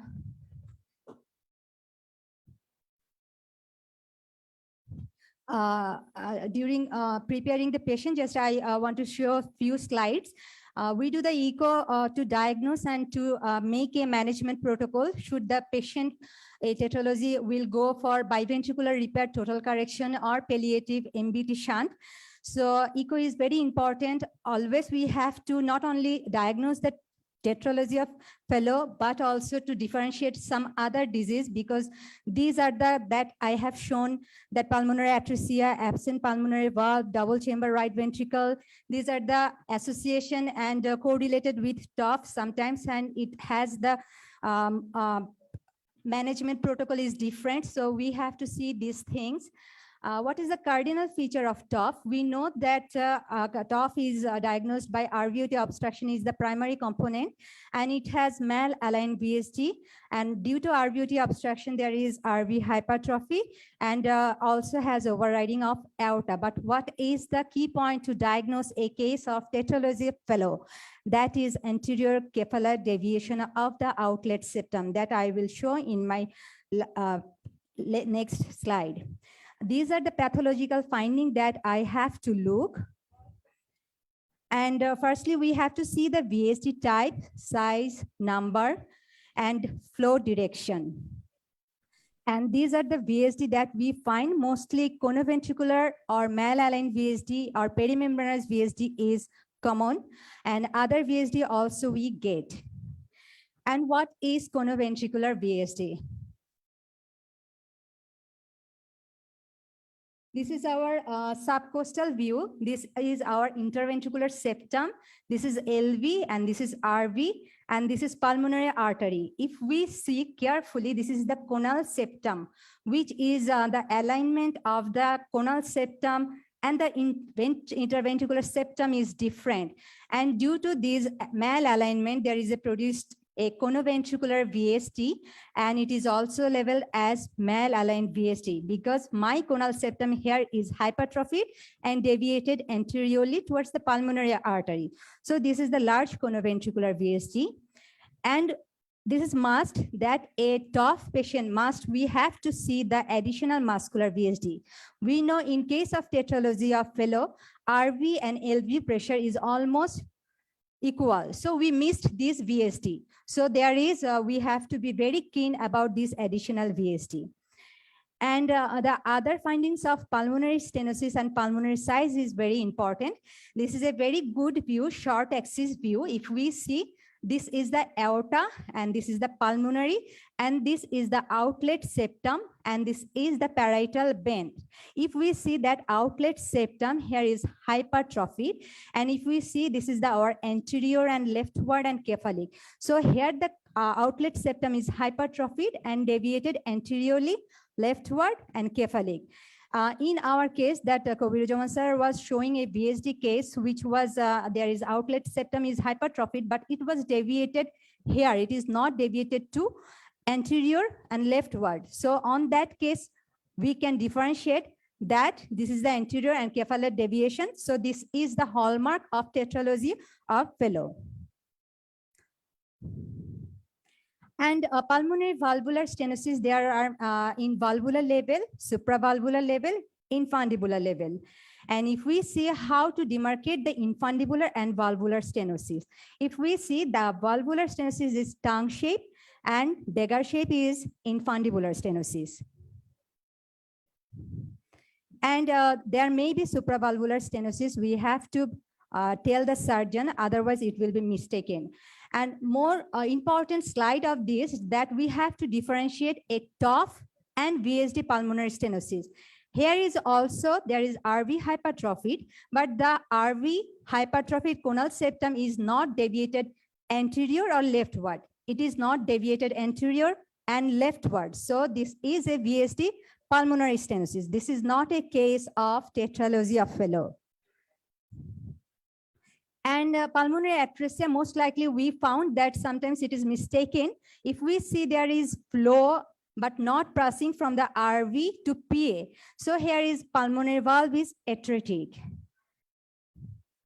And this is very also important. It is a absent pulmonary valve, which is associated with TOF. If we see the annulus is stenotic, and here is no valve component, and the PA are hugely dilated. So these are the component with absent pulmonary valve in a tetralogy of fellow. And if we see, as because there is no valvular component, there is regurgitation as well stenosis due to stenotic pulmonary valve. And we have to take the pulmonary artery in different short axis or subcostal view or suprasternal level.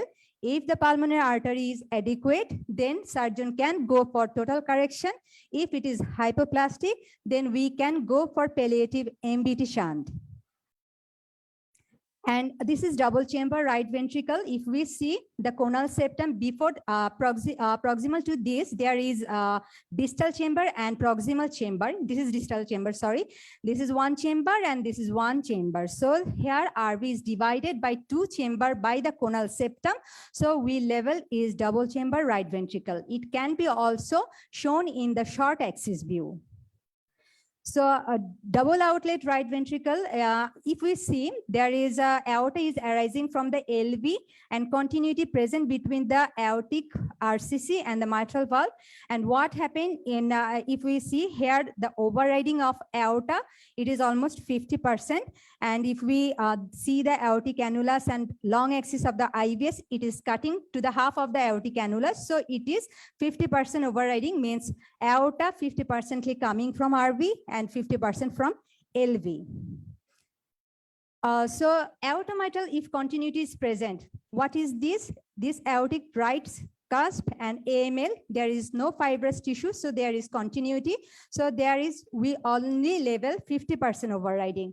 But if there is fibrous tissue, in this case, there is fibrous tissue between the aortic cusp and the AML. So there is aortomitral discontinuity present, and this is a case of DORV, double outlet right ventricle. And complete DORV is when the aorta is completely arising from the RV and both the great artery is coming from the RV. And we see the right ventricular hypertrophy if it is more than 5 millimeter. And mostly we see the aortic arch because 25% cases there is right aortic arch and that can be complicated. And these are the picture of MAPCA. We can see in arch view, in subcostal view. And we have to see the coronary. There may be LAD can become from the right sinus like this. Is LAD is coming from the right sinus and it is crossing RVOT. It can be also identified in the echo. So it is very important for the surgical perspective. And thank you all.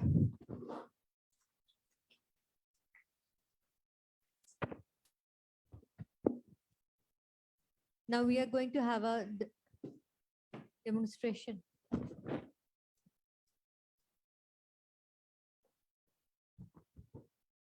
I have two comments actually on two presentation. Excellent presentation, both are panoramic and as well as magnificent, spectacular and mind-blowing presentation. Thank you very much, Naruma and Jasmine. First comment is on the multiple VSD, as Dr. Jasmine showed. In case of selection of either it will go for surgery or for multiple device closure, you have to measure the intervening ring.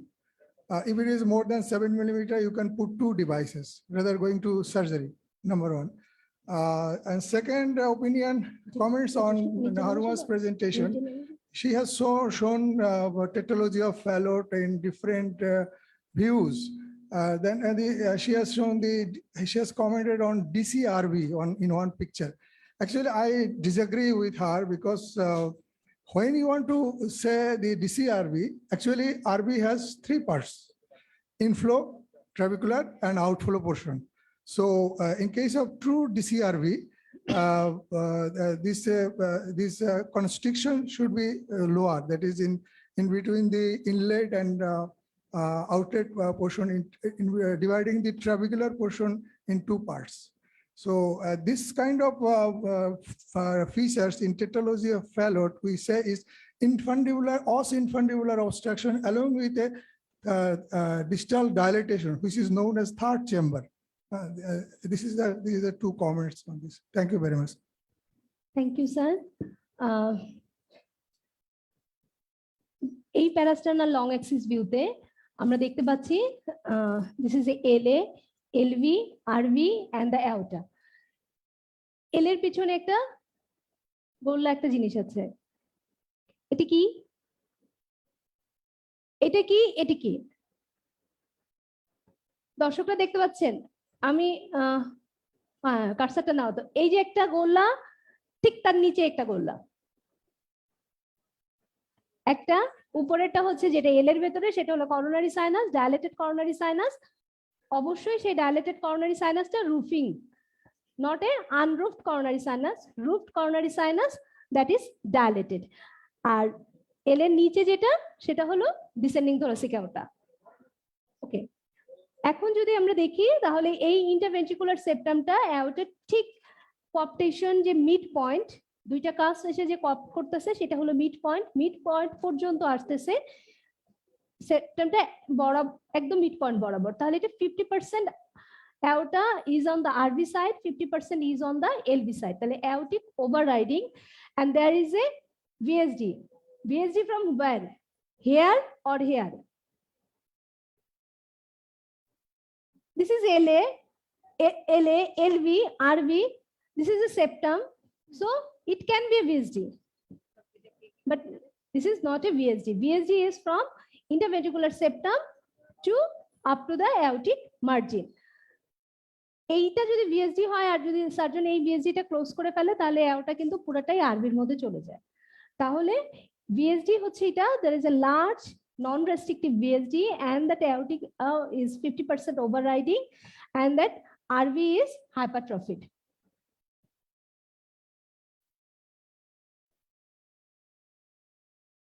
তো যখন আমরা RV এরকম hypertrophic দেখতেছি, আমরা short axis ভিউতে যে দেখতেছি, তাহলে আরভির কোনো অবস্ট্রাকশন, হাইপারট্রফি তখনই হবে যখন আরভির আউটফ্লো ট্র্যাক্ট অবস্ট্রাকশন করে। আরভির আউটফ্লো ট্র্যাক্টে কোনো অবস্ট্রাকশন আছে কিনা। তাহলে এইটা হচ্ছে কোনাল সেপ্টাম। এইখানে কোনাল সেপ্টামটা খুব বড় না, কোনাল সেপ্টামটা পোস্টেরিয়রলি এন্টেরিয়রলি ডেভিয়েটেড হয়ে পালমোনারি ভালভের সাথে একেবারে মিশে গেছে, এখানে সিভিয়ার অবস্ট্রাকশন করতেছে। আমি এটার কালার ফ্লো নেইনি। ওকে, তাহলে এখানে যদি আমরা কালার ফ্লো দেখি তাহলে severe obstruction from RV to PA. তাহলে আরভির যে আউটফ্লো ট্র্যাক্টে ইন্টিগ্রেট ফ্লো হবে যেখান থেকে আরভি থেকে পিএ তে, সেখানে সিভিয়ার অবস্ট্রাকশন করতেছে। নার্মা যেটা বললো যে এই কোনাল সেপ্টামটা যদি এন্টেরিয়রলি ডেভিয়েটেড হয় এবং যেটা পালমোনারিকে অবস্ট্রাকশন করে, সেটাকে আমরা বলি টেট্রালজি। যদি কোনাল সেপ্টামটা এন্টেরিয়রলি ডেভিয়েটেড না হয়, যদি এমনি আলাদা করে ভালভুলার পালমোনারি স্টেনোসিস থাকে অথবা সাবভালভুলার অবস্ট্রাকশন থাকে, তাহলে কিন্তু আমরা বিএসজি-পিএস বলবো। টেট্রালজির মেইন পার্টটাই হচ্ছে conal septum deviation to the anterior and capillary deviation that causing the pulmonary obstruction. এই এটা যখন ডেভিয়েটেড হয়ে যায় তখন এই আলটিমেটলি বিএসজিটা অনেক বড় হয়ে যায়, আর বিএসজি যখন বড় হয় তখন এওটা ওভাররাইড করার স্পেস পায়।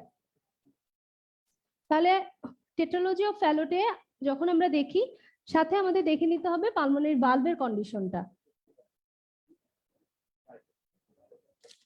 তাহলে পালমোনারি ভালভটা এই ভিউতে খোলা যাচ্ছে না, but if you see this, if you see this view here, you can open the pulmonary valve very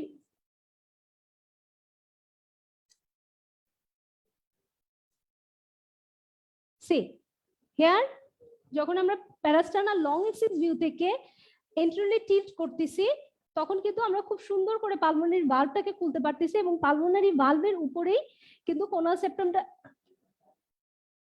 just এই যে পালমোনারি ভালভ এবং পালমোনারি ভালভের উপরে সেপ্টাম এসে অবস্ট্রাক্ট করতেছে।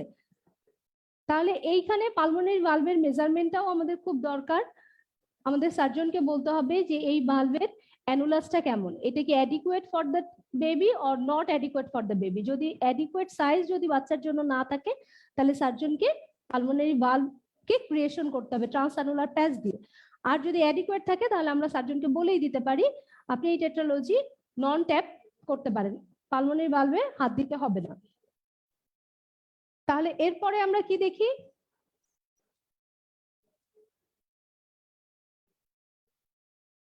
নর্মাল যেটা বলতেছিল আর কোনো বিএসডি আছে কিনা, সেই বিএসডি গুলা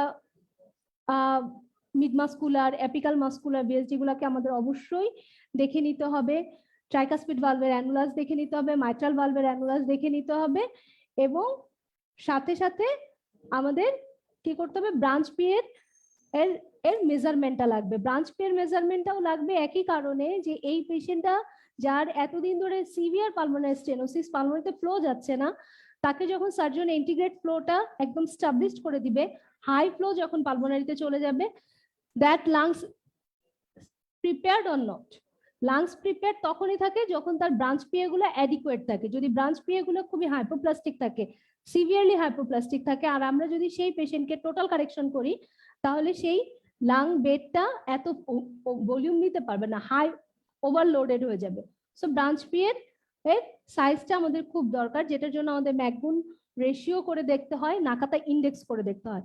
কবিরুজ্জামান স্যার তার লেকচারে বলেছে আরপিএলপি এর ভিউ মাপার জন্য একদম পারফেক্ট ভিউ হচ্ছে সুপ্রাস্টার্নাল। তাহলে সুপ্রাস্টার্নালে তো আমরা আর্চ অফ অ্যাওর্টা দেখি, এখানে আর্চ অফ অ্যাওর্টাতে দেখাও যাচ্ছে কিছু রেড ফ্লো, কিছু ম্যাপকা ফ্লো দেখা যাচ্ছে। আরপিএলপি এ মাপতে হলে আমাকে সুপ্রাস্টার্নালের শর্ট এক্সিস ভিউতে যেতে হবে। এখানে এসবিসি এবং আরপিএ, এবং this RPA is the hilar region of the RPA, মানে আরপিএ লাংসের হাইলার রিজনে যেখানে যে ভাগ হচ্ছে সেই মাপটা আমরা পাচ্ছি। সো আমরা যদি হাইলার রিজনের আরপিএটা মাপি এবং এটা যদি আমরা adequate pi, this RPA is 0.7 millimetre, এই বাচ্চার জন্য আরপিএ থাকার কথা ছিল ওর বয়সের জন্য 9 মিলিমিটার, বাট 7 থাকায় এটা হয়ে আছে জি স্কোরে 1.6। আমরা যদি -2 স্ট্যান্ডার্ড ডেভিয়েশনের উপরে না যাই তাহলে আমরা সেটাকে অ্যাডিকুয়েট ধরে নিতে পারি, আমরা টোটাল কারেকশনের দিকে যেতে পারি। তাহলে এই আরপিএ আমাদের খুব দরকার। আরেকটা দরকার হচ্ছে এলপিএ। এলপিএটাকেও খুব সহজেই আনা যায়। সুপ্রাস্টার্নাল ভিউতে যাওয়ার পরে যদি জাস্ট স্লাইটলি লেফটে টিল্ট করা যায় তাহলেই এলপিএটা খুলে যায়, এলপিএটা খুলে যায়। তাহলে আমরা সেই এলপিএটাও মেপে ফেলি।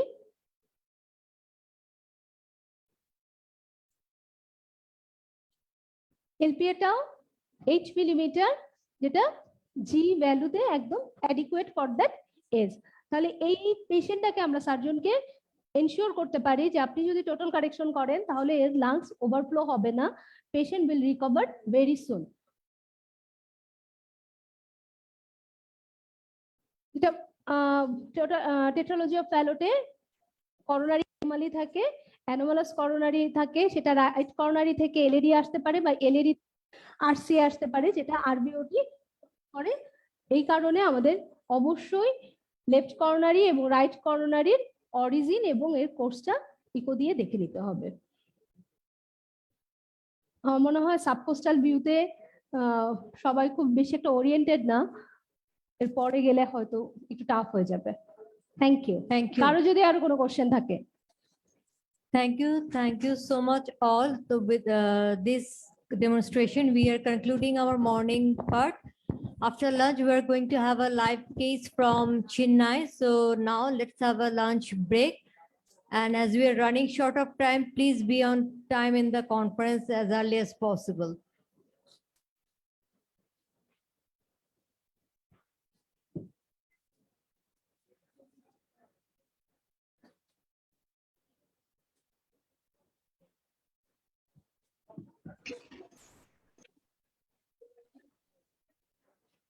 We will demonstrate contrast echo from the groin.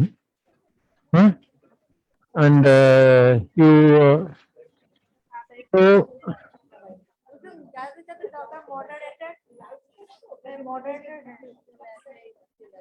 You show the transesophageal four-chamber view, demonstrate the right-left shunting, demonstrate the ASD, measure the ASD. So you do it live. Light போட்டுருங்க பஸ்.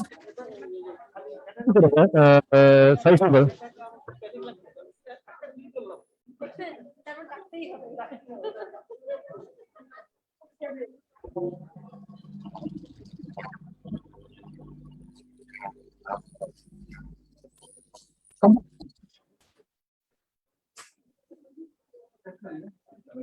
Check பண்ணி சொல்லுங்க.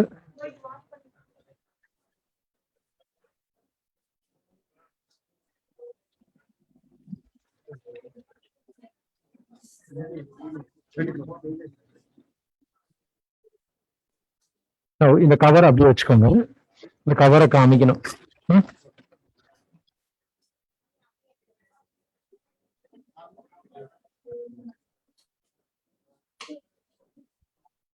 ஒரு 56 syringe ஒன்று கிடைச்சு. Light கொடுத்துறேன்.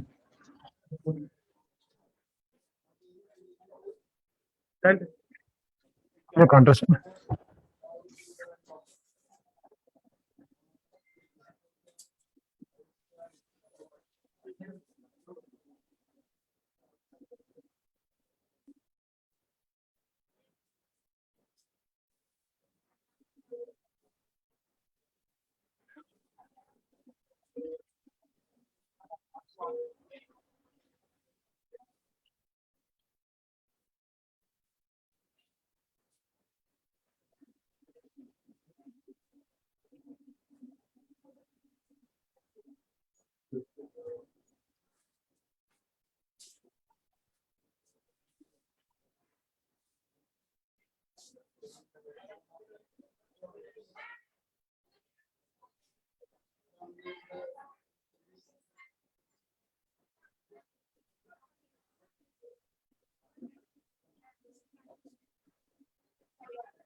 பிரபு sheet என்ன போடுறோம்? See basically எனக்கு I need to measure the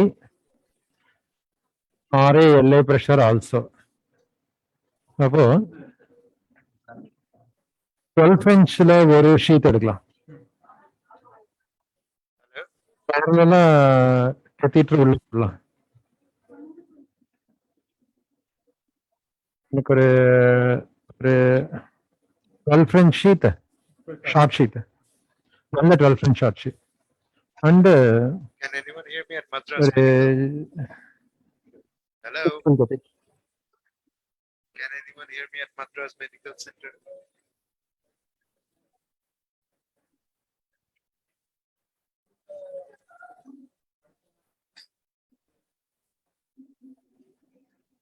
Hello, Madras Medical. That is wonderful. What you got?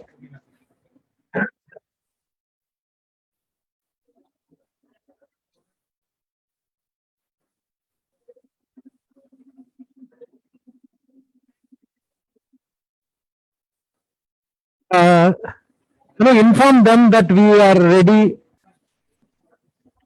Bangladesh.